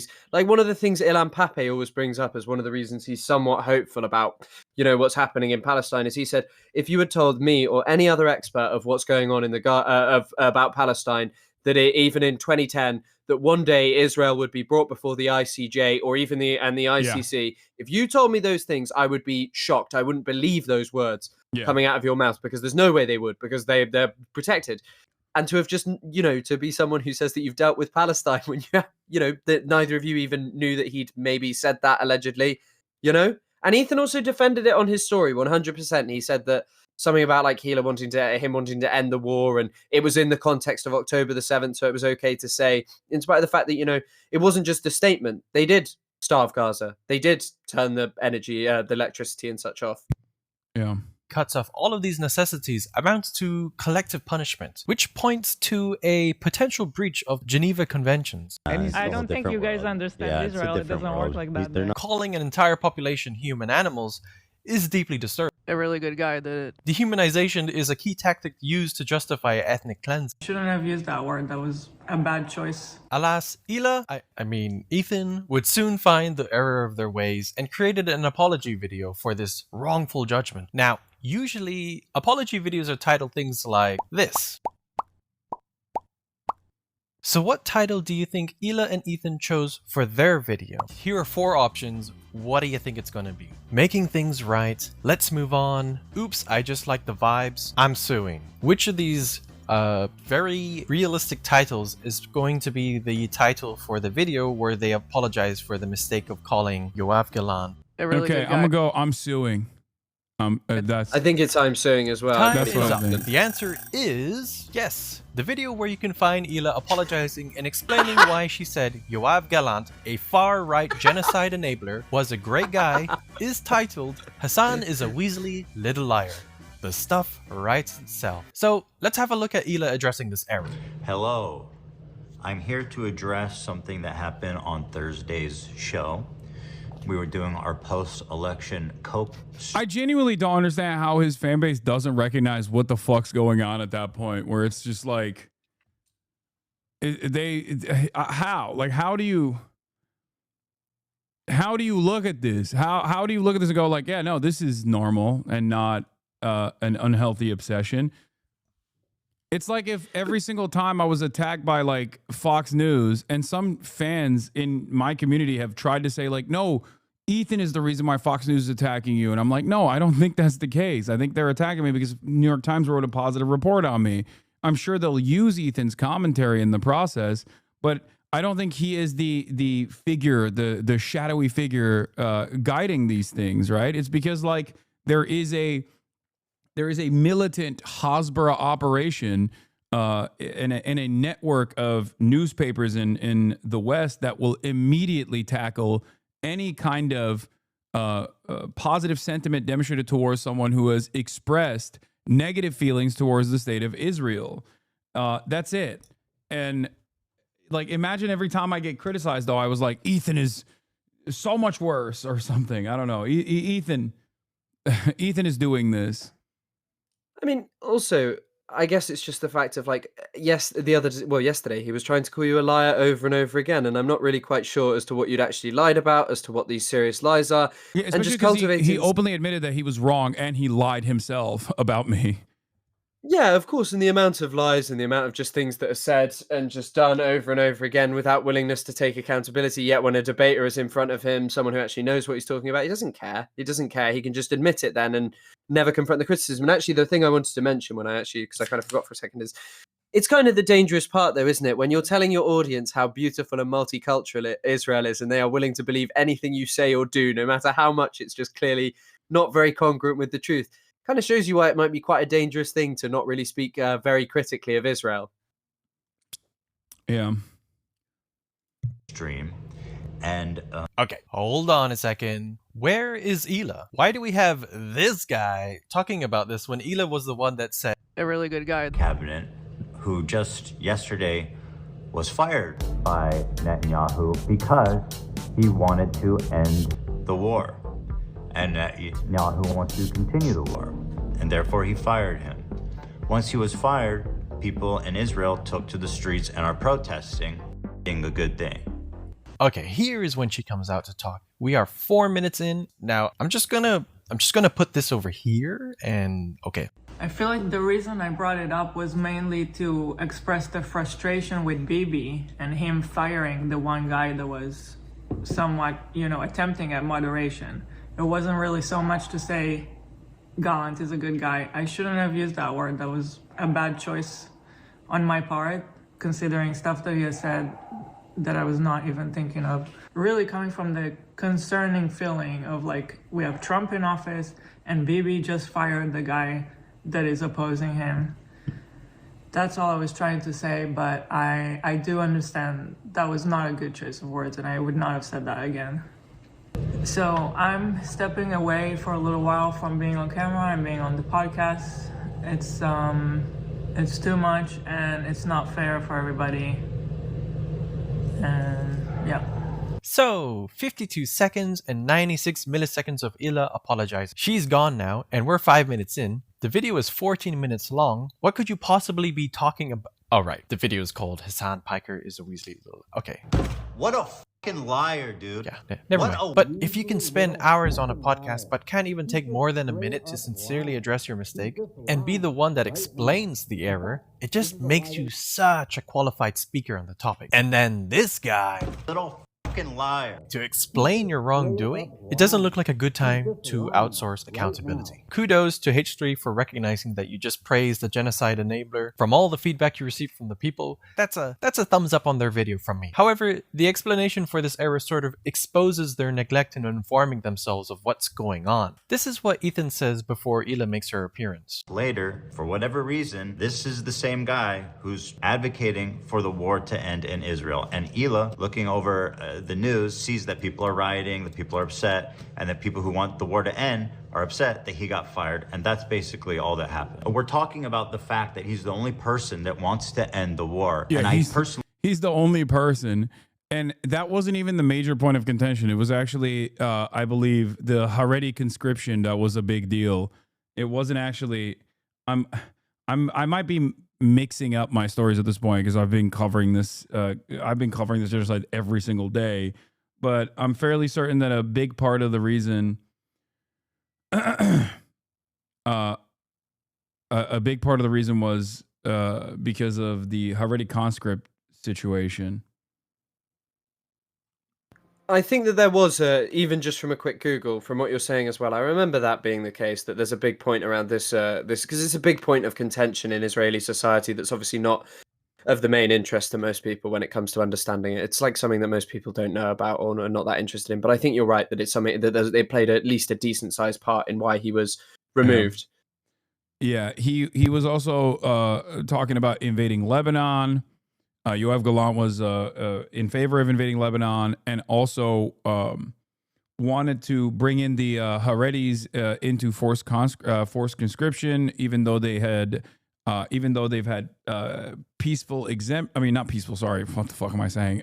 Even though they have religious exemption because they're supposed to be doing religious studies. You really are a piece of shit, lol. Explain to me in a couple words why I'm a piece of shit, really quickly. You have the floor. Now that we also have a guest on board as well. I would like to hear your take, Sebson. Following since 3 hours ago, unfollowed, and then back at it. But yeah, what I was gonna say is, if you want to know more about the Haredi situation, it's because it's because they get religious exemption. A lot of Israeli society actually considers that to be ridiculous. They think that like the Orthodox communities or the settler communities especially are like welfare queens that don't give anything back to Israeli society and only take. That's like one of the reasons as to why they have resentment towards them. And Benjamin Netanyahu's coalition relies on the Haredi parties. Disingenuous liar. Okay. About what? That's not an explanation. Sorry. I think generally they also pay way less tax and tend to have more children. And so most people in Israeli society, as you say, view them as welfare queens, Yeah. Because they're not paying taxes. They don't do anything. And a lot of people as well. It's interesting. Ilan talks about this stuff. That on the other hand, they view the secular Jewish state as, they call it the Messiah's donkey. They think it will bring about the end times. But they also think that they're like basically stupid because they don't believe the same things as them. It's an interesting dynamic and obviously something that most people aren't particularly interested in. Yeah. Okay, let's continue. Don't understand how that's not relevant. Here from The Guardian, a left-leaning newspaper you guys all probably know. Here's a headline. Benjamin Netanyahu fires Defense Minister Yoav Gallant. I don't doubt Ela and Ethan would like for the war to end. She was operating off of the fact that this man had stated he wishes the war to end. But what does this say about how you read news articles and interpret them? Because from what Ethan said on behalf of Ela here, it sounds as if they're just reading headlines and calling it a day. And what was that about a certain someone that doesn't know a thing about this conflict? He doesn't know shit about that conflict. He's never been to Gaza, never been to Israel. He doesn't know shit about it. No, he doesn't. He does not. However, when confronted with this topic and moment once again in iDubbbz's Content Cop video, she seems to have a different reason as to why she said that. I want to explain it because people bring it up non-stop. I apologize for it right away. When Ethan made a video to address this on his Ethan Klein channel, next day I made a quick appearance in that video just to say, I'm sorry, I misspoke. I shouldn't have called him a really good guy. Like, I don't know why I said it like that. The point I was just trying to make is that Bibi fired him because they were disagreeing. Here, you don't need to paraphrase it. Let's watch it. Yeah, why do you have to cut her off, dude? Let her cook. Okay, that's quite different from your explanation when you apologized. Ethan said that she was just reading headlines saying that they want the war to end. Ela then said that he was the only one that attempted moderation. And now she says that the point she was trying to make was that Netanyahu fired him because they were disagreeing. What were they disagreeing on? Let's take a look at the point she was trying to make in the original video. He looked mean. I thought he was mean just because he looked mean. No. Well, the big disagreement was that people are fighting for the Orthodox Jews to get drafted as well to the army because they're not. Motherfuckers. Wait, so she does know more than she's letting on. But Israel... That's an issue? Yeah, the Orthodox don't serve. They don't serve. Yeah, it's like Amish people, too. They don't do that. But everybody else has to. Everybody has to do it. Sure. So it's like, what the fuck? Dude, the Orthodox are such leeches there. Oh, you think Orthodox Jews in Israel don't serve? I thought that like everyone had to. Exactly, except the Orthodox. And then the Orthodox. I like that. I'm glad that you and I just had this conversation before this moment to describe in detail like what the actual dynamic looked like, and also simultaneously explain how like some liberal Zionists or like some people in Israel actually consider them to be leeches and welfare queens and all this stuff. And well, turns out there it is. They're doing it. They're doing the thing that I was saying. Because they need to sit and pray for God all day. Never mind, it's a dislike now. So just to be clear, Ela's concern is not that people are being conscripted into a violent occupation, but that some people get to skip the uniform and stay home to pray. The framing is not so much about systemic inequality and appears to be more about wanting broader participation in Israel's military forces. The same. And for the record, before people say like, oh, they're being anti-Semitic or whatever, or their take on this, the only reason why I take issue with their perspective is exactly what this guy, the soft take, is presenting, which is that it's ridiculous to be like, well, how dare they don't get to serve? Like, how dare they behave like leeches or whatever? I don't necessarily find myself in defense of some of the more fundamentalist elements within Israeli society. Let's be real. It's doubly ironic, of course, because I very famously call all kinds of different right-wing reactionaries inbred, which was what Ethan claimed I was doing in an anti-Semitic manner towards the ultra-Orthodox settlers that were destroying humanitarian aid going into Gaza, which Ethan said were just a bunch of wonderful fellows that are like, why? These guys look like they're holding they're holding up aid boxes and moving them into the Gaza Strip to do delivery of humanitarian aid into the Gaza Strip. How dare Hasan imply that they're right-wing and bad, and also say that they look like volunteers, he said. Well, perhaps it's because I don't get my opinions off of 30-second fucking clips, and instead was reacting to a news report about them doing exactly what I'm saying, which is destroying humanitarian aid. It's also very interesting that I guess I sometimes think about things that when I see other people bringing up stuff that I hadn't. Very interesting to see that clip in its full sort of context, because I've seen it so many times, but I've never seen it where Hila clearly does actually know, this is to do with, probably the more niche part, the sort of ultra-Orthodox conscription, but has no, has apparently, she was just thought he was a good guy because of being a moderating voice. It seems she's much more interested in Israeli societal issues than, his genocide opinions. Yeah. Military force that likes to go on social media and post stuff inside of Palestine. By the way, you're doing tremendous PR for British people. I just saw someone in the chat go, this guy is the coolest fucking Brit I've ever met. You're doing incredible PR for the island. I'm glad. What do they all say? Is it three head that they all say at the beginning? Yeah, free head lad. That's right. Fucking hell. I'm hoping to change the chat's perception vis-a-vis free heads. This is actually this is a British Angloid Hasbara right here. And that's what it is. You're doing PR. Palestinian homes like this, and also this. It's quite telling that Hila's complaint wasn't, why do people have to serve in a military accused of war crimes, but instead, why doesn't everyone have to? Let's go back in time to a podcast episode in 2017 where Hila recounts her time served in the Israeli military that is renowned for headlines like this, and this, and this. And not once has she shown remorse for being part of it, or I at least couldn't find a single clip. If it exists, please let me know in the comments and I will do right by it. Let's take a closer look to show you what I mean by having no remorse for it.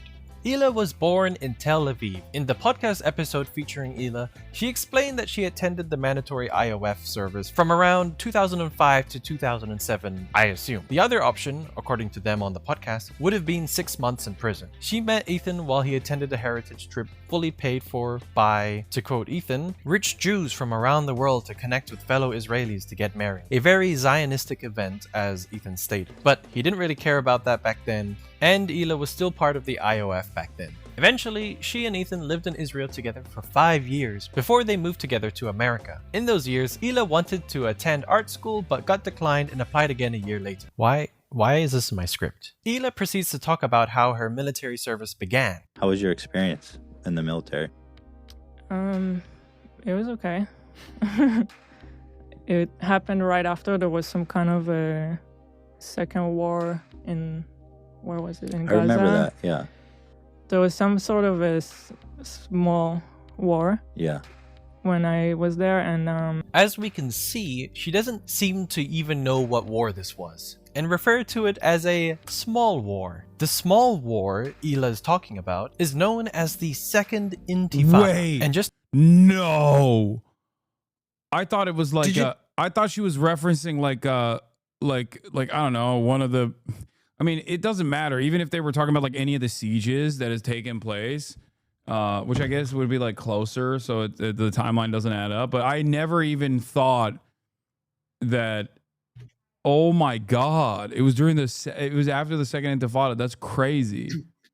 Yeah, I think I was considering putting this in my video talking about it. It is really interesting that she didn't even know what it was. I just think it's kind of mad that you'd serve in a military, like off the back of that, you know, and just have no idea what anything that they do, anything that you're doing is kind of pretty. It's pretty wild. That's what the timeline matches up with, like the Second Intifada. Is that? Yeah, it does. I think Ghisla's born like I spent some time looking into this. I think she served in about, as he said, 2005, late 2005, early 2006. Oh, she was 18 in 2005. So yeah, it's like at the okay. So like okay, right on the heels of the Second Intifada. That's crazy. Yeah. And also, by the way, as I have noted, that although it was much more militant, the vast way that the way that the vast majority of people participated was still through non-violent actions. Yes, there was definitely targeting of civilians inside even Israel proper. However, the vast majority of people still participated through non-violent methods. That is what Andy Clarno says, and he says that is what people, because of course people protested and such. You know, people didn't just all engage in militancy. Yeah.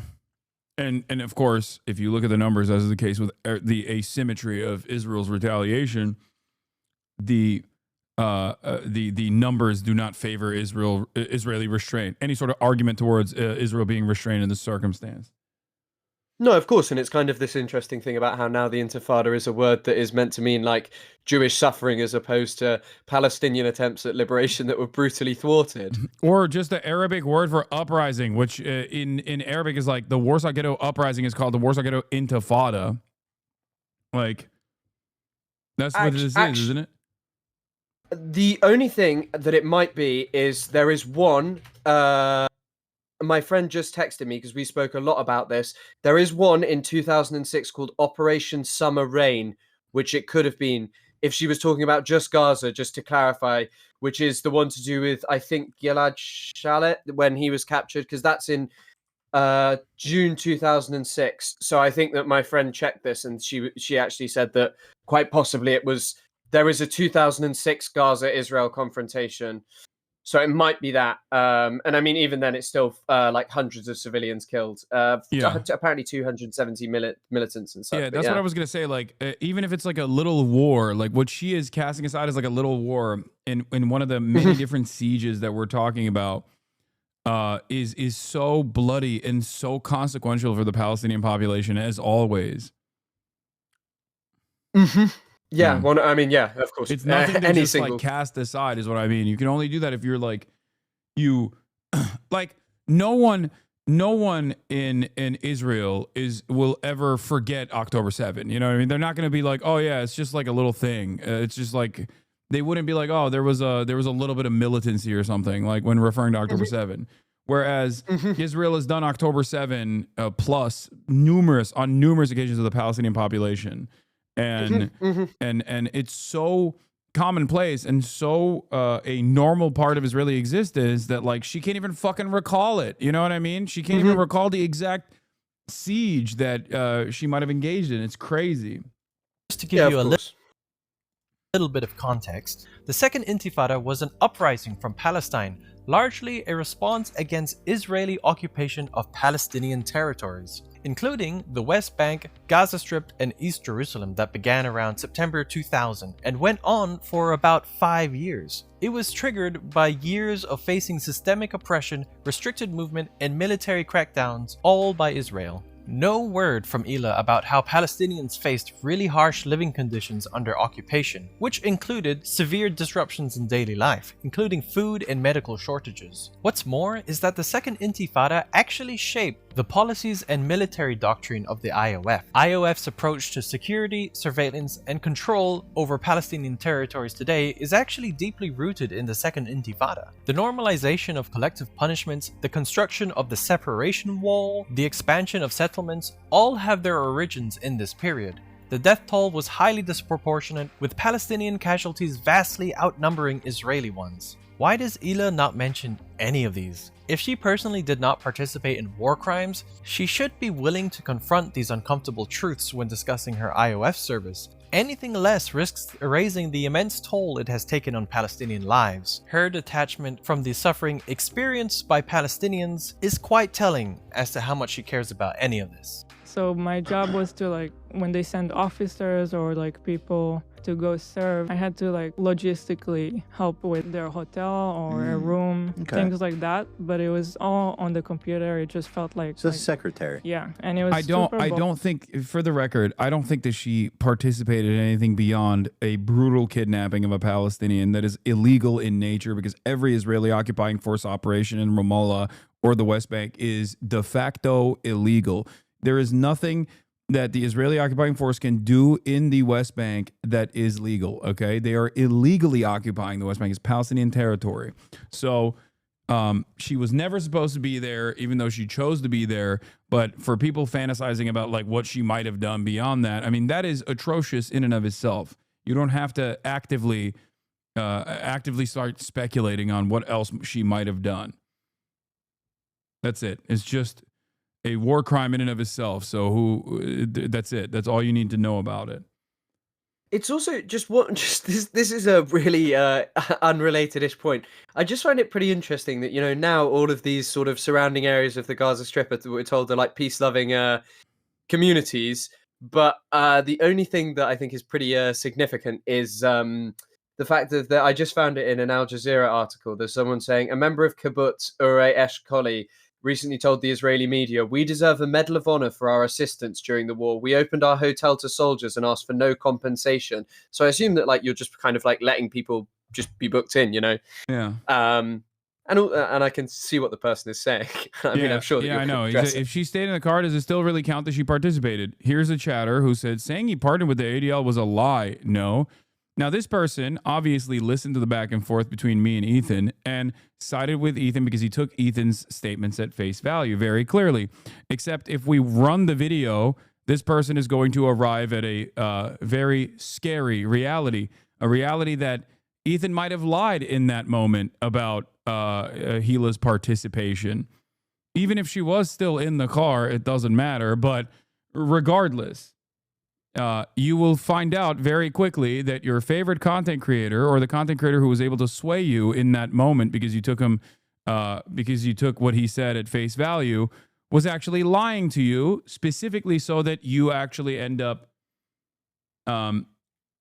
feeling this type of way, as though I was the one who was misrepresenting the events. Let's take a look. Boring, and I really hated it. Come on, Ila. This is your chance to tell us that contributing to the oppression of Palestinians didn't sit right with you. This is your time to shine. Because it was just like, yes, I had to take a bus super early. What? Go there, spend the whole day, go back home. I hated it. So I tried to change my role. It was super boring and she had to take a really early bus. Ila says she would have found a way to leave the IOF if she wouldn't have liked her new position. You can apply for it. They're going to give you something else, completely random. I decided to do that, and if I don't like the second one, then I'll just find a way to get out of the army. It was that bad? Yeah, I just didn't, I hated everything about it, didn't want to do it. It felt like I wasn't doing anything, like I was just wasting my life. It could get really frustrating, I don't know. And you got to do it for 2 years. At this point, she has indicated that it was her personal choice to stay in the IOF. Ila has stated in the past that it is honorable to serve in the IOF. For one person to decide I'm not going to do it is a very selfish decision, because meanwhile you're not doing it, everybody else is doing it and putting their life on hold. That's the whole country. It's mandatory service. It's the whole country. There's nothing wrong. I hold to this. And there's other countries that have mandatory service. You're just being racist. If you have a problem with the whole country, including that's by racist. Turkey, yeah, rich and my flee the parents country. were not the rich kind that will pay to get me out. Okay, we but even heard if this they already. were, they would not agree to that because they think it's important to serve like everybody else in the country. I mean, it's a very selfish move to decide, okay, I'm not going to do it, but everybody else will. What did her husband say 2 years ago on this podcast? I never faked ticks. Actually, no, I did one time. That's not true. Really? I was being recruited for the military when I was in Israel. And I told him I have Tourette's, which I guess disqualifies you for the draft. Wait, you faked tics to get out of the draft? No, I didn't fake tics. I have Tourette's, but I went for the interview, and they were asking me questions, and like my tics aren't always visible. Right. It's not always like. Yeah. And so they make you feel like such a fucking piece of shit. That's based. And so I started doing like this, you know. But those are tics I had. Yeah. But I was like, and then when I did that, I felt so stupid. They're like, oh, see, he has tics. Getting out of being drafted into the IDF is the one time. I was not doing the IDF, bro. I was not doing that. I was not doing it. Such a striking contrast in perspectives here. I filled out that form and I tried it, and then I somehow ended up in a better place that I liked a lot more. So Ela stated that she ended up in a better place. She relocated from Tel Aviv to Ramallah. And just to give you a quick overview of the historical context, Ramallah was effectively occupied by Israel in 2005. For that chatter, hold on. This guy is taking a long-ass time to get there, but I promise you, I'm welcome to seeing the evidence of that, and I don't see Ethan as infallible. Well, it seems like you believed his framing on the partner with the ADL thing that was actually presented in a way where it would come across like I'm being crazy when he had actually actively talked about the role that the ADL had taken place, openly admitted that he recognized that he mentioned the ADL on numerous occasions after claiming that he had never once said the words ADL before, and also simultaneously was collaborating with Destiny's podcast co-host Dan Stalkman, who's my #1 stalker, 60-year-old pervert freak, who had been directly collaborating with the ADL to try to get me and many other pro-Palestinian content creators banned. Ethan was talking to him. He wasn't talking directly to the ADL. And also, simultaneously, he took credit for the ban, as I mentioned in the conversation. Do you feel like that framing was justifiable from his perspective? Do you really think that it was? Do you really think that this was inappropriate for me to say, and it was anti-Semitic in the way that Ethan suggested? I'm just saying, you literally said he partnered with the ADL, which isn't the same thing as agreeing with them. Oh my God. Oh my God. What Ethan Klein did is literally partner with the person who worked directly with the ADL. What are you talking about? Why are you still trying to entertain a semantics argument? It is not even my words that would make people that would lead people to infer that Ethan directly worked alongside with the ADL. It's Ethan's own admissions that would allow people to feel like he had worked not side by side, but directly hand in glove with the ADL. You understand that? Do you understand that? Do you feel like it was appropriate for him to try to infer that this is anti-Semitic? Pedantic princesses, all conflation, bro. I can't believe you're still trying to maintain this position. Just wait. Okay, here, hold on. I want to hear what kind of defense you have after she describes her limited involvement. Despite being officially part of the Palestinian Authority, Chris, under you get the to see Oslo the real Accords, HasanAbi the experience. Israeli army controlled access to and from Ramallah, with roadblocks and checkpoints severely restricting Palestinian movement. I somehow ended up in a better place that I liked. Her new position was apparently another secretary job in the Dutchifat battalion. The new one, a base that was far from my house, so you go there for the whole week and then you come back for the weekend. So you preferred that? Were you gone for a whole week? I did. Interesting. Why? It was kind of like just more of an adventure, more of a different experience. I preferred them to just go to a boring job, sit on the computer and go back home at the end of every day. I don't know. I was in Dutchifat, that's in charge of the area of Ramallah. That brigade has like a main officer, so I was his secretary. Okay, so you were right below the big boy. Mm-hmm. Cool. Under the big boys. Cool. It's hard to explain, but for some reason it was more interesting. I enjoyed it more. You told me once you went on like a mission with them Mm-hmm. to like a terrorist city. Ramallah, like calling Ramallah a terrorist city when you are de facto, by Ethan's own admission, the terrorist terrorizing an area that you are not supposed to be in, that you're in illegally occupying, engaging in acts of military occupation. That is what is at the heart of this dynamic, and the way that Westerners receive this information, and the fact that they will never understand that it is actually Israel that is terrorizing Ramallah, and that Ramallah is not a terrorist city, but any by Ethan's own admission, once again, because he said West Bank settlers are valid, legal military targets. Like if someone were to kill a West Bank settler, he said that it would be valid. That's an extreme perspective that, for the record, I literally am against on a pacifist principle, on a humanitarian ground, and is the reason why I believe in a one-state solution, because I think it's like impossible to remove 750,000 people from now these occupied areas. Okay, Ethan's own perspective on this is like supposed to be more extreme than mine. Okay, let's take a look. Yeah.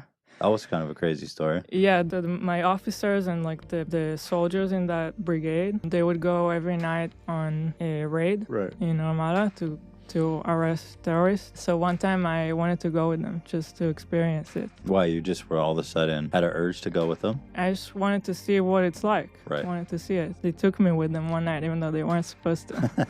You're driving in this like Jeep that's bulletproof, so I was in the Jeep. As soon as we entered Ramallah, the people in the city started shooting us. Wow. And I heard like a bullet hit the Jeep like right next to my head. Did it like dent or just No, you you heard just it? hear it. I mean, it was just interesting.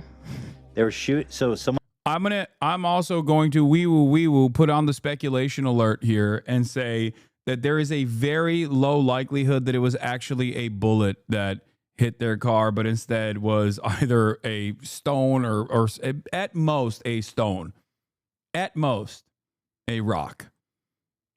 There's also something else to note about Ramallah specifically. It's in Area A of the West Bank. So it's technically not even somewhere that Israel should be under the Oslo agreements. They have this clause called hot pursuit, which is like some bullshit law they put in. So they're actually allowed to go anywhere in the West Bank. But even in terms of if you believe in the two-state solution, right? Like it's not even just occupied land. This is an area where Israel specifically stipulated under the Oslo Accords that they were not to be. So if you are a big two-state believer, why on earth you would think it was okay to go to Ramallah and call it see it in this kind of way as obscene? Yeah. Someone actually was shooting the car when you went in there right away. Yeah. Huh. I mean, I walked with them to one house. Okay. I did get out of the car once. Did they arrest anyone that night? They did. Did they bring it in the same car with you? No. Was it like, how did you feel? Was it horrifying? It was strange. Very, very weird. How so? I don't know. Just. Yeah. Notice how I think they already talked about it, right? I think I might have missed it. They took me with them one night, even when they were not supposed to. But they were so someone actually was shooting the car when you went in there right away. Did he already mention it? Did I miss it? I mean, I walked with them to one house. Okay. I did get out of the car once. Did they arrest anyone that night? They did. Did they? Yeah. She said, I walked with them to one house. I did get out of the car, and also referenced the Palestinian that was arrested as it. Let's see what you have to say. I don't think it was appropriate. No, I don't know. Well, you haven't responded since this was directly contradicted. Maybe there's going to be a point where you actually shake away from the stupor that you found yourself in, where you just think that Ethan is. Whenever Ethan says no, that's not what happened. Maybe he's just simply lying. That's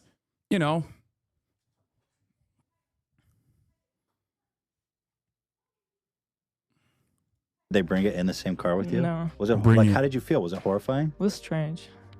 Very, very weird. How so? I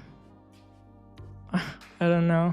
Just you see people in the house, and then it's like the soldiers just walk into the house and look through their and find guns, and the whole thing is really surreal. Does it feel like a normal neighborhood, or does it feel like, oh, this is scary? No, it actually looked like a nice city. Ila, recounting her little adventure, smiles as she's talking about how their vehicle got shot at while they were invading homes in Ramallah. Yeah, they shot at you? Yeah. Oh my, were you scared? I don't think that was. I can see she got out of the car. Fair. That wasn't the point, dummy. My point wasn't that whether she got out of the car or not. My point was that you believe everything that Ethan says, and you should have perhaps at least the same degree of skepticism that you apply to my commentary to Ethan. Do you understand? That's the main point of contention here, not whether or not she got out of the car. We know that she got out of the car. I was waiting for you to see it with your own 2 eyes. And also, again, 115 IG stories pales in comparison to spending 3% of 2 months on video content. Anti-sympathetic, maybe. Don't you think 110 IG stories over 5 months is vastly different on a scale than 3% a month for 2 months being specifically spent talking about him? Yes. The reason why my commentary, if you noticed, was if you watched, not 5 months, 3 months, by the way, again, lying once again, okay? 3 months, not 5. January 31st, 2025, 2 posts a day, 9 posts per week. And that's just his Instagram stories. And that's without even the videos on his Instagram stories. And the reason why I brought that up was specifically to show the insanity in the same time frame that he was saying that I was like talking about him all the time. And I only started talking about him after he actively and successfully deplatformed content creators that were pro-Palestinian and had made like 1 million fucking YouTube videos on me by that point. Up until December 2024, I kept telling people not to attack Ethan. All the way up until December 2024, I kept saying like, hey man, it's fine. I don't really care. It's, you know, I don't give a shit about Ethan. It's drama. I care about covering the genocide, which is incredibly confusing because he makes it seem as though in that time frame, he was actively attacking me while I was still telling chatters not to bring him up. Okay. Why are you bringing Chris into this? Because I wanted him to see the back and forth, the full HasanAbi experience. Okay? I also just do not like. I don't mind. Like, I don't care at all. Like, Yeah. I'm very happy to be here. I don't feel brought into anything. This is like, obviously, I say things about Palestine online. I experience stuff like this on a much smaller scale. You know, it's not like some oddity of like people just saying, "Oh, you know, you're being disingenuous. You're being this. You're that." You know, it's Look, standard. this is look at his little warriors in the chat trying to get at least some kind of victory here. And if I don't give them this victory, they're going to turn around and say Hasan is so mean. He refuses to concede on any point. Please just say that your choice of words wasn't perfect. Everyone understands why you used the word partnered or worked with. Anyone would believe that from Ethan's own words, but fighting the semantic argument doesn't look good for you. Okay, he's fighting the semantic argument, though. You already conceded to my framing. So why the fuck do you still want me to apologize or say I wasn't using the perfect choice of words? Especially when you seemingly, apparently agree with me. Why do you want to do that? Okay? Why? Why do you want to do that? Because you are conceding to the framing of a person that is, by your account, literally trying to smear me as an anti-Semite. Yeah, just lie so that my favorite content creator can feel better, or at least their audience will actually change their attitude towards you. They're not. As you noticed, their audience members are very firmly committed to advancing the conversation or defending Ethan more than anything else. Scared? It was pretty weird. Yeah, we were in a jeep in a really risky area. Yeah. And then there was like a right here. No! No! It hit the jeep right next to my ear. Oh my god! Oh my god! Oh my god! And did you smile like you're smiling now, or? I think I did. Yeah. I think I did. Well, did you? Well, I mean, what do you do? I mean, do you crowd? You just did that? That's so funny. If we cut in the past and we saw that and she was doing that, that would be the funniest thing I've ever seen. Once again, I want to show this as well. This is the community that these people are coming from. This is the H3H3 Productions subreddit. Let's take a look. Okay. After seeing the title of Hasan's latest video, Asmongold thinks Hasan should be banned from Twitch for blatantly supporting terrorists. Once again, partnering with the largest right-wing content creator who has said very suspicious things about the Holocaust and Nazi Germany in the past, to actively deplatform the largest progressive content creator in North America. How did this happen? Not gonna lie, I'm loving the fact that these sociopaths are doubling down. All that tiptoeing around finally stops, and they just confirm what we all thought about them. 1 or 2 more double downs from Haas, and he'll be sharing links where to enlist to become a Houthi to his fans. If he was saying the same about black people that he does about Jews, etc., he'd have been banned 10 times over. Oh my God. These guys also are always playing fast and loose with these comparisons. Like, yeah, if hey, you say you like the HBO show Common Misconceptions, but if you were to say that about child pornography, you'd go to jail. Exactly. These are different fucking situations, not making a moral conflation between Jews and that. I'm not saying that in this analog, but yes, different things are different, okay? In this circumstance, my criticism is not against Jewish people, it's against Israel, okay? Israel and its genocide. Of course, if there was a nation state that said, we're doing this for black people, we're doing this for black people, and they were doing a fucking apartheid, if they were enacting an apartheid regime that was doing a fucking genocide, then I think it would be valid criticism. As a matter of fact, I'll give you one last example before we move back to the video. I feel like I'm harassing Chris here with this endless back and forth. I criticize Saudi Arabia all the fucking time. Ain't nobody comes around and says, hey, man, you're being real Islamophobic with your criticisms of Saudi Arabia. I wonder why no one thinks that Saudi Arabia, which literally has Mecca and Medina, okay, inside of its boundaries, the Saudi kingdom is supremely important. Muslims from all around the planet literally travel to Saudi Arabia. That's how important it is for Islam. And yet, for some reason, when I criticize Saudi Arabia for its mass starvation campaign in Yemen or its participation in 9/11, for example, nobody goes, hey, man, you're being quite Islamophobic. Why? Because you can understand that that's not about Islam at all, but instead is about Saudi Arabia. So why do you make that own conflation? Why do you make that same conflation when it comes to Israel and Judaism and Jews in general? Do people regularly call you Hamas liker instead of Hasan Piker? I've not heard that one before. They say Hamas liker. They say HamasAbi. There's a lot. HOUTHIS, they try to do that one, but that didn't really stick. Anyway, I just think it's a different scale. Okay, got it.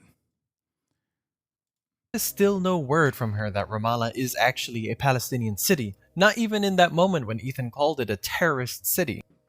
Yeah. Despite the fact it was already under Israeli occupation during her time there. Ila recounting her time in the IOF was that she was bored working as a secretary, wanted to go on a road trip, and even admits she would have tried to get out of it if her new role was boring too, all while smiling. Then, any attempt from Ethan to bring at least some critical thought of this particular scenario of raiding a Palestinian home, we get this. Are there lessons, disciplines, things that you learned that you retained from that period in your life? How did it change you going through that? I'm not sure that it changed me. I think the biggest thing is just like being put in a place with a group of people that maybe in normal life you wouldn't necessarily become friends with, but in this situation you just become friends with them and they become your family. So that aspect of it was interesting. But I mean, I don't know. It was just some bullshit job for you for 2 years. In a way. Ila comes across as detached. You can't help but infer that she is simply unwilling to confront the moral weight of the topic. There's no reflection, no critical engagement, just surface-level remarks that sidestep the deeper conversation. And when you think Ila served in the IOF long before October 7th, then let me tell you that does not mean that the IOF did not already have a backlog of widespread documentation of its war crimes and atrocities. And if you think she just seems shy or struggled to articulate her thoughts, well, let me also tell you that she had no trouble expressing her thoughts, her take, and herself earlier in the episode when discussing the involvement of Louis C.K. in the Me Too movement. I felt really sad, like yesterday, especially when the whole story officially came out. For some reason, with someone like Harvey Weinstein, I don't care as much. It's sad in a different way, just sad that it happens. But with Louis, I kind of feel like he died yesterday. He said in his apology, he justified it by saying, well, I asked girls first if I could show them my dick. Yeah. But he acknowledges, like... The situation is much more complicated than that. Yeah. So even if you say yes at the moment, as the lady, even if she said yes at the moment, I think the situation is so surreal. You're like with one of your idols. Right. And you're thinking at the moment, this is weird, but I don't know what to do. So you say yes, but later Not even expect. Like, she's clearly not an unempathetic person. You know what I mean? Like she clearly is capable of demonstrating empathy. This example, in my opinion, showcases that, where she recognizes the importance of consent and that consent can be revoked, and also that the improper power dynamic between a fan and a person that they've like idolized. There's a lot of nuance in this situation for both the perpetrator and plenty of empathy for the victim. And yet, it's, I don't know, it's just like there is none of that for Palestinians, Palestinian women, Palestinian men, Palestinian children. Him to necessarily even you think strip maybe it's naked. kidding or something. Yeah. But later you can think about it and be like, that was really fucked up. Or how she views American students protesting against the Israeli government. Talk about someone who's going to UC Berkeley, paid by their parents $200,000 tuition on campus protesting Israel. Do you find that ironic? I do. When I lived in Israel, I used to criticize Israel a lot. Yeah, like, me too, as an actually. Israeli, Yeah. and the army and a lot of stuff. But when we moved here and I started to go on Reddit and stuff like that, and just being more aware of like the online criticism and there's It's not just online, but it's not just general. online. Yeah. Yeah, I just became more aware of like the criticism here of Israel. Yeah, apartheid and state in occupation, general illegal around the world. settlements. And it's really, I personally think it's so ironic. It's just like, I don't know, it's kids sitting here in like beautiful California criticizing it, like you don't even know what you're talking about. Right. Now, I get it. You were 18 at the time, you've grown up in Israel all your life. All you've seen and heard are horror stories because you're surrounded by Israeli media. The Elder Scrolls 4 Oblivion hadn't released yet. Access to the World Wide Web wasn't so common. How are you supposed to think to yourself, maybe we shouldn't contribute to the oppression of Palestinians? I don't want to go to jail and have a hard time getting a job. I have no idea that in 2025 I'm going to get paid to crash out live on a podcast. Like in this same episode when she talks about her perspective as a child in Israel. Let's say less specific criticism, a more general, like they build a wall and Israel should be a one state with Palestinians and Israel's all living together. They should reduce the borders and remove the gate. That to me seems like super ignorant. It is, because when I grew up, I couldn't really take a bus. I was afraid of blowing up. Right. And now it doesn't really happen. So the wall did help. So should we Can not you have a explain- wall? Can you explain about the wall for people who don't know about it?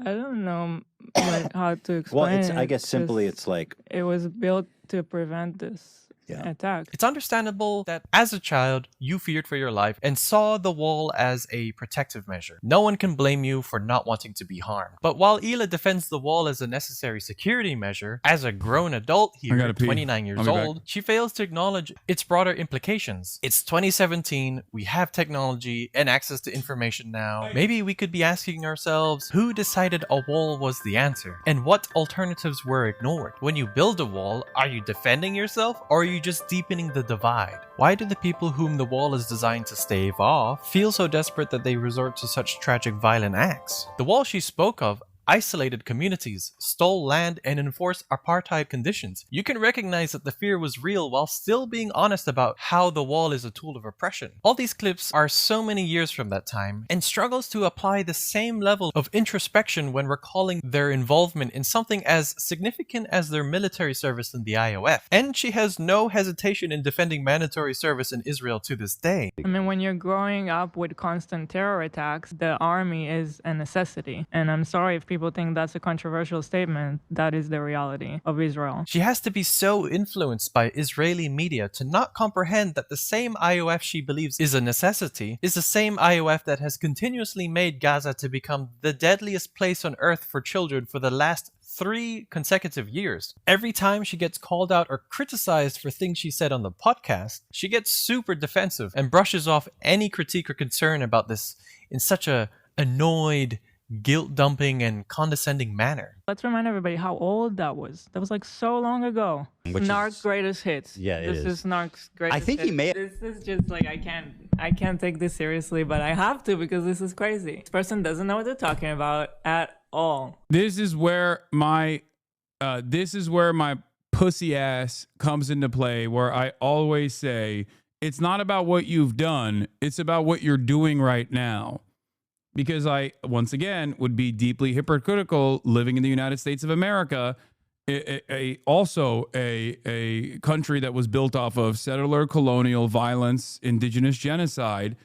I totally understand how social conditioning plays a role in the development of people and how they in how they arrive at the positions that they arrive at and what they do. That's why that's the reason why I'm always much more careful in my analysis and give people grace regardless of what they've done in the past. Chris, you wanted to say something? Sorry.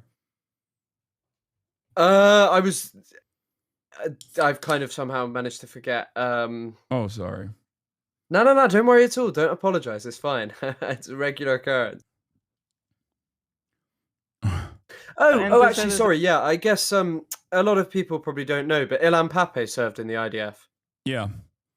Like, Ilan served, and he said he spoke about, like, where we asked him once, like, oh, why did you change your opinion about all of it? And he was like, it's literally because I started reading history and I kept asking my professors, I kept asking them, why is there just a bit that doesn't make sense? Like, why is there this bit just missing?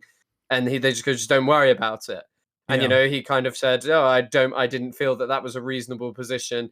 And I mean, this person noted it, but just like, it's mad to hear the thing about the wall. Like, the wall was intentionally built to take away Palestinian land. Yeah, exactly. That's the whole point. It's not about what you've done. It's always understandable that no one is above propaganda. Everyone is susceptible to social conditioning. It's very powerful. It's more so about how you reflect on those actions and then how you atone for your past mistakes. This is why when Ethan asked me, like, oh, well, you knew Hila had served in IDF. Like, I had never even considered it. I didn't even know that she had these sorts of positions. I certainly didn't know that she had also participated in an illegal raid in Ramallah. But, for me, if she was a staunch anti-Zionist, why the fuck would I ever criticize her? I would never do that. You think about how these narratives scare you, but then you reach a certain point in your life and you just think you might want to engage with them and have like a deeper thought rather than just refuse all challenges to your ideology and decry them as anti-Semitism. Yeah. In other countries that have mandatory service, you're just being racist. If you have a problem with the whole country, Ethan is allowed to point it out. And also, if that's too much for you, maybe get off the internet. You don't have to be the one that is out there in the field with a weapon in your hands to contribute to the oppression of Palestinians. You also actively contribute to the oppression of Palestinians when you are a low-level secretary behind a desk, managing the life of someone so that they have more time to unalive Palestinians. And you are more of a contributor to this when you actively seek out a role you can enjoy more and then accept it because you were so bored. And what does it make you when you participate in a raid in a nice Palestinian city just to watch what's going on because you were curious? And I'm not asking her to get on the podcast right now and apologize for what you did 20 years ago. I don't need to ask someone for something that maybe warrants a response. This type of attitude towards her mandatory service is a contributing reason as to why people not only see you as someone without a good take, but also a soft take. Thanks, guys. Subscribing is free. And despite the countless credible news articles that exist available at your disposal, just look at this clip of them reflecting on this podcast in 2023. Arrest anyone that night? They did. Did they bring it in the same car with you? No. Oh, different car. There's a few. It's November 2nd, 2023. Gaza is under relentless bombardment. Thousands are dead, most of them civilians. And Hila, an Israeli who served in the IOF, is on camera watching an old podcast clip where she talks about her military service. You'd think in that moment she might say something, reflect, acknowledge, criticize, but no, she just sucks on a lollipop. This is the same person who insists no one else can speak on the conflict unless they're Israeli, not even Jews from outside the country. And yet, when given the chance to speak from that so-called position of authority, she says nothing while the bombs fall.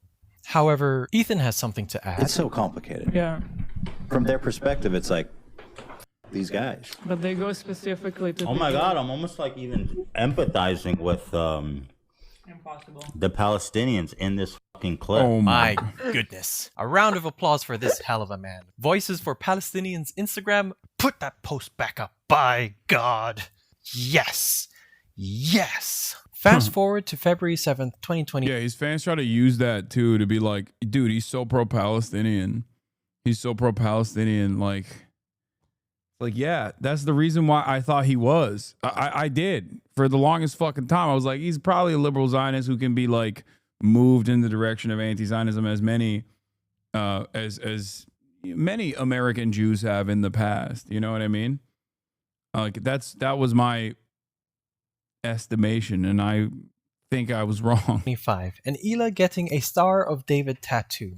Ethan says she's embracing her identity. Sure, that's one way to look at it. Although I must say that this pose with this tattoo could leave some people to wonder what's happening here. And when the backlash rolls in, with people calling her out for the tattoo, some even comparing it to a swastika, she's suddenly ready to speak. She's not silent then. She's fully here to talk about the anti-Semitism she faces and call people out. But where was this voice when the hard questions about Israel's actions were on the table? Where was the voice when it was time to acknowledge the responsibility tied to her identity? When watching this, it left me with a weird aftertaste. When she watches Hasan use the word genocide in regards to Israel's actions, Oh, it's not a war zone, so we can't say that it's a war zone? That's not woke enough? she gets snarky and defensive. The crickets are still cricketing about her lack of public criticism in regards of almost everything Israel does. But when it's time to defend her right to wear a symbol that, let's be honest, not only represents Judaism but also Israel, she's loud. She got the words to speak up. But when it's time to speak out about the actions of her country, the silence is deafening.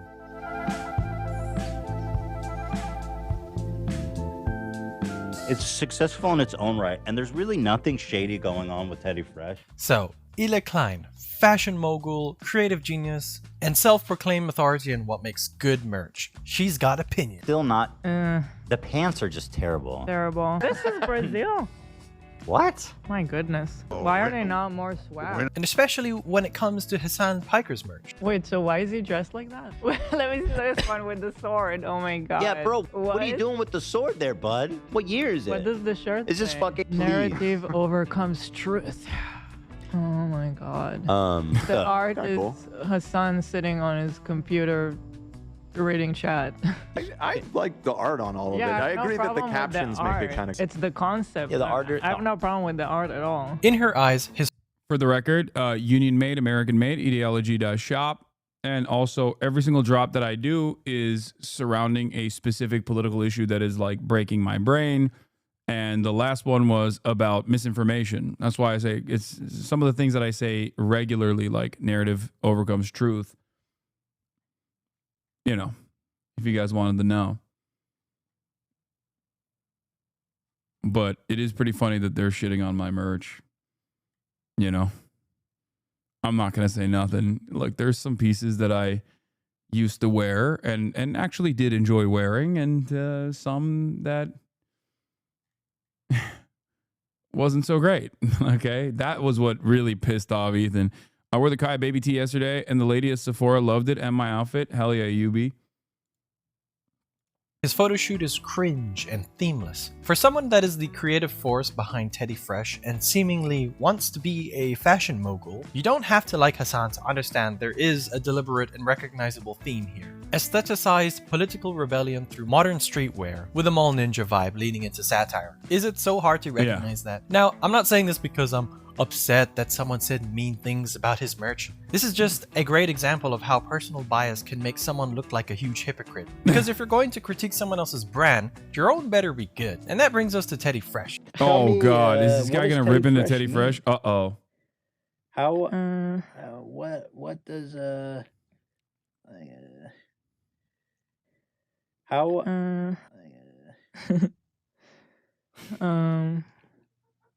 I don't know. It's a little teddy bear. Hila has always emphasized how much of Teddy Fresh is her original vision. The brand, she claims, is deeply personal, uniquely designed, and all her own work. In 2017, again, the same interview with her husband, she explained how she loves to draw her designs by hand. Say the Felix take to Chris? No, I will not be repeating the Felix tweet to Chris. He can find it on his own because, again, you guys are baiting me into saying another Felix Biederman thing. And every time I repeat Felix Biederman's statements on this broadcast and directly attribute those quotes to Felix Biederman, I get called an anti-Semite, okay? Well, I get called an anti-Semite when I'm not quoting Felix Biederman as well. And to be fair, quoting Felix Biederman, understandable that someone would sometimes say I'm anti-Semitic for quoting Felix Biederman. But, you know, I'm not doing that. I'm not doing that at all today.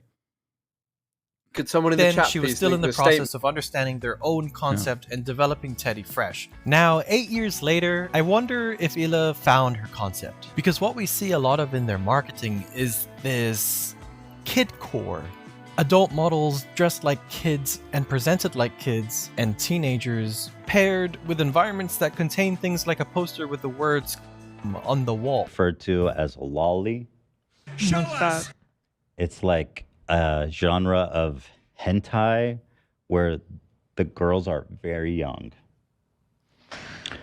And it's interesting to see her reaction to this because her own brand's marketing sometimes leans into aesthetics that aren't, of course, the same thing, but kind of in the same neighborhood. And I can't believe I'm about to say this, but like on the aesthetic front, I don't, you know, it's not my cup of tea, but I think this is a little bit of a stretch. Okay. And this has nothing to do with like Hila Klein and her activities and fucking like, it's just,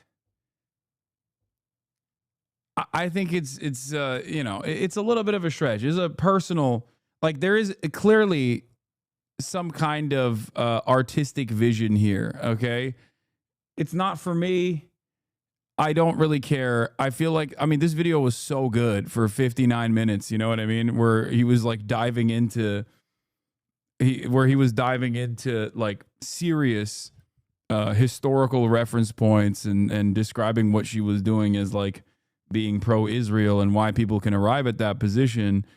This part I don't really care about that much. And those themes paired with featuring young children, also with their faces unblurred, is undoubtedly critical. I just want to say that this is quite irresponsible and that if the issue is about how people present their merch, then Teddy Fresh needs to take a look into a mirror. Now let's talk a little bit of Control-C, Control-V.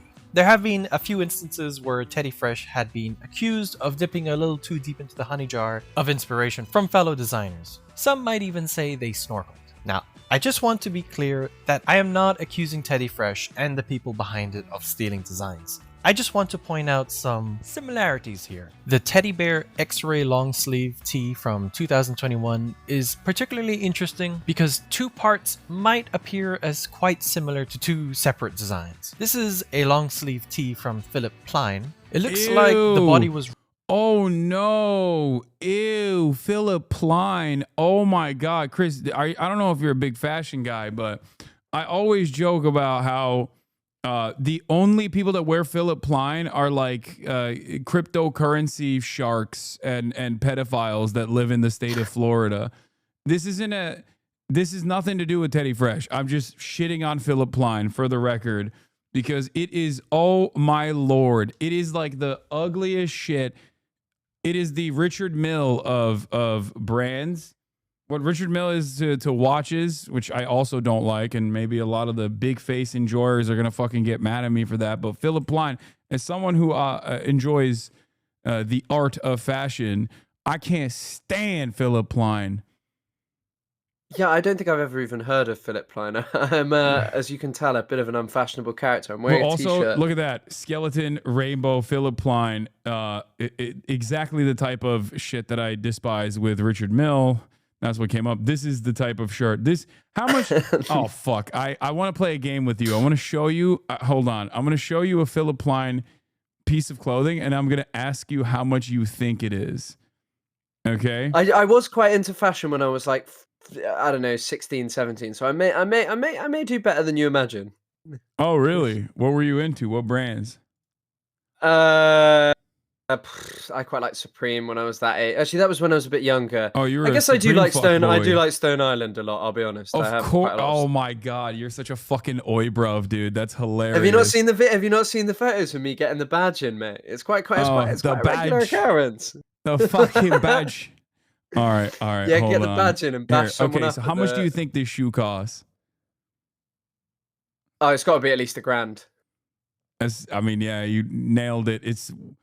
What if I were to tell you it used to be 5,670? What, like resale or 5,670 euros. And you can buy it with Bitcoin. The Philip Klein outlet where you can directly buy it with Bitcoin. Nice, Oh. nice. Oh, the iconic high top sneakers. Yeah, I mean, it just looks like there's what were those dog shit shoes with spikes on years ago? That were like very popular. I can't remember what the fuck they were. They were very much like a thing that was very popular when I was very interested in clothes. You said Miskiv has better style than you. A chatter said Miskiv has better style than you. I have to respond to them. Someone is saying in the chat Lanvin or Louboutins maybe. Yeah. I think they were. Oh my god! When I lived in Miami, I owned a pair of Creative Recreations that kind of looks like this shoe. By the way, it wasn't bedazzled, but yeah. I mean, when I was younger, I used to just sort of buy things because I liked them. I had a pair of Stone Island shoes that were like a collab with Nike that were literally like Crocs and they had buttons on them. And I also had a Supreme coat that changed color, a Supreme Stone Island coat. So I engaged in some pretty offensive fashion when I was younger. Perhaps those shoes would have completed the outfit, though. Yeah, for sure. Ripped directly from this design by Philip Do you Klein, like except ERD? for the head. Yes, but you will never catch me wearing ERD, obviously, because if I were to rock a ERD shirt or an ERD hoodie, which is incredible design, some of the ERD designs are incredible, people would literally assassinate me, okay?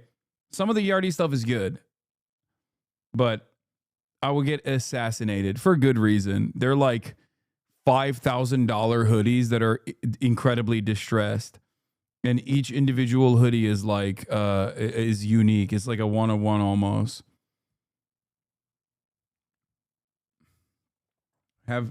Nobody knows what ERD is. Don't worry about it. Yeah, $5,000 for fake punk. Exactly. An illustrator's portfolio called Siegel's Design has a teddy bear with a head that could be identical to the head of this teddy bear from Teddy Fresh. Look at the sewing holes of the button. They're at the exact same position. I understand that it's hard to come up with new designs, but come on, didn't you draw a teddy bear like a lot of times? I made all kinds of sketches for the teddy bear. That's actually the shirt, the shirt that has all the Teds all over it. Oh, was that all the... Those were all my attempts at making the logo. It's very much possible that the design was licensed, but when was there maybe disclosure about Teddy Fresh deciding to license designs? It's okay to be transparent about wanting to save time, resources, and money. So we didn't realize it was an exact copy until it was brought up recently. And then people say, well, why don't you do your due diligence? I'm like, bro, it's a fucking knitting book from 1995. Okay, to be fair, like I do, as someone who also does garments, like I can totally see how they fucked up on this. Like, I know it happens sometimes. Design is dead from this planet. It was like some cosmic coincidence that someone even found it in a thrift store. Sure, if this is the truth, then fair enough. However, it's crazy how frequently cosmic coincidences appear to occur. Here is a Teddy Fresh sick-ass graphic of a bear about to maul someone, and here is a PS3 game from 2013 called Cabela's Dangerous Hunts. This is a licensed image, but honestly, it's so different too. Like even making the accusation is kind of insane. It may not even be a licensed image. I don't know. It's hard to tell. But like, it's a video game cover, and this is completely different. When you take a closer look, there is still water around the bear's paw like in the original PS3 video game art, and you can see that the bear has a little stub because the text was blocking, so they just cut its arm off. Whatever, in the words of Ethan Klein, it doesn't matter anyway. I just find it kind of funny how they write off one similarity as, oh, interesting. I will admit is a little too close for comfort. I don't know what happened with this one, to be honest. Yeah, it's Prada. I recognize that sweater. It's a Prada sweater with the flames. I mean, this one's on a hoodie. Yeah, I mean, this one's a little sus. I agree. I'm not sure what happened here. That's probably maybe the only one that he could call me out on, that I can probably look a little deeper into. And also, like I mentioned earlier, I reached out to the charity organizations in their Good Cause section to verify the donations that have been made. Because why not fact check the fashion brand by H3? And while Victims First spoke very highly of Teddy Fresh and said that they were the largest donator at that time with an awesome contribution of $119,556,000 to the centralized Uvalde victims, Let's just say that one of the other organizations listed here, who do not want to be mentioned at this time, have never received donations from Teddy Fresh, nor did they receive any communication from them. Maybe it was an error. I do hope that whatever happened there will get resolved and that Teddy Fresh can continue to have a great impact on various causes in the future.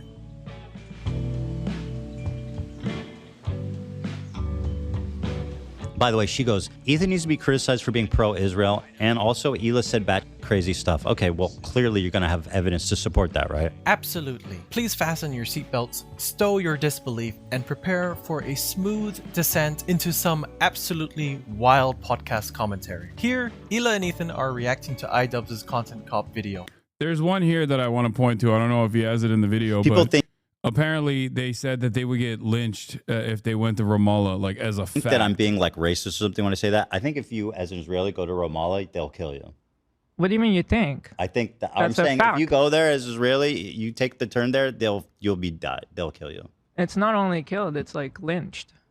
It's a brutal death. Yeah, So. I think.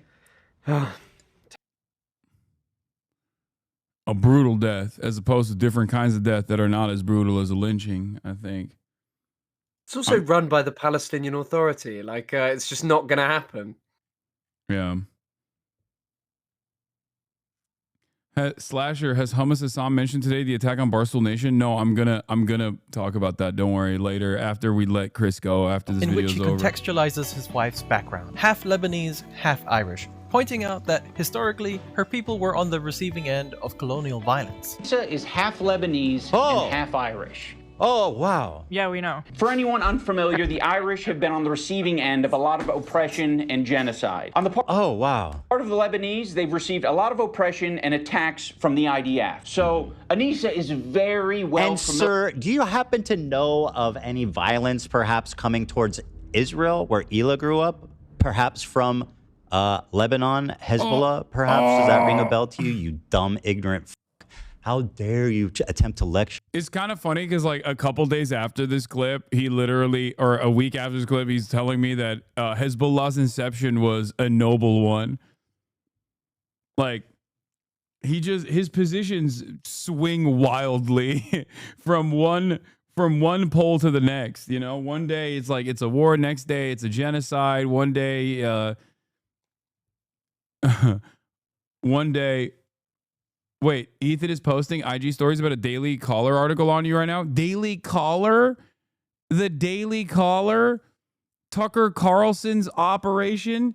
The Daily Caller literally had numerous editors that were outed as white supremacists that had to be fucking fired and disgraced because they were straight up posting on fucking white supremacist websites. Like anti-Semitic white supremacist websites. Ethan purposely cropped out the Daily Call. Oh my God.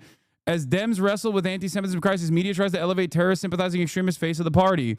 Where is this from? Not from AOL, of course. It's actually from the Daily Caller. But because he doesn't want his audience to know it's from the Daily Caller, because that would call into question his,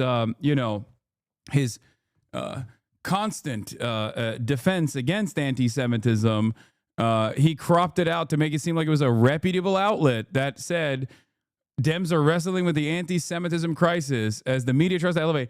At no point do these guys realize like it's all right-wing publications that are writing this kind of stuff. I wonder why it's all right-wing publications that write this kind of stuff, you know? Wait, you're muted. Is it even cropped, or is how's that been done? How's it been cropped in such a way? I think if you're on your phone and you scroll down, the AOL banner probably like cuts it or something. I don't know. It's condensed. Yeah. Yeah, they got every broken clock. Yeah, it's like, hey, if you constantly say, well, a broken clock is right twice a day, and you just keep finding all these broken clocks, maybe your clock is broken. You know what I mean? Maybe you're the broken clock. Maybe you have actually switched teams without even realizing. Who knows?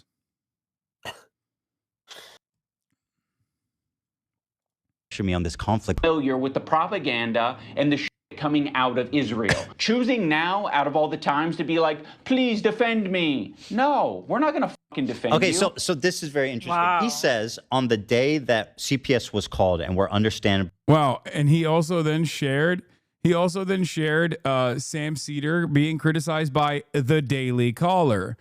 The Daily Caller criticizes Sam Cedar. Ethan sides with the Daily Caller over Sam Cedar. What does this mean?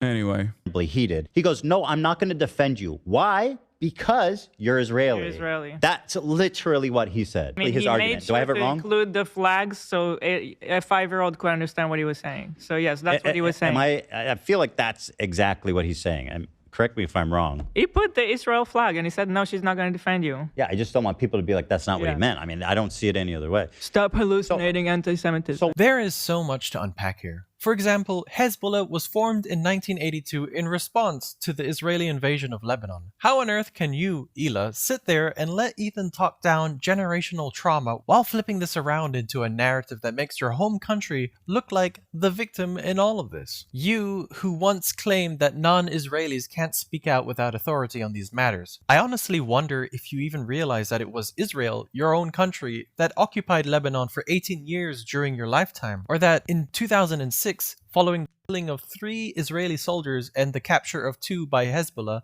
Israel responded not with diplomacy, but with massive airstrikes, artillery, and a ground invasion, resulting in deaths of over 1,100 Lebanese civilians. Civilians, not soldiers, people. And who did that? The IOF. Yes, the ones you don't want to be called terrorists. Well, listen, they can call Israeli soldiers terrorists, but like you weren't a soldier. They didn't go that far. I mean, I think even calling soldiers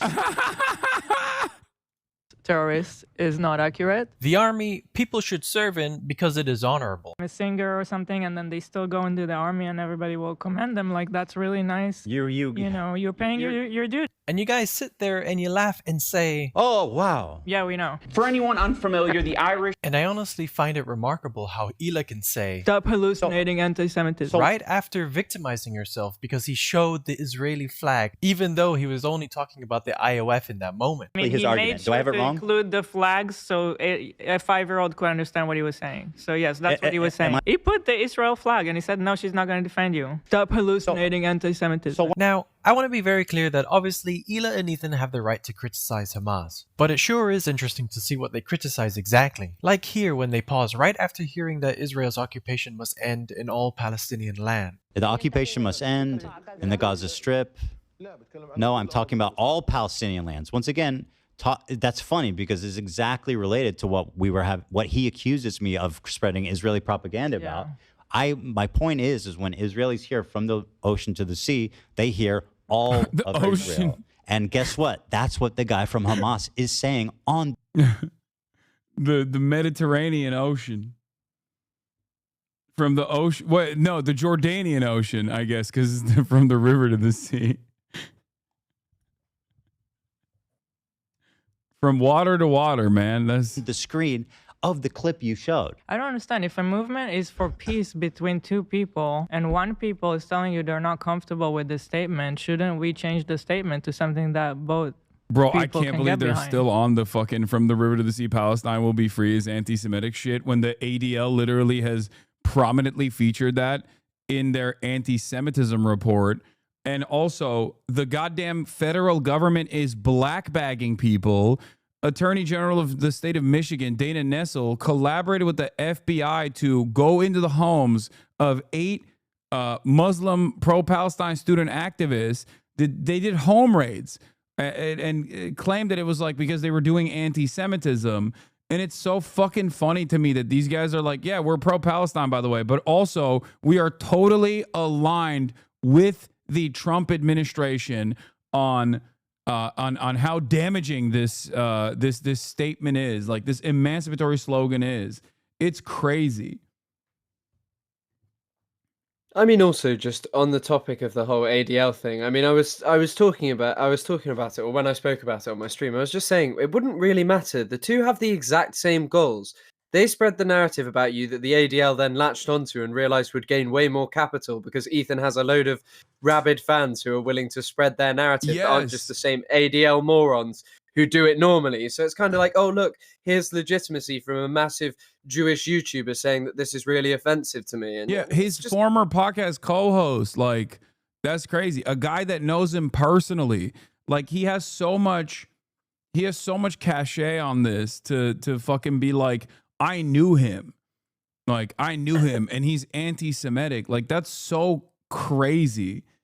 Well, but then, of course, if he were to say that, then the question would come to the first question that would come to people's minds is, you had a political podcast with him for 2 fucking years, and the dynamic of the political podcast that you had with him was that he was the goofs and gaffs guy.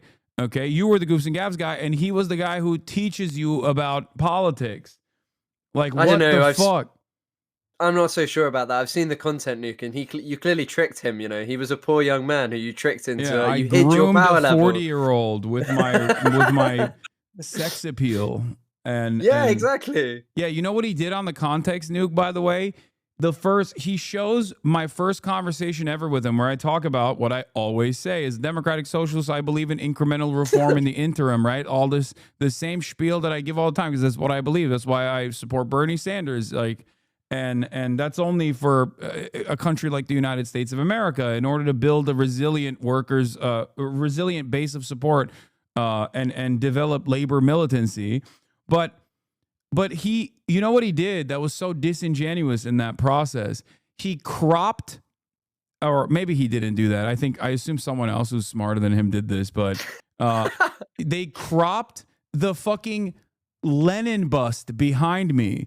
Vladimir Ilyich Lenin is prominently featured behind me, and so is a fucking USSR Ushanka when I'm having that conversation with him, right? When I'm talking about how, like, you know, this is not enough. Like, it's obviously it's not, you know, the end all be all, but like social democracy in the interim is like perfectly permissible for and still considered radical politics in America. And he basically, someone framed it so that you couldn't see all the fucking communist iconography behind me so that he could make a better argument that I was tricking him, because I feel like even the dumbest person would have looked at that if they showed the full frame of that podcast and went, what the fuck are you saying? He has a USSR Ushanka behind him. Yeah, I mean, it's all a very interesting narrative, you know, that you are and aren't anti-Semitic, that he was tricked by you as, you know, a man who's like lived his entire life. He's lived in multiple different countries as well. He lived in Israel, for fuck's sake. Surely you must have some understanding of politics, you know? And yeah, the whole narrative is, oh, I didn't know I was tricked by this man. No, because they'll say, well, people will say that Israel's the aggressor, so they shouldn't have to adjust anything. Yeah, but that's like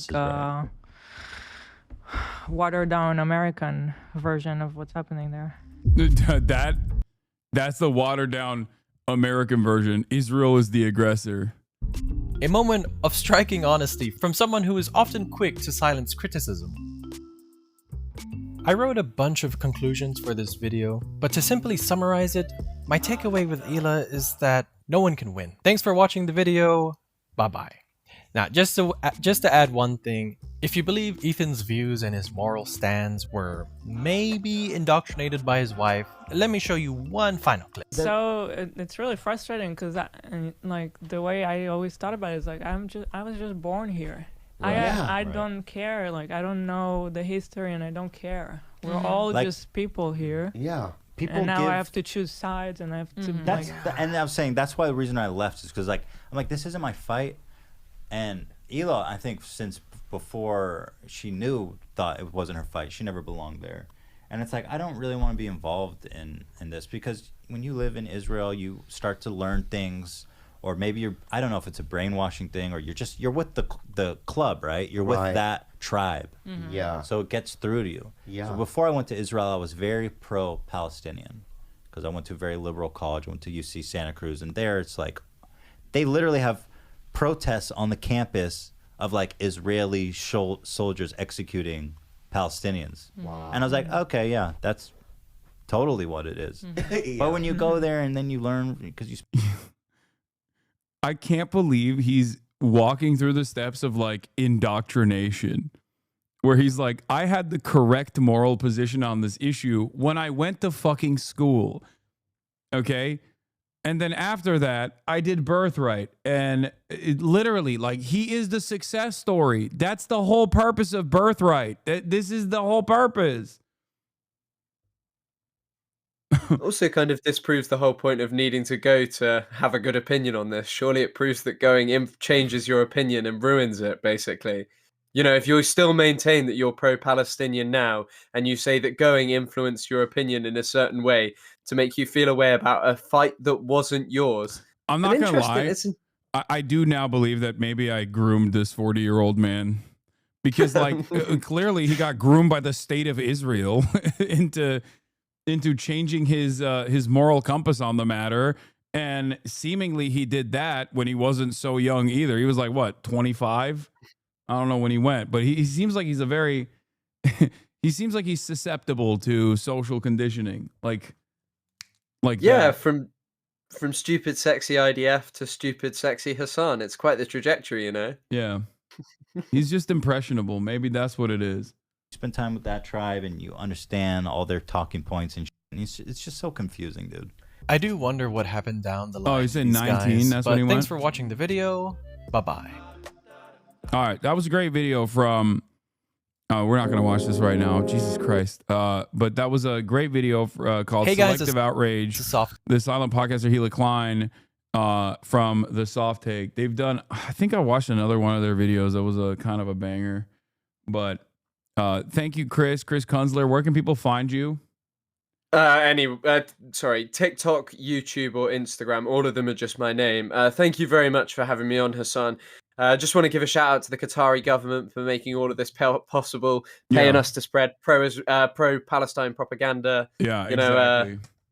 Yeah, so thank you very much, and have a good rest of the stream. I think he unironically made those inferences as well. I've been like that's another. It wouldn't surprise me. Well, I don't know if he actually did or not, but yeah, it's TikTok. He's on TikTok. You stream on YouTube as well, right? A little bit. We'll see how that is. I'm planning on making more videos, especially in the coming weeks. So yeah, just YouTube's the sort of platform that I'm on most, but at the moment. But yeah, TikTok as well as the main one, really. All right, perfect. Thank you very much. See you later, Hasan. Thanks, Chris Kunzler, everybody. That was great.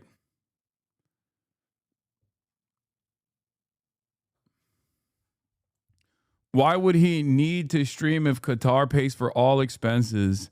He didn't say they pay a lot. But yeah, he was great. He was fantastic.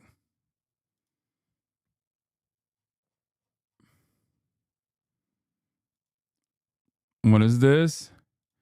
I truly enjoy that this current round of media attention on Hasan is a direct result of the over-the-top media coverage, which has horrified even uninitiated onlookers. They flew too close to the sun with such wax wings. Hasan thinks he's to be charged likely for giving material support to terrorists. The funniest part is this seems to be a reaction from the New York Times puff piece. He flew too close to the sun with that one. Think he would be worried about jail if Kamala was president. Says, Dan can't tweet. Stalker man. Dan Stockman.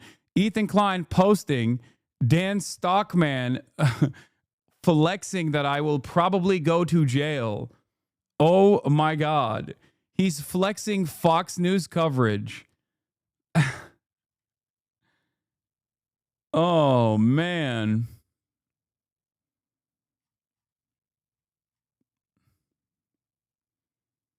Some of the top comments from E-Thread on you getting banned. I'm honestly here for the right-wing outlets becoming aware of his terrorist-adjacent activities. They won't have the same charitability and outrage they generate will lead to accountability for Hasan in the form of a Twitch apocalypse, at least, and him getting labeled an enemy combatant at most. 35 upvotes. At what point does the CIA...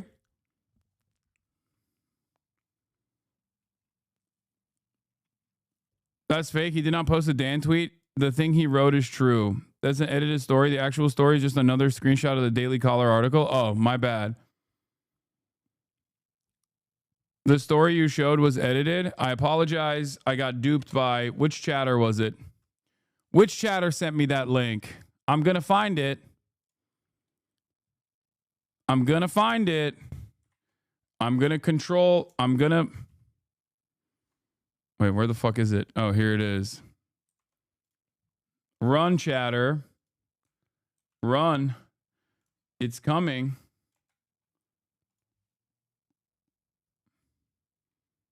It was a joke, please. Was it you? Who was it? Who sent that link? Who sent me a fucking fake ass link? Read the Reddit link title. Oh yeah, this isn't the title. This is the title. Hold on. Thank you, chatter. Wait, why is it not coming up? What the fuck? Why can't I find it?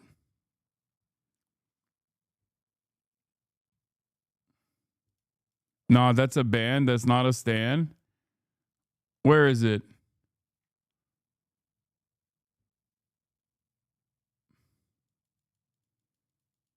Oh no. They're saying Ethan copy pasted it. They're not trying to bait you. What do you mean? Oh, they weren't. Maybe they use a shortened link. No, Ethan copied Dan's wording. Oh. Okay, that's the point. Okay, my bad. You didn't genuinely try to fucking dupe me with a fake tweet. It was me. I'm sorry. I didn't know. I'm sorry I got duped. I'll take the ban for being duped. It's all right, chatter. I'm not going to ban you. Saved. You're spared.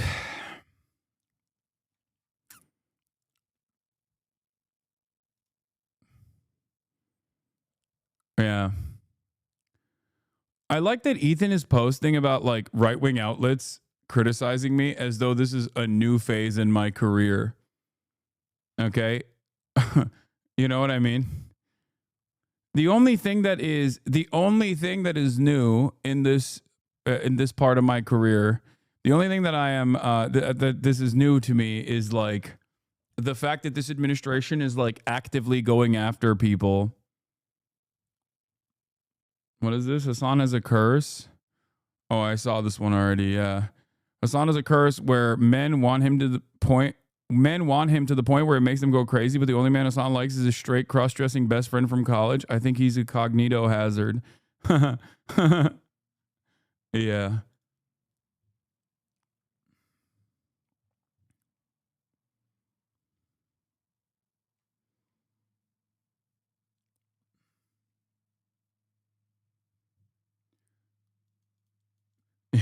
Hasan, been following you since 2019 and have never once seen you criticized ever.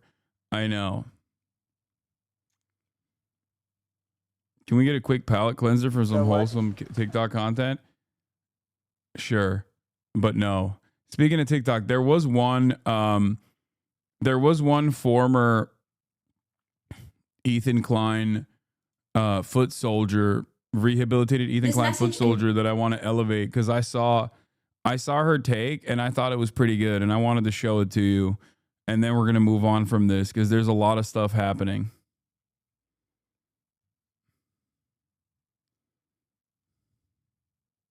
Video is for Ethan Klein specifically. My name is Kara. I'm a Fallen Age 3 fan, as you would call it. I used to consume your content daily. You were one of my favorite content creators, and from my earliest, literally... What is this? Would you mind clarifying your perspective? In my opinion, certainly the settlers literally living on the land, living Palestinians will have to be moved, if only elsewhere in a free Palestine. Or do you believe in some land attribution system for the right of return? I believe in some land attribution system and reparations alongside the right of return for all Palestinians. Yes, that is what I believe. I think that I don't know exactly what it would look like legally speaking in terms of like most likely placing a timeline on. Hasan is hot, however. Oh, I saw this one too. Yeah. Holy fuck. This one has 102,000 likes. Jeez, Lord mercy. After watching that 5-hour debate, I still stand on that. I just am going to be honest with you. I hate the sound of men's voices, especially when they think that they're right about something. The both of them. That's not like a personal, opinion either. But that fucking debate was crazy because one, racism, blatant racism. 2, delusion, complete and utter delusion.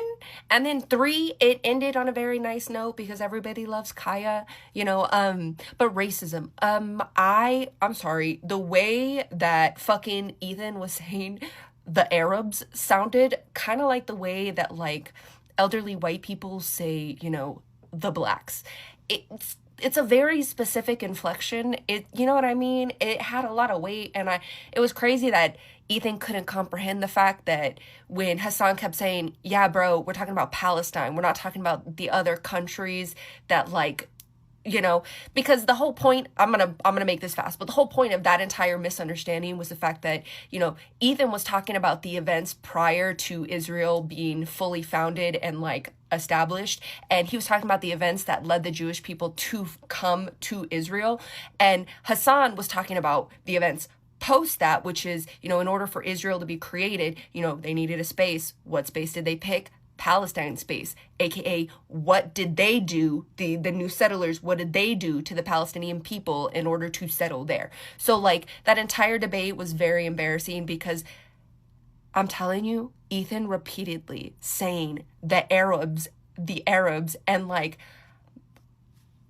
wow. And then on top of that, the fact that he was trying to push the idea that every single Arab country tried to dispel the Jewish people and didn't try to allow them back. Crazy. And since we're talking about a state of delusion, delusional, Ethan, delusional. Because what do you mean you think that you dog walk Sam Cedar? Were we not in the same, were we not watching? I guess you were participating, but I watched it.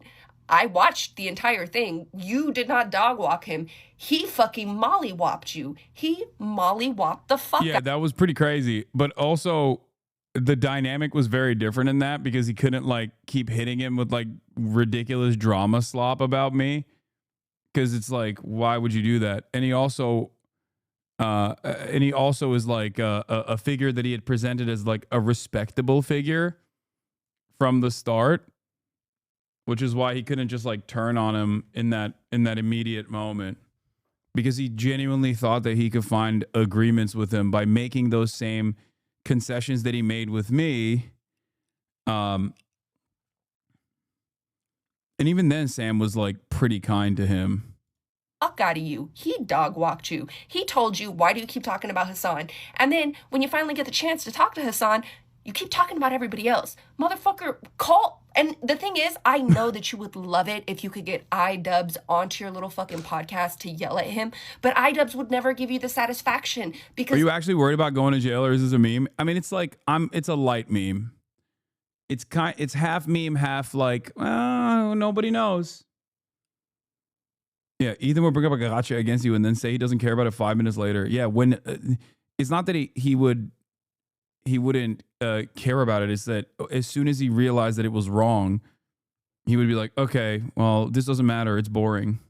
Hello, you fucking yelling at iDubbbz to try to get him to do shit for you was a whole reason why iDubbbz did this, because you were running your mouth and you called him spineless. That's weird as shit. And then when he correctly pointed out the fact that like, hey, you know, we have a conflict of interest because, you know, you're Jewish, your wife is Israeli, my wife, she's half Lebanese. You know, are you politically aware enough of what's going on in that situation as to why we are not publicly defending you? So, like, the other thing that I thought was fucking embarrassing and so delusional was there came a point where... HasanAbi, I have watched you for 6 years and have learned little to no new information during this whole time. Following since 2025. Subscribe for 3 months. I have watched you for 6 years, and I have learned nothing. If anything, I have unlearned some shit. I've learned less. I've forgotten things. Look at what your anti-Semitism is making Trump do. Rebuild and open Alcatraz. For too long, America's been plagued by vicious, violent, and repeating criminal offenders. Some of them even have the audacity to say mean things about Israel. We will put you in the jail. We will put you in the island jail. And I'm calling for sharks. I'm calling for more sharks around Alcatraz so nobody can actually run away by swimming. No more swimming away from Alcatraz. Many people say no one has ever escaped Alcatraz. I would have been able to escape it. If I was in Alcatraz, I would have ran away. I would have swam away from the sharks, and then I would have gotten on a boat, but not if the boat has an electric motor, because everybody knows between the boat, God forbid it sinks, between the boat and getting electrocuted or the sharks, I'm not so certain I would take the boat. I would probably take the shark, which is my biggest enemy. I would take the shark.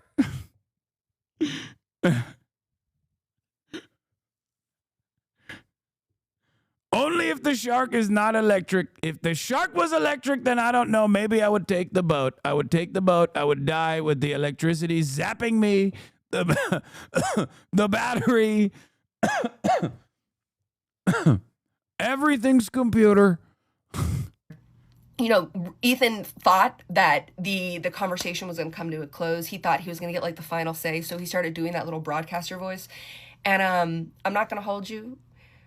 When he kept trying to repeat this point of like, I watch my criticism and you don't because you're a coward. Oh, yeah, that and was then so lame. the cringiest part of this entire debacle comes. Dude, gassing people up for watching a YouTube video is so funny to me because like it's the same principle behind like people maintaining this position that like Ben Shapiro is actually a macho man, because they are like Ben Shapiro. Like a lot of Ben Shapiro fans are nerdy little dipshits just like him. So they have to, in their minds, they have to be like, no, he is masculine because he's saying those things because I am just like him. And it reminds me of that. There's a parallel there because like in the minds of a lot of these like YouTube slop tubers, it's like, what a brave and courageous act to fucking watch a YouTube video that rehashes all of the same fucking out of context clips that I have literally addressed 1,000,000 times over. I'm actually legitimately scared of watching it, except I'm not scared of actually debating the person.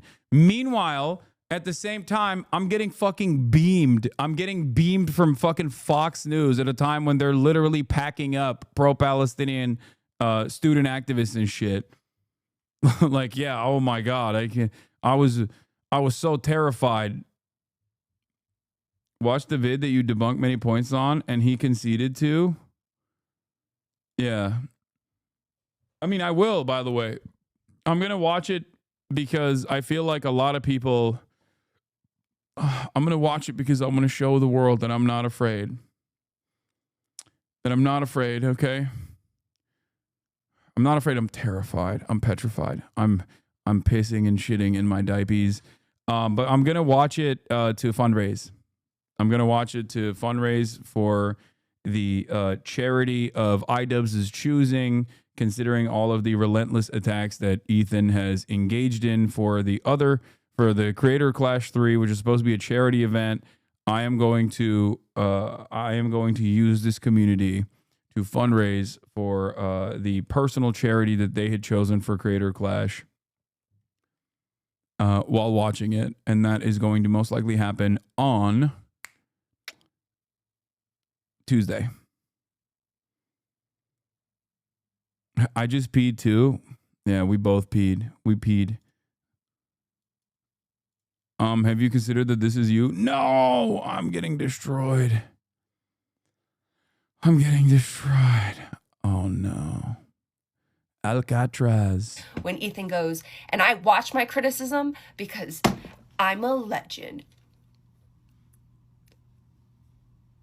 I would say things to you that would get me banned on the internet.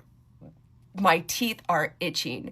And like girly pop. And what's crazy is the debate went on for another 45 minutes because they don't know how to stop arguing. And, you know, Hasan, props to you because it took Hasan like 2.5 hours to finally swing a personal jab. Me, within the first second of Ethan calling me a liar, Ethan called Hasan a liar like over 100 times. Someone do an official counter, please. Count how many times he called him a liar. It was fucking crazy. It was crazy. Me personally, within the first 1, maybe 2 times if you call me a liar, I'm coming for you. I am coming for you. So like, you know, good on Hasan. You're better than me.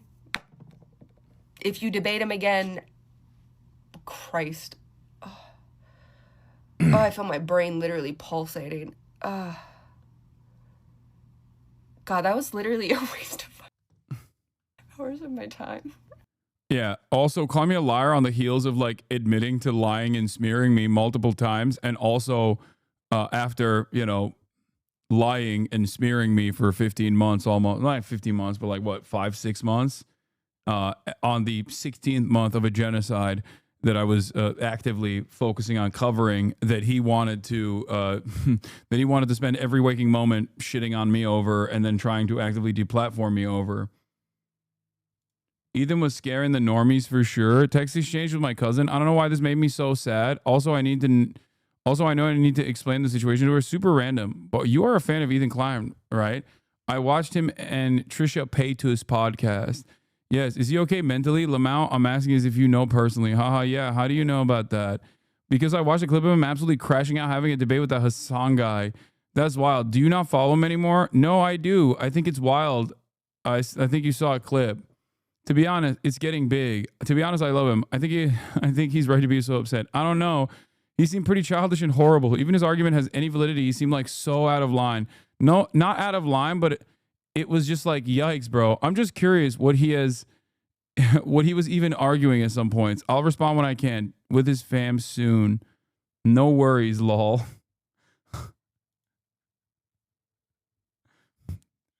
Like, it's crazy. 133 likes. What? Oh, 1,000 likes. Yeah, I reposted this one. What? You don't know what These are the clips normies see. The comments show your reception on TikTok is overwhelmingly positive. Talking about? What is? What? Yeah, it was on the list. You're lying. Yeah.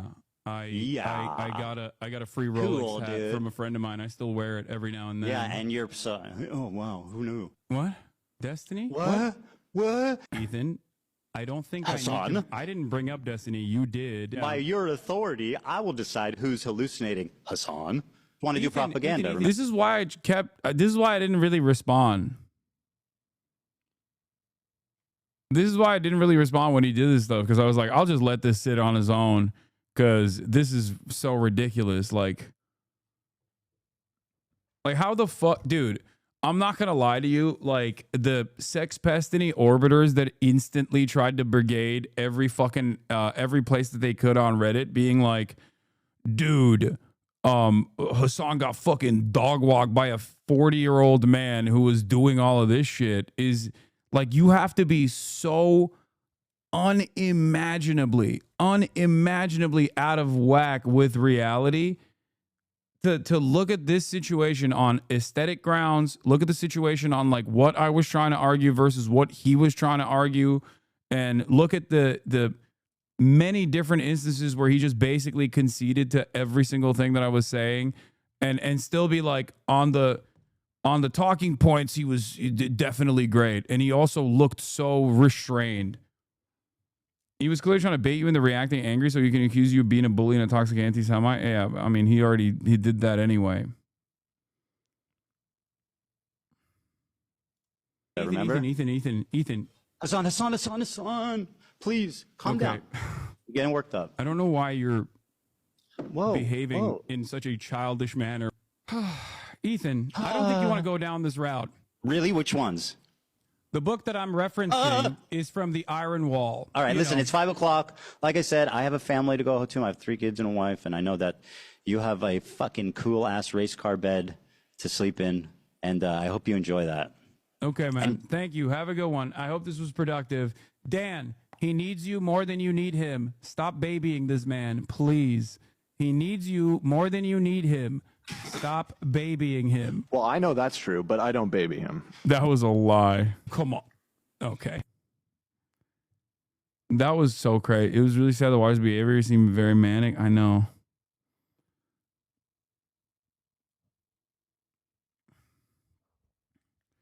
Aren't those childish things he's doing debate tactics? What? To fucking a tactic to look worse? Like, I don't understand. Like, having some composure, I think, is probably better, right?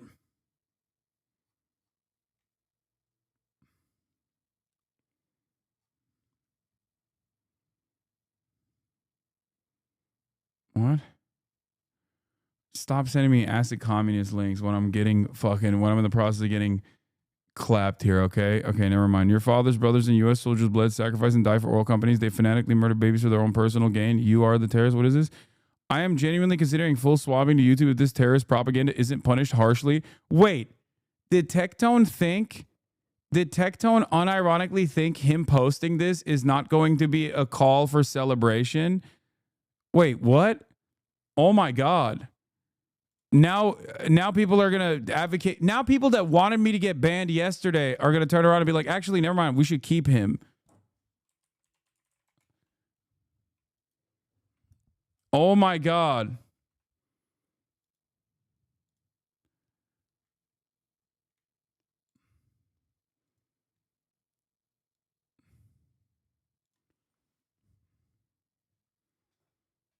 Did you pay him to post this? Oh my God.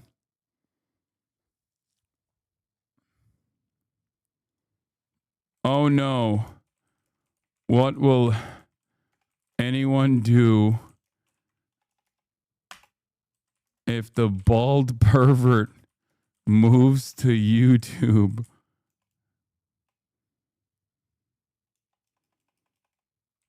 Leaves the Twitch platform for good.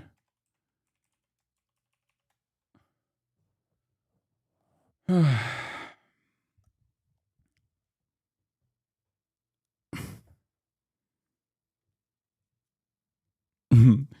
mean, didn't you join a Diddy party? No, I didn't join a Diddy party, dumbass.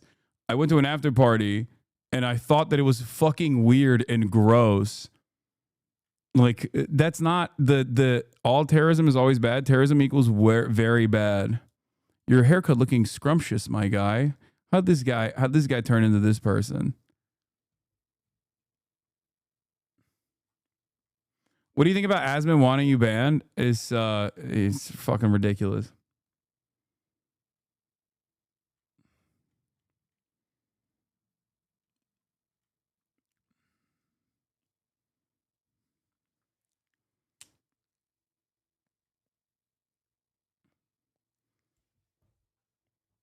I still don't understand the race car bed joke. The joke I think is about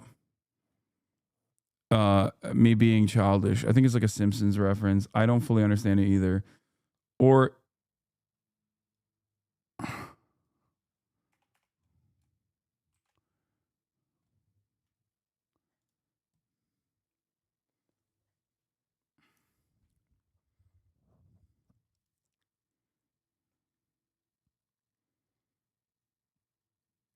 this is the I sleep in a racing car. Do you? I sleep in a big bed with my wife. Oh, yeah. I think that's what he was. Yeah, that's what he was referencing. That's why he kept saying like,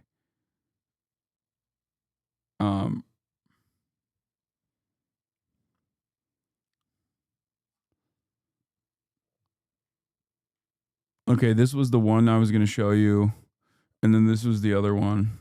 Literally memories, like years. It was fucking years of just consuming your content. I've purchased from Teddy Fresh. I loved the whole team. It just felt like a community. I was a lot younger then. I'm old as fuck now. But what shifted for me did occur post October 7. This idea, and it was talked about in this debate, that Hasan has basically facilitated a space that he does not control or moderate when it comes to hate that goes Ethan's way, first of all, is a sentence that we could say in the inverse, but maybe more prominently and importantly. I wanted to put a face to somebody who has a fucking life and isn't doing that. There is nothing that Hasan Piker could ever fucking say to make me become a vitriolic bully jerk on like Reddit. I agree with Hasan's political commentary. I started watching him with his input on the US election, just like all of the other things that I was following and listening to at the time. Okay, it was totally in line with what I started to consume. And Chat, I know Asman's trying to get me banned. After this, I'll talk about it. quite frankly, the way that Ethan started to behave and the things that he started to say post October 7th in a complete silo, unrelated to anything else, I'm gonna pee. gave me pause. And I am the type of person who thinks very critically about the creators that I consume content from, who I elevate, and who I just take at face value. When I listen to Hasan Piker, I don't always agree. I don't always agree with his political opinion and take, but I do think that he provides enough information. He fully is like, if he doesn't know about something, he will speak to that. He'll say like, I don't know enough to speak about this, and he'll cut it. He'll move on. I think that he provides sources. I think he provides biased opinions that I also agree with, and unbiased opinions, again, that are educational. And I value that a lot. Like, I just value that. Ethan, you have spent the past 14 to 16 months on a hate train, oftentimes attacking creators that are much smaller than you. And that has been your entire MO. You donated one time to the Palestinian cause, okay? And ever since then, you've literally spent all of your fucking time crashing out and attacking smaller creators who are actually giving visibility to this because they're doing things that you disagree with, and you're taking things out of context. You're hyper-focusing on the wrong things, and it's a little bit so low level. What I really disagree with, and I'm disappointed in you with, is this inability to have any self-reflection. I am 33, I'm turning 34 years old, okay? Like I said, I don't give a fuck. This is so granular, it's insane. Something as an adult that has been a journey for me to understand has been how to take accountability and have self-reflection. It's not always easy to look at yourself. It's not always easy to be like, I fucked up here and here. It's harder to also admit when you get shit wrong, or when you overreact, or when you let people down, or when you face that maybe for 1 second, the reality that you're living in, perhaps, and this might make you uncomfortable, is one that you have curated over X amount of time. It is difficult to fucking face that, and it is much easier to blame.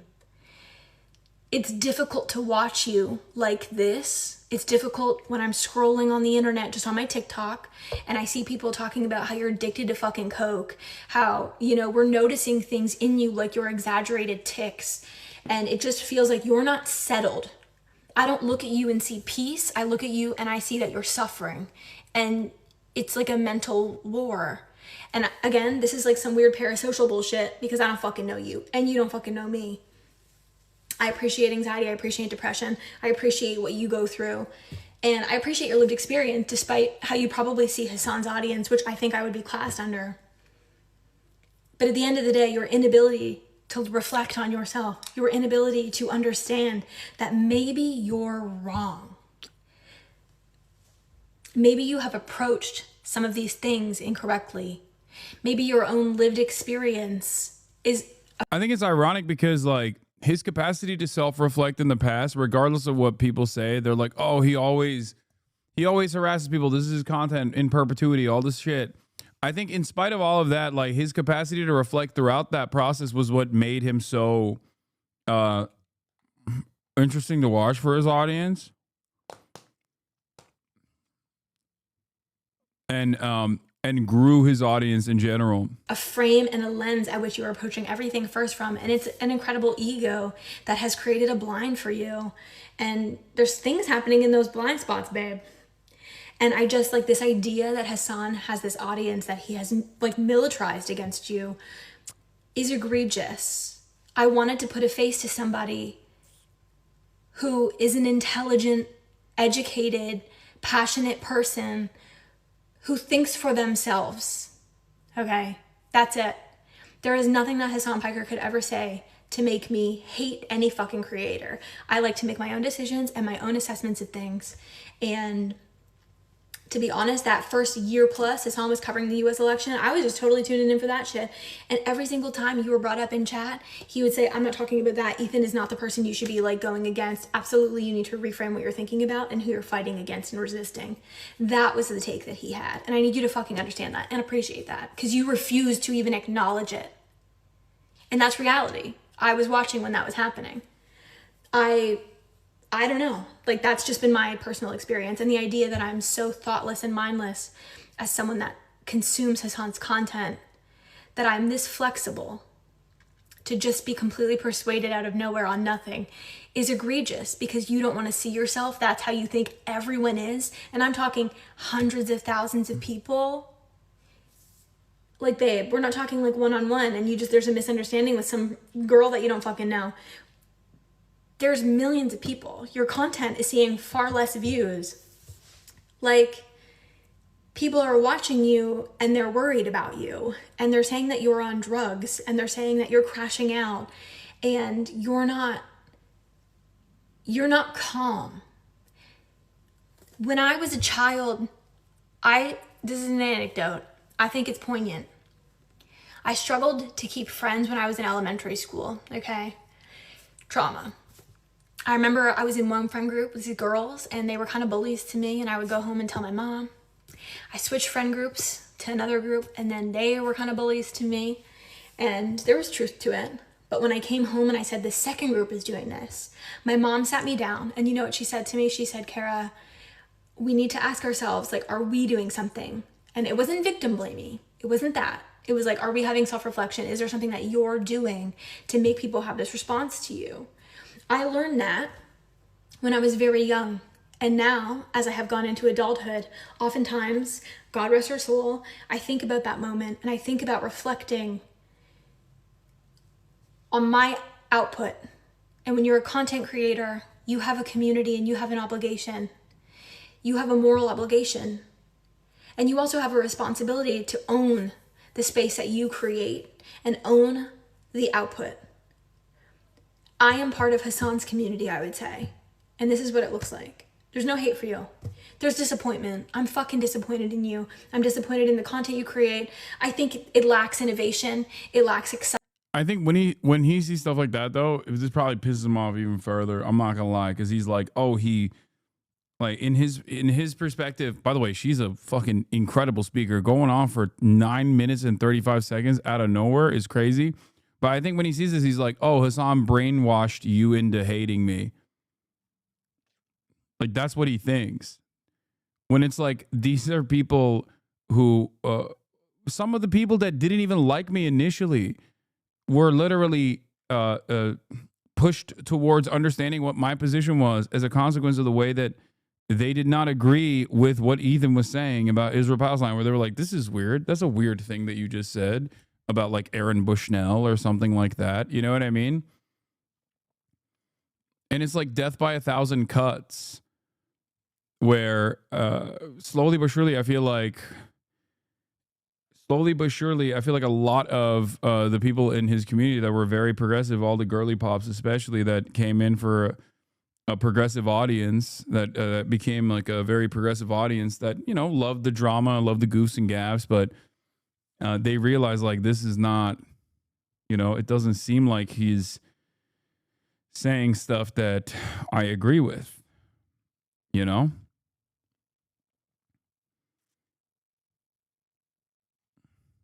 Excitement, it lacks interest, it lacks attitude, it lacks education.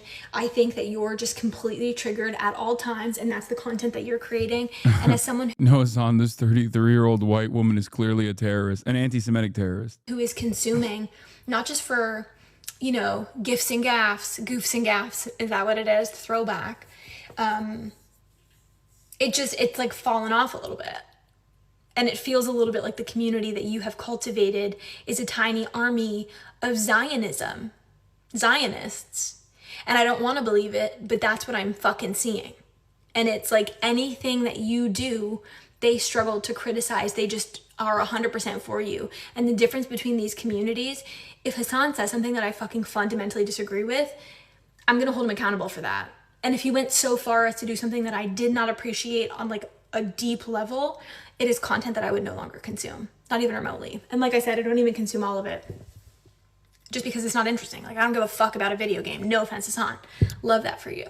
But I just think when you're having these conversations with all of these creators and you're the common denominator, at what fucking point in time are you going to sit down and have any self-reflection in yourself, literally to say, why am I getting cooked here? Why am I getting cooked here? Is the reason why what I'm getting back is this hateful bullshit. Majority of the people who you're receiving this hate from, yeah, some of them are fucking internet losers, okay? Some of them are people who really used to idolize you and love the shit you put into the world and are so egregiously disappointed in what you're putting out now. And I just like, self-reflection is really so beautiful. I don't know if you're in therapy, I recommend it for you. I don't know if you're like mentally okay. It's okay to take a break. And I'm sorry to your fucking staff, bro. That shit's crazy. This message and video is for Ethan Klein specifically.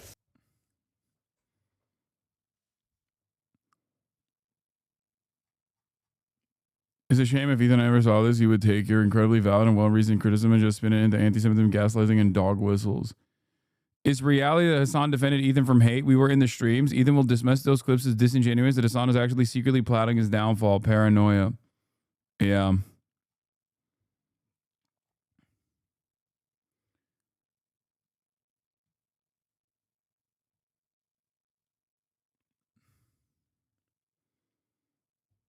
My big chicken of the egg question with Ethan is he motivated to hate you because of his commitment to Zionism, or is he motivated to attack all these advocates for Palestine based off an obsessive hate for you? Is the root issue interpersonal or is it ideological? Probably a mix, but I'm interested in your thoughts. I think it's a mix, but it's seemingly what he was quick to concede on in our conversation. What he was quick to concede on in our conversation leads me to believe that it's not, like, it's definitely on the side of personal. Like, it's about feeling wronged.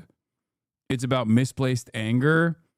It's about it's about operating under the assumption that it's about operating under the false assumption that, like, I was, like, what he said over and over again, like, you brainwashed me and my audience, and that's the reason why I'm coming after you now. I think it's because he couldn't figure out, like, that his audience individually and personally started leaving and saying, like, no, this is not for us. This is not for me because of the things you're saying.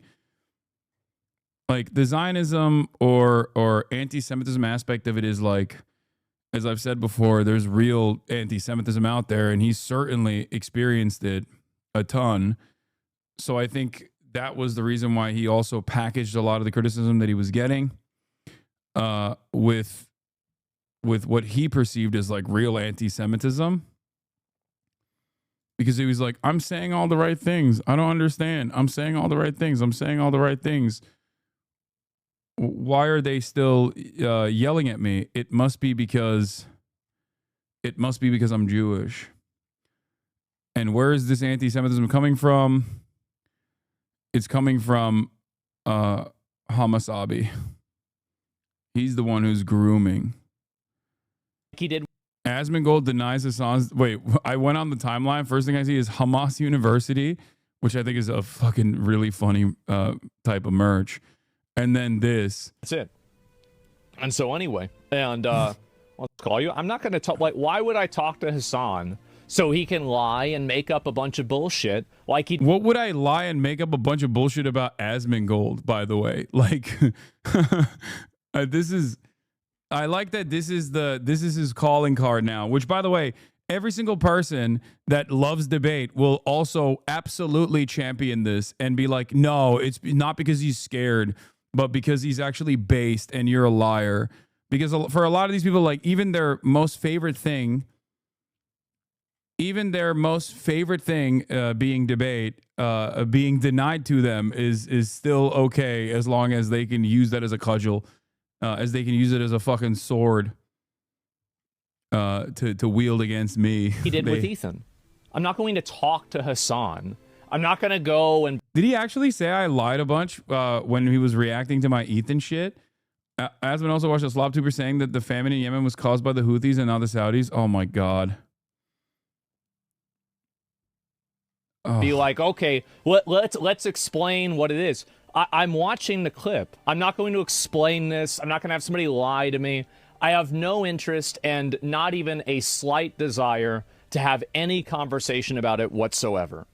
Yeah, he would destroy me, and I'm scared. I'm scared of his intellectual prowess. I'm actually very excited that he won't take up my offer of besting me in the marketplace of ideas.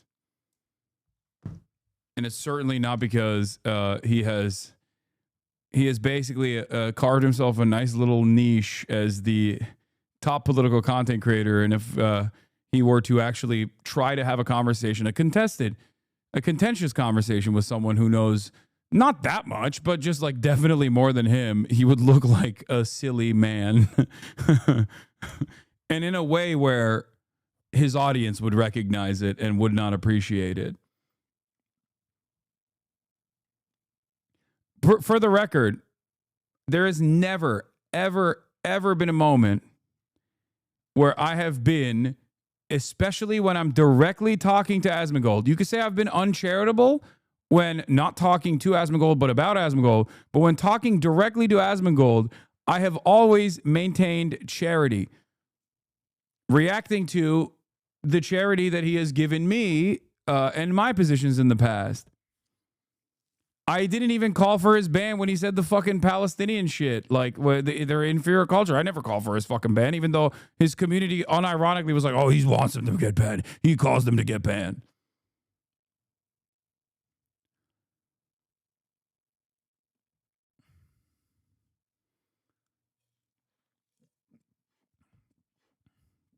You're giving charity to someone who wants their Twitch career to die? I mean, I don't care.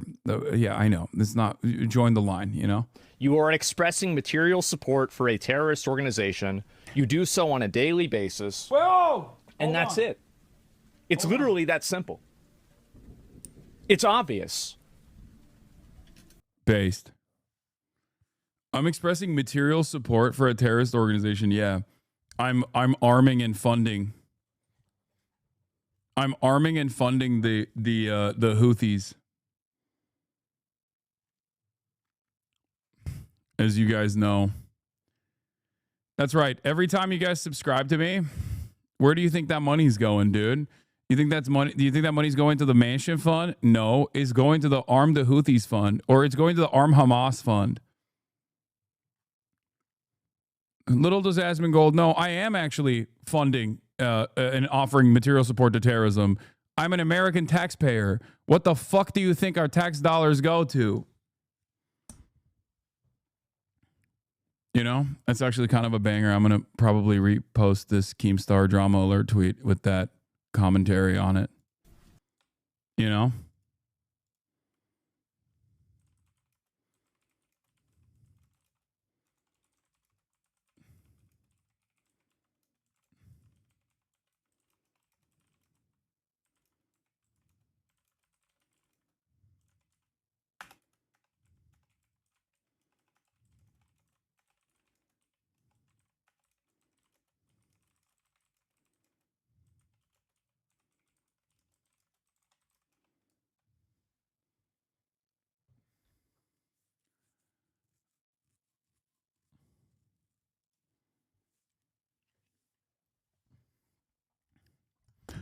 So which is it though? Am I the one funding Hamas, or is Hamas funding me? Because that also is like,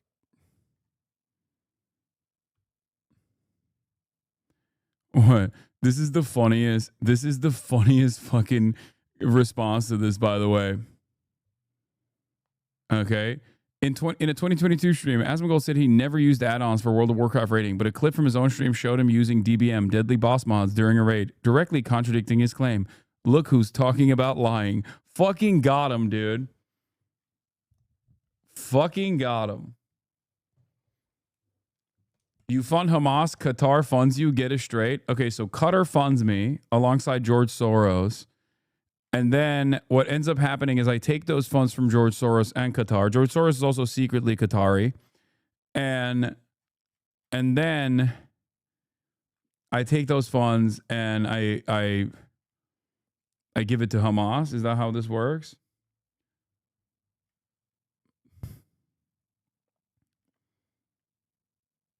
Both. You are in a co-op with Hamas. Yeah, every gift sub. Thank you, Decoy166. And Nice Smelling Wood. Thank you for the 25 gifted. Monique777. Thank you for the 10 gifted. For for increasing the funds that I will inevitably give to terror cells around the planet. That's right. Wait, what? You know what I said? Last week, when Asmongold shows more humanity than leftists, this person posted 28,000 likes. Last week, Asmongold suggested Ethan Klein should stop having Tourette's on camera because it made him look bad. Like the live streaming. If you want to understand the disingenuous nature of all of these fucking charlatans and grifters, look no further than, I don't know, what they fucking New York Times posted your story on their IG. Dude, New York Times is so funny. They're trying to get me killed. Like him live streaming with like those ticks and stuff like that. I think it does delegitimize him and it makes him look unhinged because people don't understand like what Tourette's is. Like, for example, if you go back and you watch a lot of my old videos, I used to cover my mouth a lot whenever I would smile because I was missing all my teeth here, right? And so I didn't want people to see that because I thought it would look bad. So in often cases, there are things that you probably just shouldn't display to your audience, or you should try to avoid displaying to your audience, even though there are parts. Bro, this is him trying to demonstrate empathy. That's crazy. Dude, this is such a fucking... Dude, this is such a fucking crazy way to try and demonstrate empathy with a person who has like Tourette's and has uncontrollable tics by being like, yeah, you should just like try to stop that, actually. Yeah, I think that's how that works, man. You just go, I'm trying really hard. Like, how the fuck is he supposed to turn off his Tourette's, dude? What the fuck?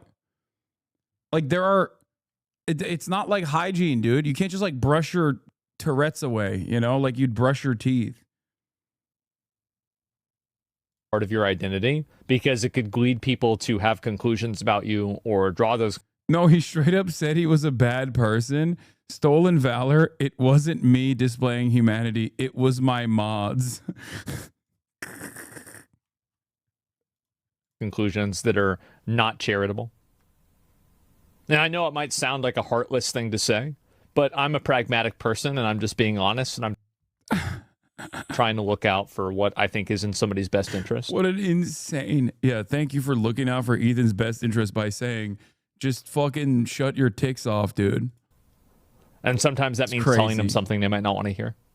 Like, it's not something that he might not want to hear because it's like a cold hard truth, man. I'm sure a person with Tourette's for 40 fucking years of his life is very aware, especially considering he spent the last 2 decades in front of a camera on how people read into it. What the fuck?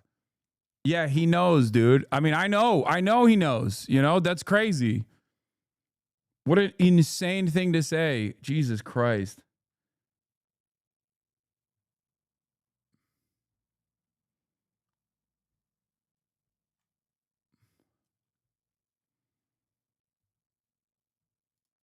The NYT posted it on their feed. Please. Oh, no. This is going to get fucking brigaded into oblivion, dude. Oh, I can't wait. You still have time to delete this headline. Love Hasan, but this is how you introduce him? Oh, never mind.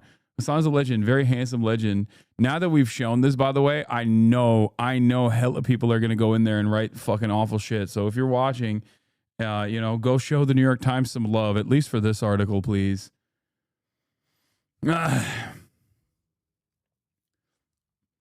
And that's not brigading, by the way. I'm in the article. If you don't like me and you direct your audience to go and write mean shit under that article, that's brigading. Do you understand? It's not brigading when you're like, oh, you know, positive article, go show it some love. I'm in it. Okay? I hope that this message is clear to all that can hear it. It's not for any particular person that I hope hears it or a group of people. It's not brigading when you're, I don't know, appearing on a piece of media, whether it be a New York Times article or a podcast, let's say. It's brigading when you have nothing to do with it and you shamelessly direct your audience to go write ruthless shit underneath it because you don't like the person.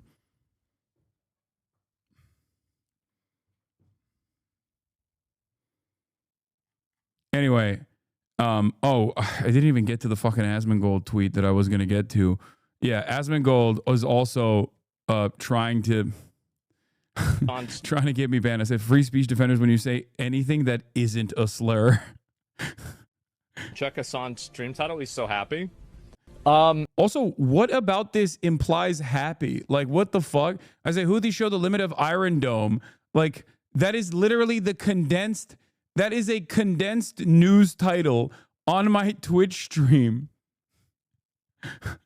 which was like, this is literally just like a condensed news title of this. Okay.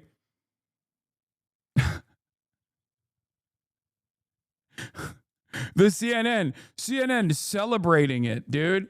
CNN celebrating it.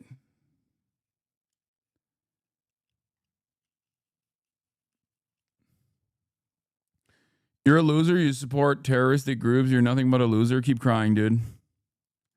This is kind of insane. What is this? I've seen this so many times. All right, let's see. So he sees this article headline that is like literally the condensed version of this, okay? Showing the limits of U.S. efforts to weaken the group.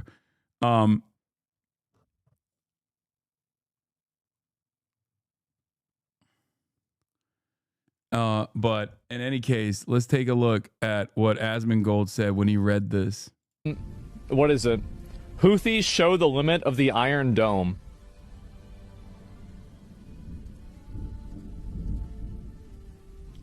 I'm going to be honest. I've been pretty reasonable about this for a long time. That's my limit. All right. I've been pretty reasonable. I'm going to be honest. But this is actually a bridge too far, dude. I don't understand. Like, I don't understand. Meanwhile, every day, this reasonable guy goes live and is saying he wants to do fucking Pokemon Ash Ketchum-All style extraction operation, kidnapping operations alongside the Department of Homeland Security with Tom Homan. That's the... Yeah, my stream title is Material Support. I think they should ban him. I do. This is expressing material support for a terrorist group that is Oh man. Maybe it's because he's taking this position because he had a brilliant foreign policy analysis. And in that brilliant foreign policy analysis against like what America should do to the Houthis, he was like, yeah, just bomb them and back to the Stone Age based. Bomb them back to the Stone Age, dude. What the fuck do you think material support means, man? What does expressing material support mean? Please explain. Material support is unironically the language that he learned from the Trump administration. Material support means sending arms or money or some kind of like direct munitions, something like that, to a terror organization. He learned about it when he most likely learned about it when he saw the Mahmoud Khalil arrest, because the State Department erroneously claimed that Mahmoud Khalil was offering material support to terror groups. He wasn't, and that is like at the heart of the point of contention. But yeah, Central Committee is right. Money, training, weapons, transportation, or any tangible or intangible property. And of course, that's not something that I have the capability of doing. That's not, it's just not something that I can do. It's impossible for me to do. And if I were to actually do it, I would have been in prison by now. Okay. What Asmongold is trying to do is repeat what the administration erroneously claimed about Mahmoud Khalil, which is kind of at the heart of his false detainment, his false detention and possible deportation proceedings.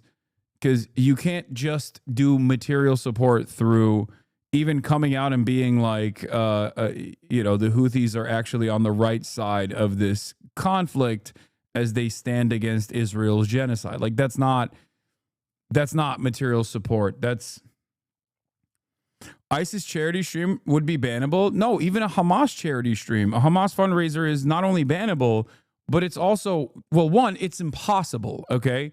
One, it's impossible. Two, it's bannable. And three, you're banned by the federal government at that point. That's not a thing you can do. So it does not mean expressing a lot of support. I am shocked, I tell you. Yeah, no. You could literally say you love Hamas every day, up and down, okay? You probably would get banned if you were to say something like that. Most likely, it would be ridiculous by my estimation. It would be ridiculous unless it was like, unless you were saying something insane. Like you were like, oh yeah, October 7th was awesome or some shit like that. Then yeah, that is a perfectly valid, justifiable ban. Probably a justifiable ban if you said that in terms of like Hamas's militancy or anything along those lines. But in terms of like what the Houthis are doing, describing their militancy in the Red Sea as a matter of international law is not even express support for the Houthis in a way where it's like a bannable offense. It's like saying I love Cuba. Okay, Cuba is technically a state sponsor of terror. If I say I love Cuba, which by the way I'm unironically about to go to fucking Cuba to begin with. If I were to say I love Cuba and I think like the Cuban medical program is great and then Twitch banned me for that, that would be fucking insane. And it's the same thing for Yemen.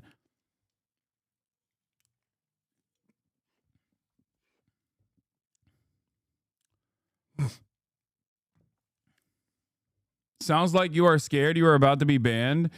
Brother, being banned from Twitch is the least of my worries in this day and age, I think. Are you sure that's the smartest idea right now? Potentially. What is this?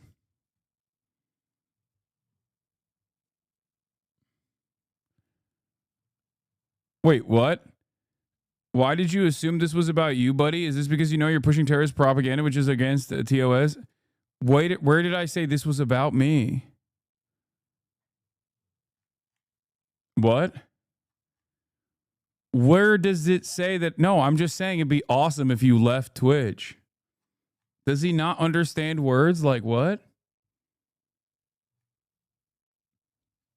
Did I didn't say this is about me. I'm just saying it'd be awesome if you left Twitch. I was like, oh no, what will anyone do if the bald pervert leaves the Twitch platform for good? If anything, I'm not even directly saying it's Tectone. I said bald pervert. Maybe it's someone else.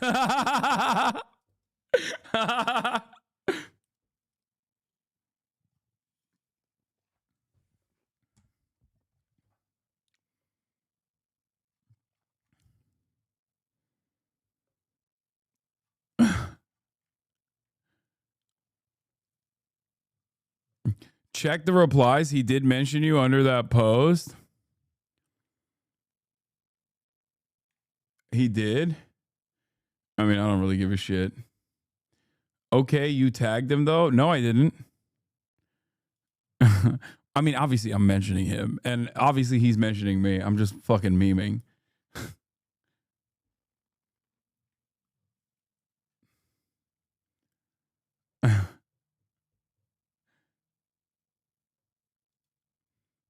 Tectone literally links a video of Hasan right below the tweet. You're such a pussy liar. What the fuck? Great video covering all the bullshit. It's worse than you think. Subscribe if you got a sec. Appreciate y'all. The Hasan situation is actually way worse.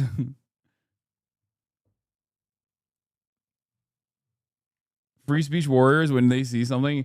Yeah, I'm sorry, man. I'm sorry that I'm sorry that I think Lolly is gross. I know. I know that hurts your feelings.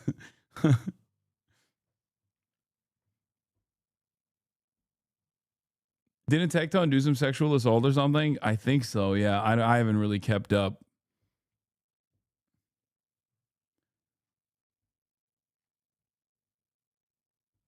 Dudes are siding with Tectone. let them, bro. That's, you know, if you want to go down that route, it's not gonna be good for you, you know? Targeting civilians and has killed people. I have been very reasonable about this for a very long period of time, but we have crossed into the threshold of... Someone should ask Asmongold if supporting the state of Israel on Twitch is a bannable offense. You know, if that's his line, killing civilians, and you know, if that's what he considers to be a moral line in the sand. In plain English, supporting... Oh, wait, sorry. He thinks they're an inferior culture.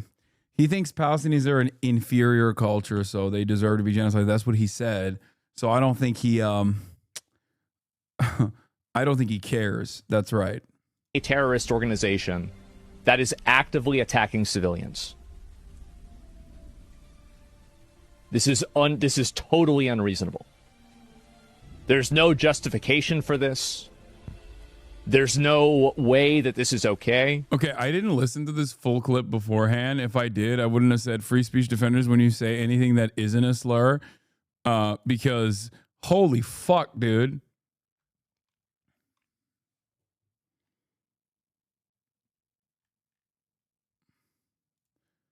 What is this? I need to prove that Asmongold is being paid to say this shit. I am once again asking you to do this. What? I don't think Asmongold is being paid to say this shit. I don't think Asmongold cares about the money. If Asmongold was getting 20K live viewers saying this shit, he would stop saying it tomorrow. Trust me. I know. I know what he cares about, and I know it is not money. He already has an endless amount of it. Okay? If he was getting 10,000 views per video instead of 1 million when he was saying this shit, he would have stopped a long time ago. Okay? He doesn't give a fuck about the money. He doesn't even spend all of his money. He doesn't spend any of his money. Look at him. Motherfucker doesn't even purchase soap. You think he has a lot of expenses? On video. I think that if Twitch doesn't do something about it, Amazon needs to find out that this is happening. Dude, dude, oh my God, he's actively talking about fucking calling out Amazon. You are such a bitch, dude. You are such a fucking bitch. Oh my God. Imagine fucking trying to go up the rank and be like, Amazon, please, this guy is fucking covering geopolitical conflict. What about you? What the fuck are you doing every goddamn day? Is there a day? Yeah, the Mr. fucking R-word sayer who has famously been like, yeah, genocide is actually fucking awesome, is a more marketable figure for Amazon. Oh. This is a crazy, crazy level of extremism that should not be anywhere on the platform. And again, the New York Times profile made so many butts hurt hard. Yeah. If Twitch wants to say that they care about free speech and they're going to let him say that, that's fine. But I want to be able to do a number of other things too myself. Oh, like what? Like what, dude? Like what? What do you want to do? He defended the AFD today. Yeah, the German government's about to make them fucking a far-right terror organization. We shouldn't be getting our nose from the German government, even though that is a good thing that they're doing that to the AFD. But, you know, I would have been in prison in Germany a long time ago. Thank God. After this, he defended the AFD in his chat were saying Ausländer raus, alluding to great replacement, etc. I mean, Ausländer raus is great replacement. It's just Nazi shit. But if we have a rule... Burgos, thank you for the 100 community gifted subs. ...rule set, and the rule set says you can't do this, then... Bro, what can't you say? Like, what more do you want to say? I almost want to hear what Twitch would let him get it. Like, I almost want to hear what he wants to say. What are those things that you want to say? Like, you already fucking say everything. Just the N-word with a hard R, is that what it is? He's going to get banned. He's going to do a fundraiser like the lady. Is it a rule set or not? I need to know. I need to know what he wants to say. Oh my God, I'm so fucking. Oh my God, this is tweaking my brain. He already says heinous shit on a fucking daily basis.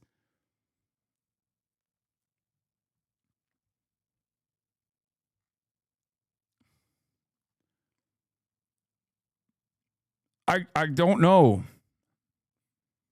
I truly thought he had already maxed out on, you know, saying heinous stuff. Also, here's Asmongold talking about fucking attacking civilians. Oh boy. It's like, imagine you're in this fucking canoe. And you see this video, you're like, oh. Like, what kind of militant would be in a canoe? Ah, shit. Fuck, man. Oh, come on, dude. Yeah, I'm cooked. I'm going home, man. Maybe that's why he's mad, because he was like really banking on Trump's endless bombing campaigns actually being an active deterrent. He's talking shit right now. He's saying you're afraid of your community, so you can't concede any ground on. So you say wild shit. Dude, I yell at my community more than he does. He's so fucking bitch made. He literally can't even stream on his main channel because he was afraid of fucking criticism. What the fuck are you talking about? I literally say everything with my whole goddamn chest. The idea that I'm fucking afraid of my audience, the way that I'm audience captured, this meta is so clear cut a form of projection that is insane to me, because it's literally only commentators, only other people that engage in commentary, political commentary, actually say this all the time. And the reason why they say this is because they actually fear their audience. They might be, to a certain degree, audience captured. Because why? What do you mean? I fucking yell at the dinguses in my audience on a daily fucking basis. How many goddamn clip compilations are out there of me fucking freaking out on some chatter that's like being too woke? The entire purpose of woke of the day is when people speak out of turn and say some dumb fucking bullshit, presenting themselves as the moral authority of being the leftier than thou asshole that everybody hates being around. Like, what are we talking about?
How does that work? Like, my perspective is not exactly commonplace in the United States of America. You don't get to hear a lot of people in the United States of America go, yeah, I think what America's doing, its output in terms of its foreign policy is like really, really evil for the most part. You know? It's just it's so stupid. And what's even stupider is that if you have ever paid attention to anything I've said, if you ever paid attention to anything I've said over the course of the past decade, you realize, like, when I didn't have a fucking audience, I was saying the same shit. So what happened?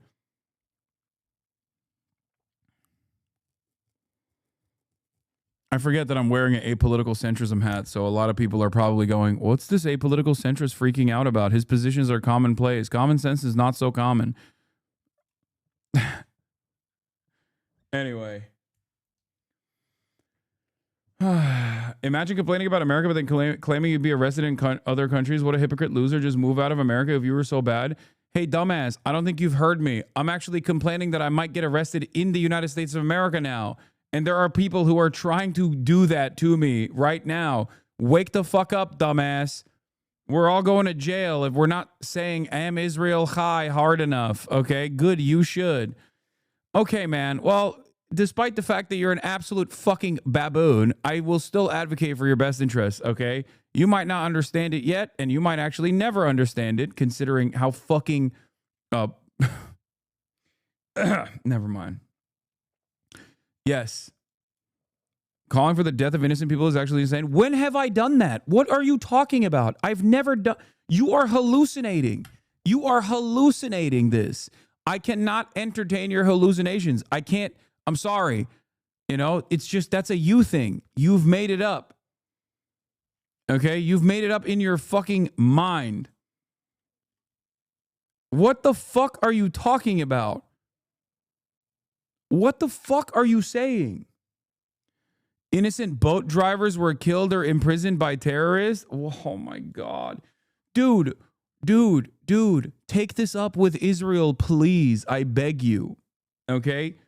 Take this up with Israel. You think it's fucked up that innocent civilians are being killed? Well, I feel like there's a much larger problem here, don't you think? Fuck, man.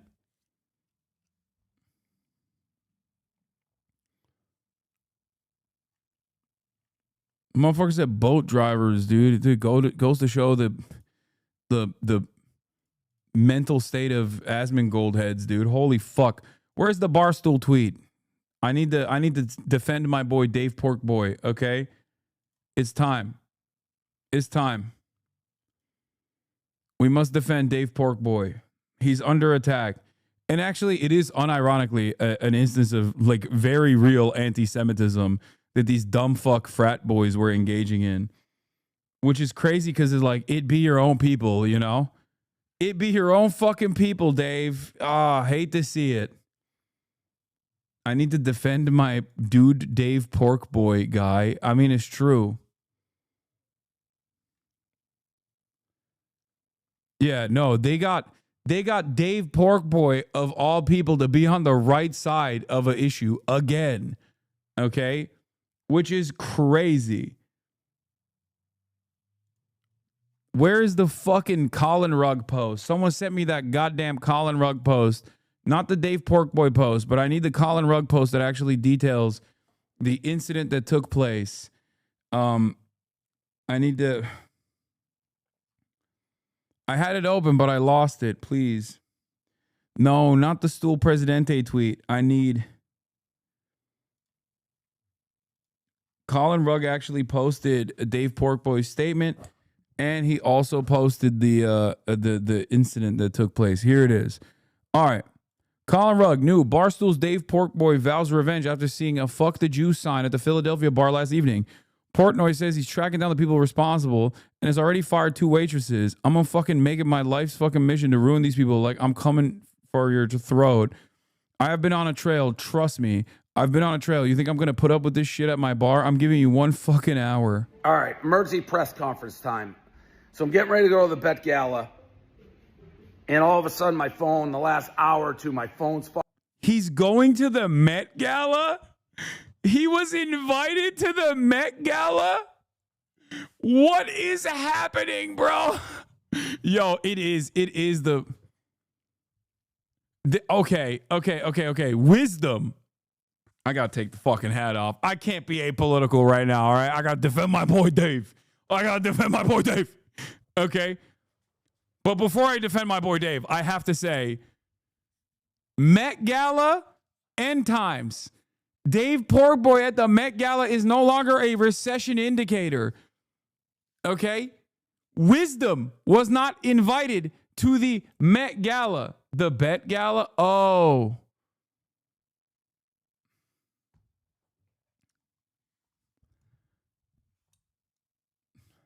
What the fuck is a Bet Gala? God damn it. You can't get mad at me for thinking he meant Met Gala. It's happening tomorrow.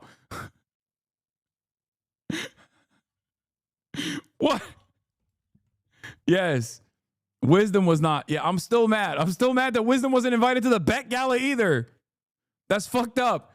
He should be invited to all the galas.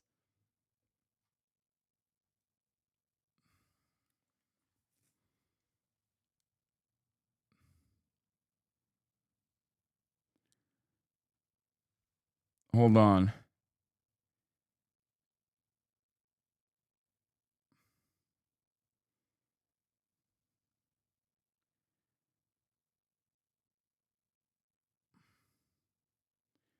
Actually, never mind. Hold on. The Bet Gala this Monday night, presented by DraftKings. Okay, that makes a lot more sense that he would go to that. Okay. All right. Let's keep going. Blowing up. Our bar in Philadelphia, Barstool Sampson Street, usually a great fucking bar. You know, bottle service, people buy drinks. You get a sign. There was a sign yesterday that said, fuck the Jews. I've been shaking. I've been so fucking mad for the last 2 hours. Like, I instantly got on. Bro, it be your own people, dog. It be your own people. That is so crazy. It be your own fucking people, dude. That for the record, okay, all jokes aside, he is absolutely right. Okay? That is insane. All jokes aside, that is literally fucking psychotic. Okay? The fact that someone thought that they could put that on a goddamn like bottle service thing is insane to me. The fact that people okayed it is insane to me. Okay? It just doesn't make any sense. That is wild. Like, there should have been numerous people in the process that went, hey, maybe we shouldn't do that. It's like, okay, what's next? Are we gonna put the N-word with a hard R on there? Like the lady that fucking did that thing and then did a fundraiser or whatever. Okay. She's gonna turn around and what? She's gonna turn around and go to the bar, go to the Dave Porkboy bar and write the N-word with a hard R. Ridiculous. I'm so unaware of what's going on minus the sign, Lamau. Yeah, this was the fucking sign. These people are like filming themselves. Like, are you guys on crack? What the fuck? That's so disgusting. Like, that is insane, okay? That is fucking insane. How'd those guys not get immediately kicked out even when the idea was mentioned? Well, it is the Barstool Bar. That's why I said it is the Barstool Bar. You know, Kanye West, it's the Barstool Bar. If there was one place, first of all, I didn't even know that there was a bar for a Barstool. Okay, listen to me. I didn't know that this was a real thing. But if you were to ask me in a hypothetical scenario, Hasan, where could events take place one after the other where there was a moment where bottle service brought out a sign that said, fuck the Jews in celebration, okay? I would tell you, like, yeah, it's going to be the Barstool Bar. I didn't even know that it existed, but I would be like, oh, in a hypothetical Barstool Bar, okay? Like, the only place where this would happen is like either... I don't even think this would happen at the fucking Nazi bar. Because they wouldn't have these kinds of signs. I don't think they have bottle service at like the Nazi dive bars. You know what I mean? This is like, this is. So who's the guy in the video? Can you explain? Some fucking dipshit. A bunch of dipshits that got together and thought that they were being edgy and are fucking Nazis. Like, what do you mean? Yeah, it is a Venn diagram with almost no overlap. Oh, hey, what up? Just wanted to say you're a massive piece of shit. Later. Aw. I love when someone comes in and is kind, even though they're saying stuff like this.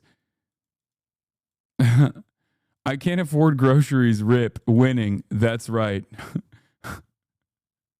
guy who's still a Trump supporter. Respect.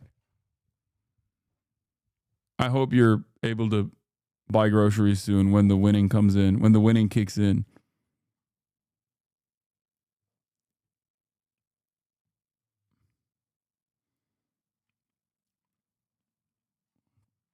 Anyway, bro's just cranky because he hasn't eaten yet. Yeah, I mean, that'll do it.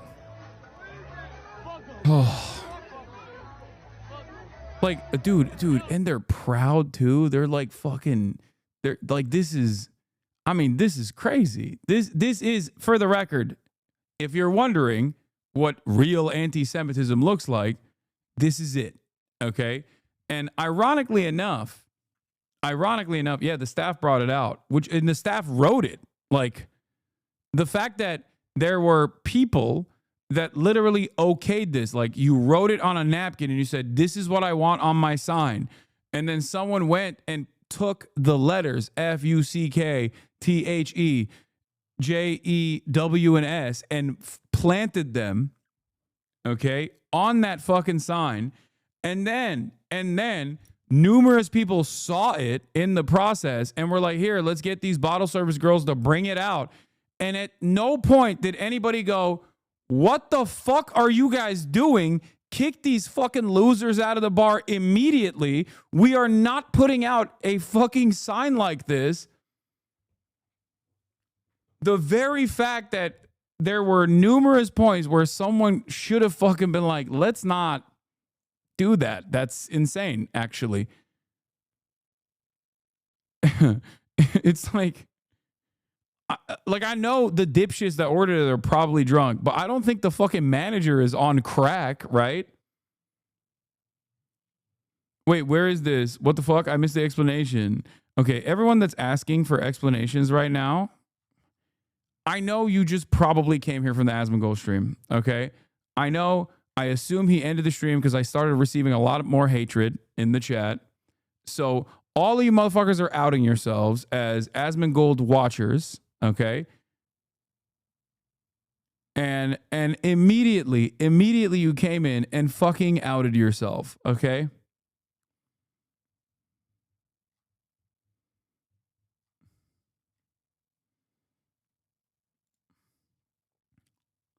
Anyway, W Trump based. Yeah, exactly. W Trump. This is Trump's America.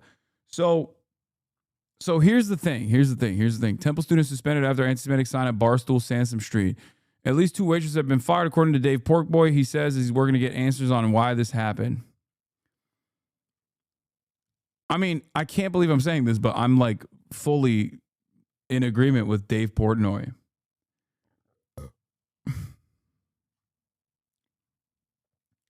How is anyone going to act superior when they watch a dude who pisses in bottles and wipes his gum blood on the walls? I don't know. Anyway.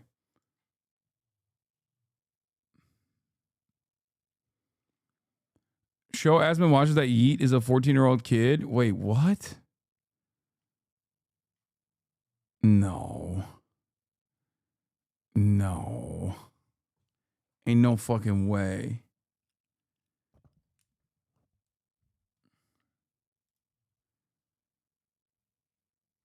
Yo, is this Photoshop? No.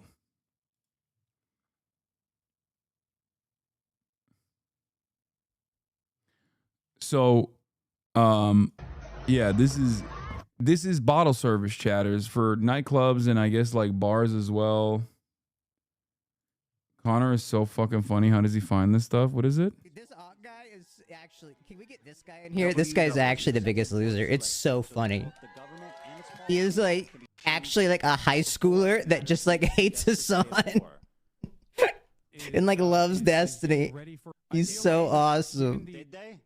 No, he's actually like a funny little dude I like to observe. Y'all seen his kick? That's definitely a 30-year-old. Oh, bro. You got me muting the debate for this. Watch this, bro. Wait, Watch he this, watch this. streams? What? Oh, He has clips. streams? No, he deleted his VOD. He used to have his VODs up. Are you an individualist or a collectivist? Turn on your voice threshold. I'm not doing anything with a. Oh, that's Pickles Nation. What is that? What do you think? What do you think? I don't know if it's a good question. I told you, bro. He's like 12. Dude, this guy is actually. Can we get this guy in here? This guy's.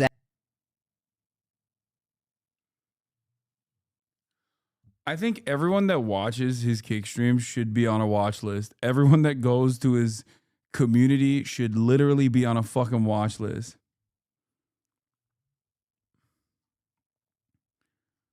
Bro, that's oh my god, that is crazy, dude. Awk on Fortnite Friday, that would go hard. I would watch that. I would want to know. Asmin's go-to. Scroll down. I think they found a PFP of him. Ain't no fucking way, dude. How the fuck does he sound like his PFP? I can't believe this is a child. I mean, I can believe it. He's a journalist through and through. That's why I get all my news from Fortnite Friday. He streamed once. Everyone made fun of his incel voice, and he hasn't streamed since. Lamau. Oh my god. Oh my god. It's liberal Hitler. That's insane. They clowning on you, bro. From his socials? No, dude, this is not him, you fucking dumbasses. This is the Nicholas Eat Oreos guy. Nick the Oreo got so fat he split off a second, somehow still fat clone of himself.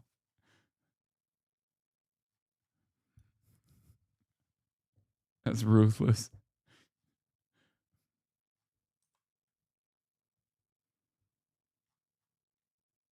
What's liberal Hitler? Eat.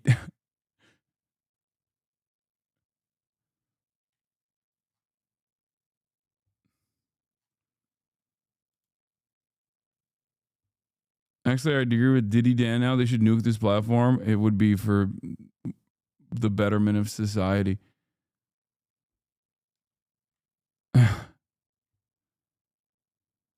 He leaked his Discord messages on stream, and guess who was in there? Dan Saltman and the rest of DDG. Oh, that's crazy.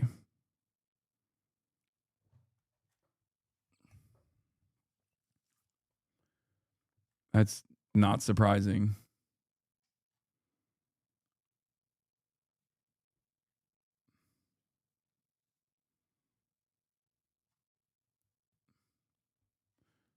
Aye. During his stream, why do you guys know so much? How did you guys?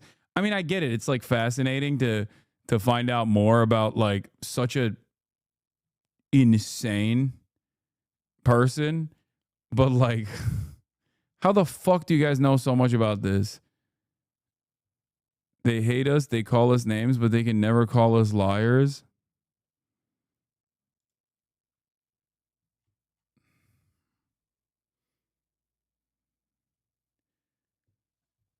He's posting about you right now. Hey, watching live. Bro, look. All I'm gonna say is, buddy, I hope you have a wonderful life. Okay? One day you will achieve all of your dreams. Whether I'm banned in the process or not is not gonna change it. I promise you. Okay? Also, don't say he's a kid. Destiny's gonna DM him. No, Destiny's already DMing him. Probably why. That was probably the first inclination that he's a kid for a lot of people. At least like, you know, around 18. You know what I mean? DMing him for age play.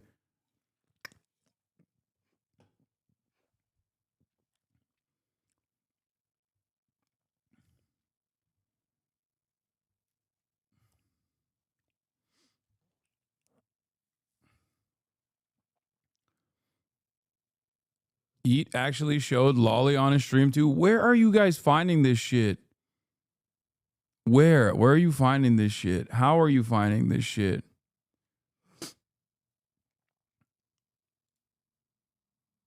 It was the best. It was the best stream of the year.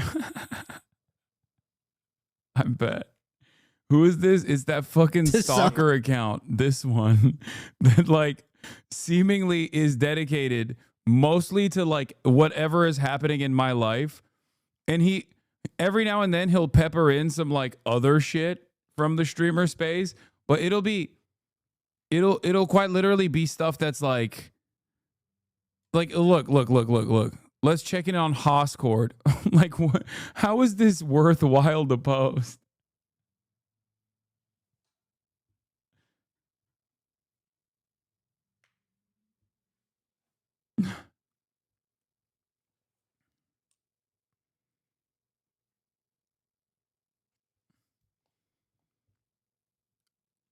Bro's just trying to make some lunch money. Yeah.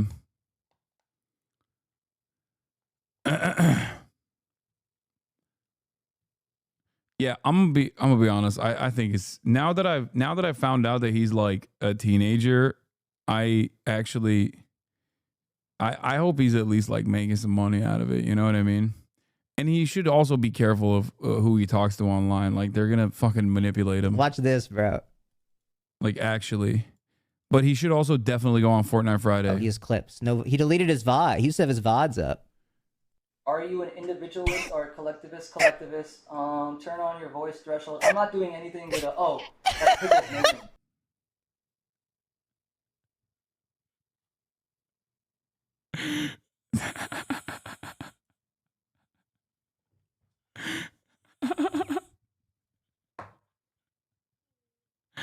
That's crazy. Turn on your voice threshold. I'm not doing anything with a, oh, that's Pickle's nation. What is that? What do you think? What do you? All my ops, dude. I would rather have an op that's 16 instead of one that is diddling 16-year-olds. Okay, there were too many ops that were diddling 16-year-olds. So now we got a direct op that is 16. Okay, this is progress. I think for society. I don't know.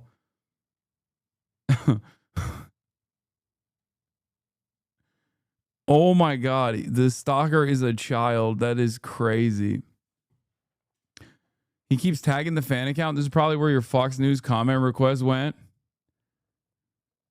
Hasan now utilizing new attack method known as orbiterception to go after Hela Klein. Watch.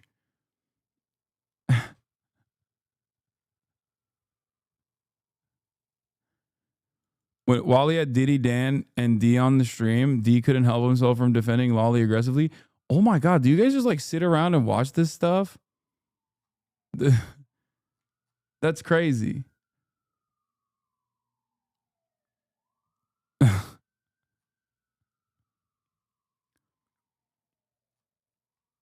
is peak unemployment. Brother, I think he is a child. So I don't think he's employed because, oh, you're talking about my chatters. Oh, that's true. Yes. Is this the guy that created 1,000 Twitch accounts to stalk you and Pokey? I thought so initially, but his age actually doesn't make sense.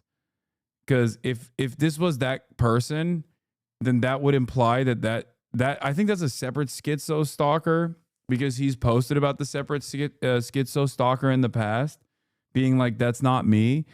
I remember seeing that, and I think that it's probably not him, because if he's like 14, what was he fucking stalking me when he was 6, 7, 8 years old, you know?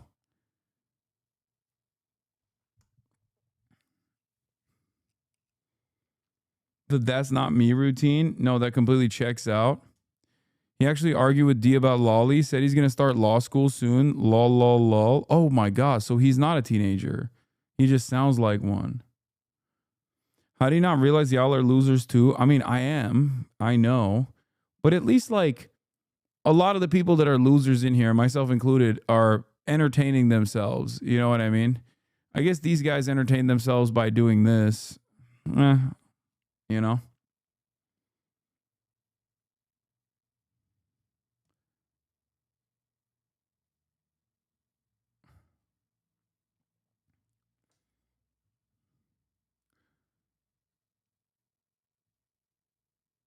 Yeet is the guy who claimed one of your mods sent him a message to just jump. Crazy mole man. Then Yeet tweeted, but he busted himself.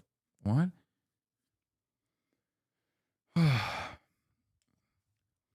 It is kind of funny that there's hella people in this community that have like also actively stalked the stalker. What the fuck?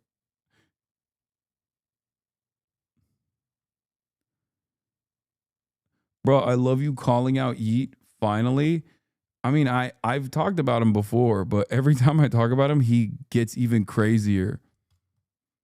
So I just blocked him and moved on. Yeet's first stream was no lie the funniest stream I heard this year. Wait, there's like multiple people saying this. This was weeks ago. Peak stream. He's not a child, dude. He's 30 at least. Wait, he's not 30. What the fuck? No shot. How does D even have fans? Like libtard incels a thing? Yes. It 100% is a real thing. And it's absolutely a thing. It's people that want to be edgy but also don't want to get banned. What do you think? I don't know if it's a good question. I told you, bro.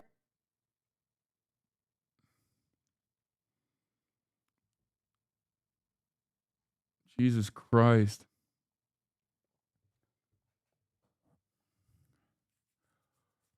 Maybe he is. I looked up Oct 2000 stream VOD, and this is the first link that came up. 29 days DGG universe. This Twitter user is destroying Hasan Piker's life. Destroying my life. My life is ruined, dude. Fucking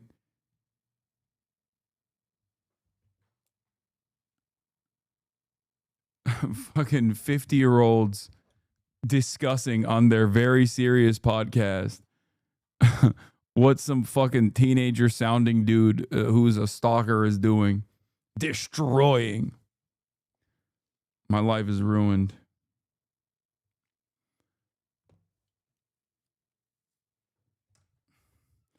The one to be voted on Monday, saw on Twitter it was pulled and won't be voted on. Good.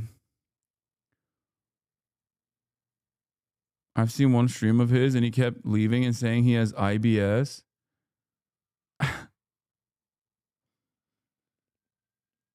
Mudahar just tweeted and attacked you too. Oh, what else is new, bro? Get in line. You've always had psycho haters and stalkers. This is the worst it's ever been. And how are you handling it? I don't really care. All of the previous psycho haters and stalkers have basically gotten me ready for this moment. All right, let's get back to my goat because he's under attack. Okay. I have on good authority D fan at my school that D pays these clippers. I mean, that's not surprising. He needs to do PR nonstop.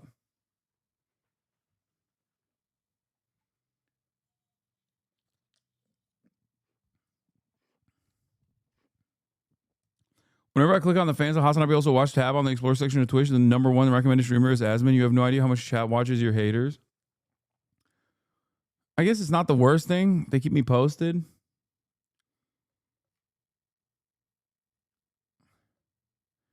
Yeet said on stream that this is his job now.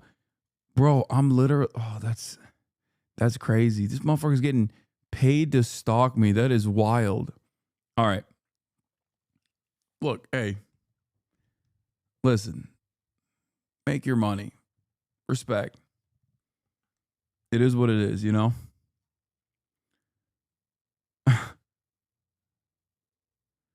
All these words will make it feel like you do less fun collabs with friends. No, I still do fun collabs with friends. What do you mean? All right.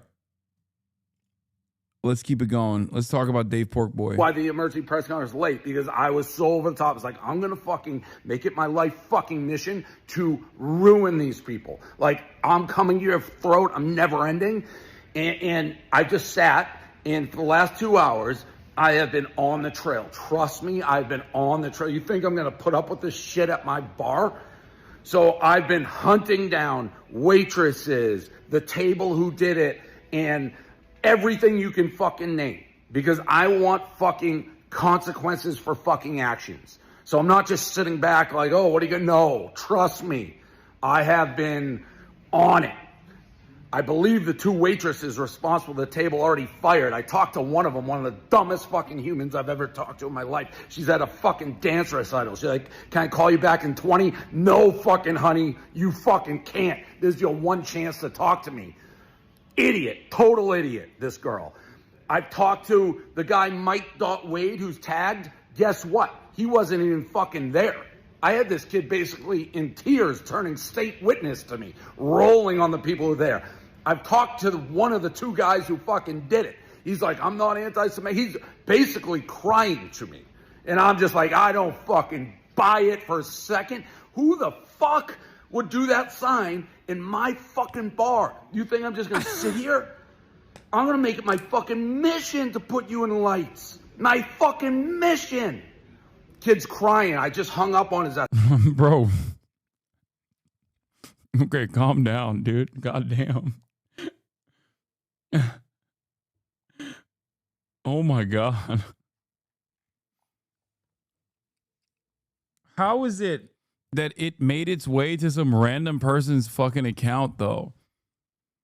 Is this dark woke? I don't know. I don't know what I'm seeing. I go, I'm giving you 1 fucking hour. 1 fucking hour. 2 kids go to temple. Tell me, how do I make this fucking right before I go fucking ape shit?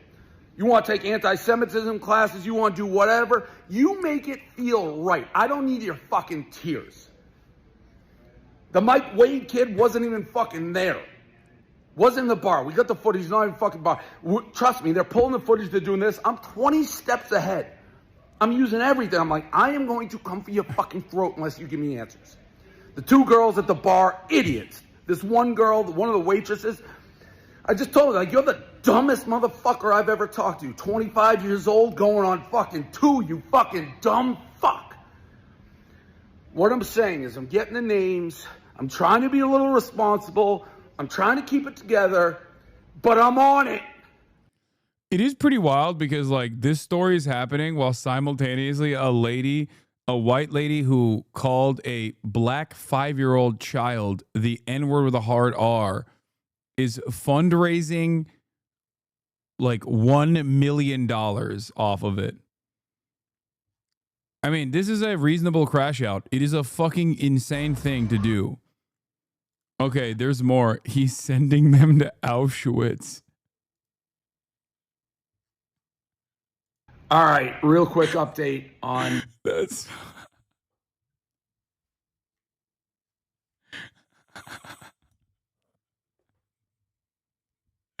That's awesome. He's making him do the Marjorie Taylor Greene.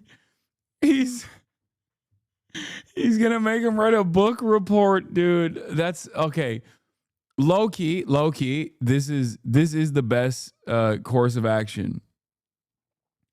To learn about the Holocaust, right? Okay, dude, no. He's not literally sending them to Auschwitz to fucking kill them in a gas chamber. No, he's doing the thing where, you know how like when Marjorie Taylor Greene was like, Jewish space lasers caused the wildfires, and then Congress was like, you have to go to a Holocaust museum and write a book report and then apologize.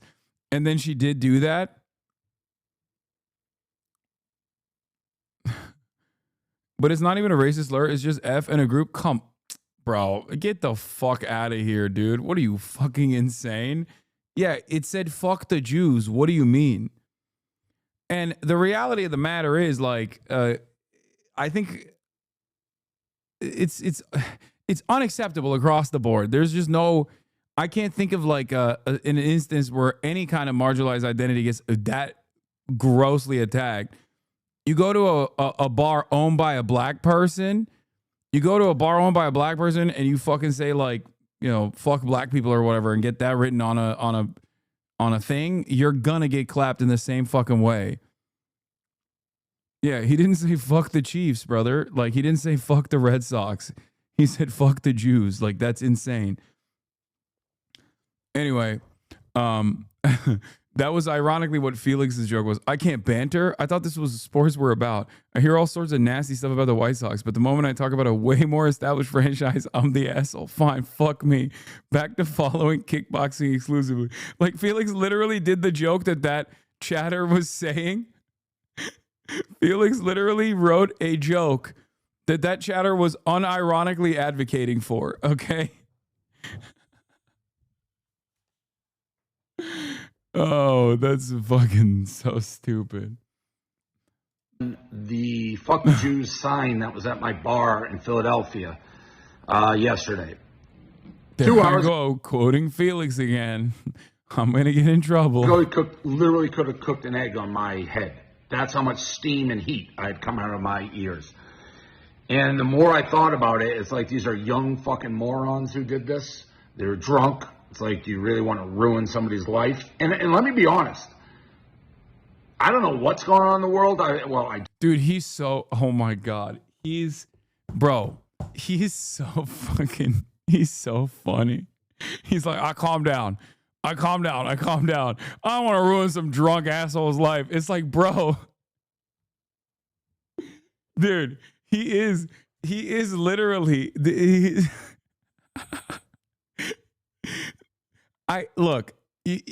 I'm not the biggest fan of Dave Porkboy, but these are the type of things that he does that makes me kind of feel positively about him, where he just has this like, he's just like, this is, all things considered, okay? He's extending a hand of grace to someone that has done something completely unacceptable, okay? Dude, the Middle East, obviously. Like, he 100% has redeeming qualities. Like, look at him. Dude, he's so stupid.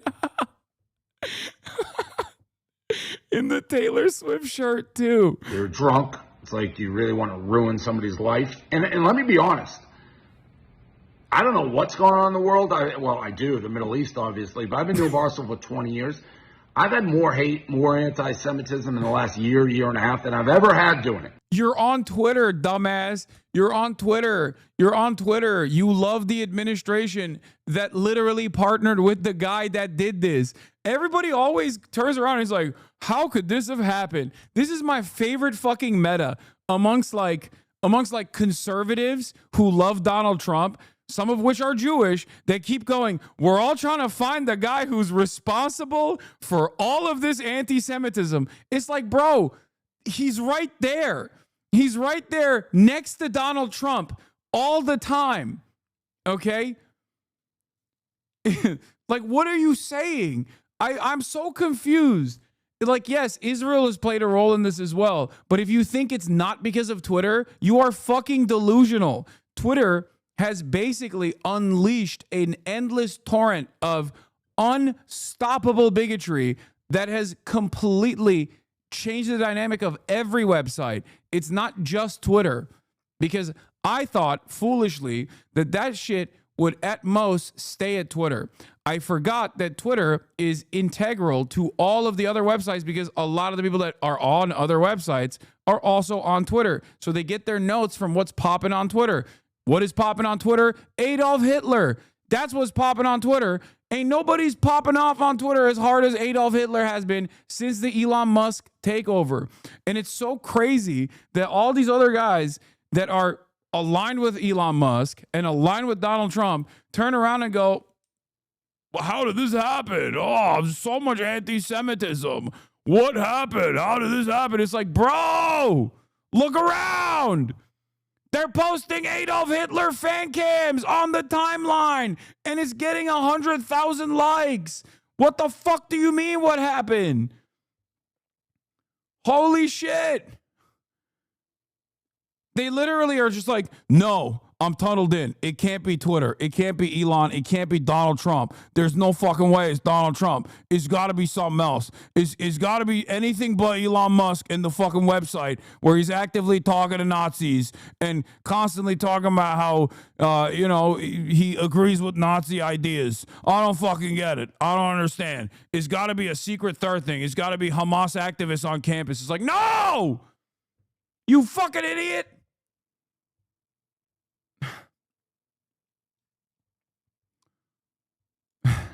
And whether people with like Kanye, the UFC guy, it's like mainstream lunatics. And I'm not talking about politics or what's going on in the Middle East, just hating groups of people. You hate my parents, you hate my grandparents, shit like that. It's crazy. So, yeah, my initial reaction was like, I'm going to fucking burn these. It's so fucking funny, man. I'm sorry. It's hilarious. I got to tweet about this.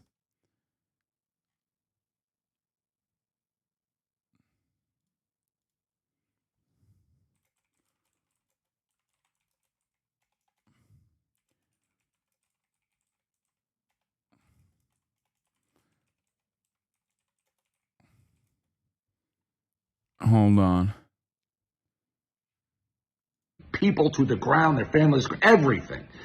And it's like, you know what? Maybe that's not the best course of action. Maybe I can use this as a teaching moment. And like, before people just are like, fuck the Jews or any group and the hate, let's try to like turn a hideous incident into maybe a learning experience, as cliche and very unlike me. But I talked to both the culprits who I know are super involved in it, talked to the families. I'm sending these kids to Auschwitz. They've agreed to go. That's, of course, the Holocaust concentration. This is exactly what I mean when I say he's like, he has these like very funny, very redeemable moments. I know that it's funny for two reasons. It's funny when you say, I'm fucking sending these kids to Auschwitz. Out of context, it sounds insane. It sounds like exactly what you think. But no, I mean, like, what he's doing is nice. Like, he's literally, he is going through the process of rehabilitating people. And I'm sorry, I have a soft spot for that, okay?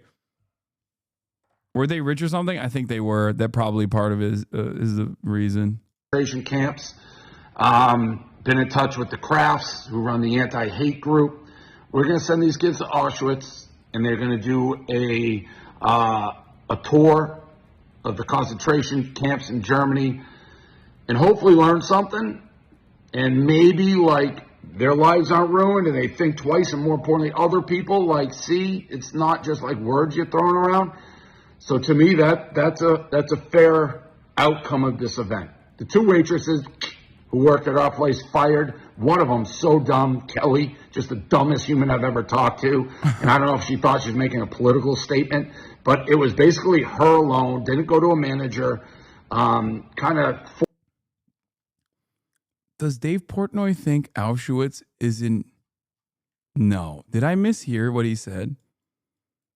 Did Dave Portnoy say he's sending them to Auschwitz and then say they're going to Germany?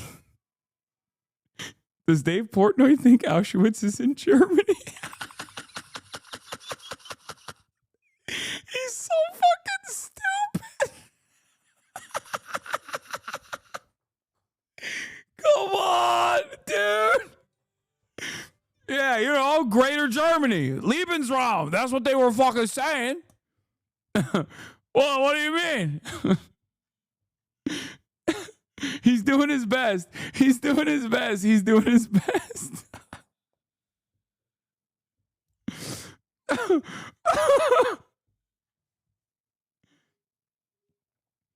I mean, if you don't actually think or know about this stuff at all, bro, come on. This is like such a basic, dude. He wants to give a Holocaust education to these fucking anti-Semitic kids. And in the process, We found out that he needs one. Are you joking? He's Jewish. How do you not know where Auschwitz is? You're fucking Jewish, Dave. How is that possible?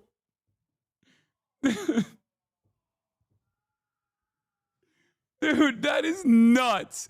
What was he doing? Picking his nose at every fucking class? Like, what the fuck? He was at J camp being like, I don't fucking care about this. I don't know why his voice is like this while he's at J camp, but like, fucking, I just want to play baseball, dude. I don't fucking care. God damn, dude.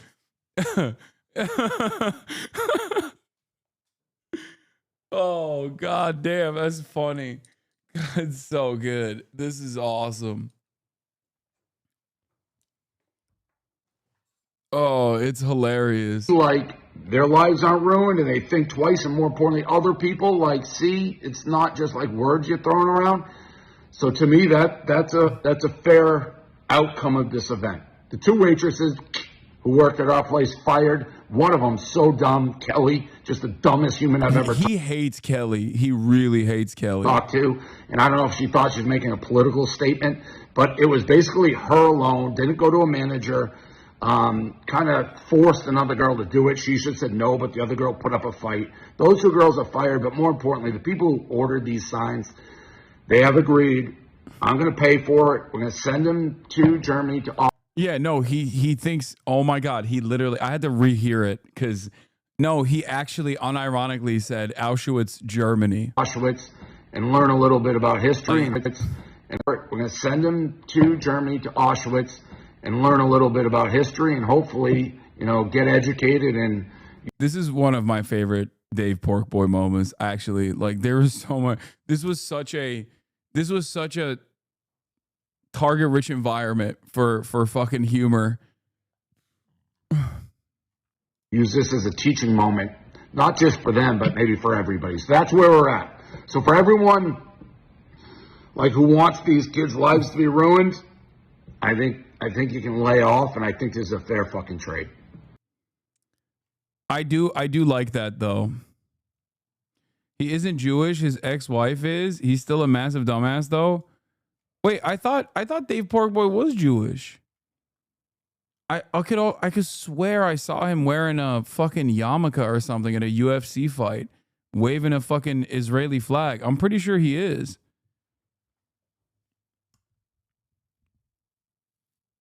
Because the Nazi fighter, he went to that fight. Yeah, also he said he's Jewish in the video. What am I saying? Like, that's your proof? Brother, what are you talking about? He also said he's Jewish. Yeah, he referenced his relatives and shit. He was like, you hate my parents, you hate my grandparents. Yeah, I don't know what. I get why you don't think he's Jewish, because he's like the Aiden Ross archetype where he's too Bostonian. It's like a higher order of priority. You know what I mean? He's too much of a Boston guy where it just basically, it all merges together and you just become a guy from Boston. You know? These kids are already ruined. Lol. The kid goes to my school and is suspended. His internship offer for the summer was revoked. The school put out a statement to the students. Yeah, the Boston genes are just overpowered.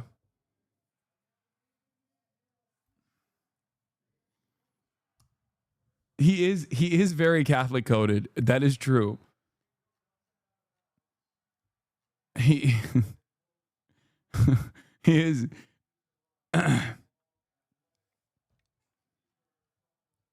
I love when Trump, Elon supporting conservatives will turn around and act all confused about why it's exploding. They're doing Adolf Hitler fan cams on the timeline. It's getting 100K likes. The owner of the platform said hot twice at the inauguration.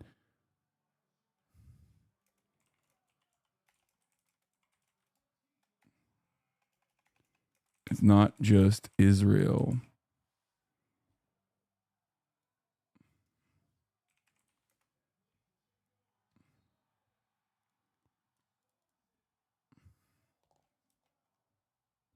I'm going to send the tweet. Hold on.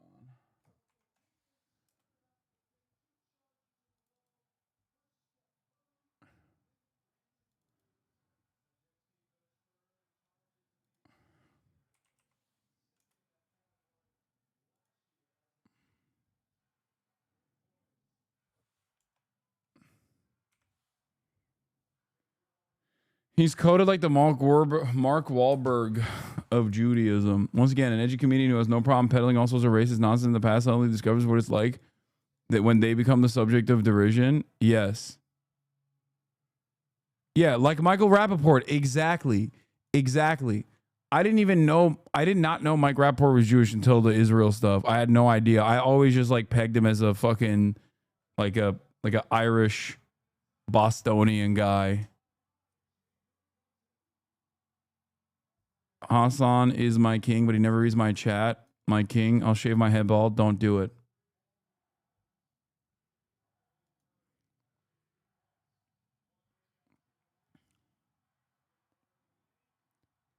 This is Noah says, an obvious point of disillusionment for me as a kid was learning that some Jewish people are really, really stupid.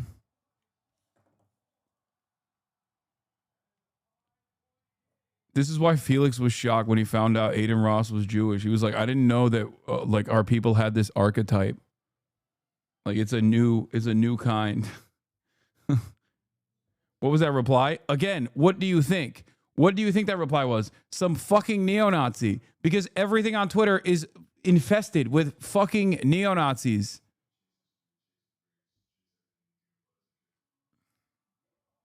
Like it's obviously... Look at my replies. Anyway, I forgot to mention this, but I guess like I'll cover this tomorrow because I'm gonna go hang out with my friends. But here, I'll leave you on this wonderful note. Okay, here. This is a real wonderful question and a wonderful answer from our wonderful president. Even given those numbers that you're talking about, don't you need to uphold the Constitution of the United States as president? I don't know. I have to respond by saying again, I have brilliant lawyers that work for me, and they are going to obviously follow what the Supreme Court said. What you said is not what I heard the Supreme Court said. They have a different interpretation. I don't know. Maybe. It's just hard. Not sure if I can follow the Constitution. Not sure.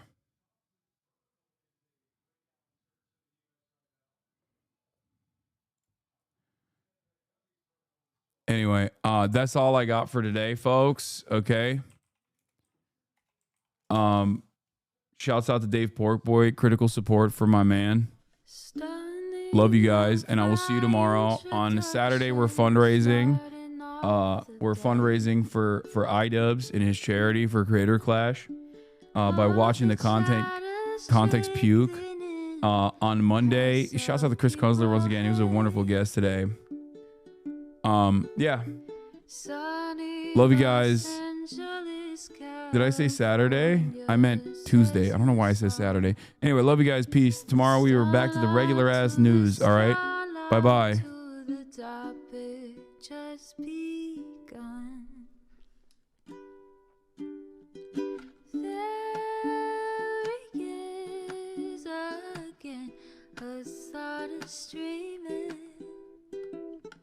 Hasan is streaming. There he is again. Hasan is streaming.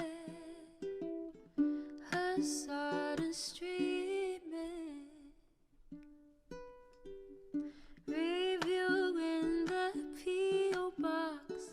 Uncle Uger's face. Sudden discord at your prop. Great names take on breaks. Tiny Bernie Sanders, LGBTQ Air Force. The whole left at your fingertips. Ane at your door. H3 crowded debate, the Young Turks online show. 3, 4, 5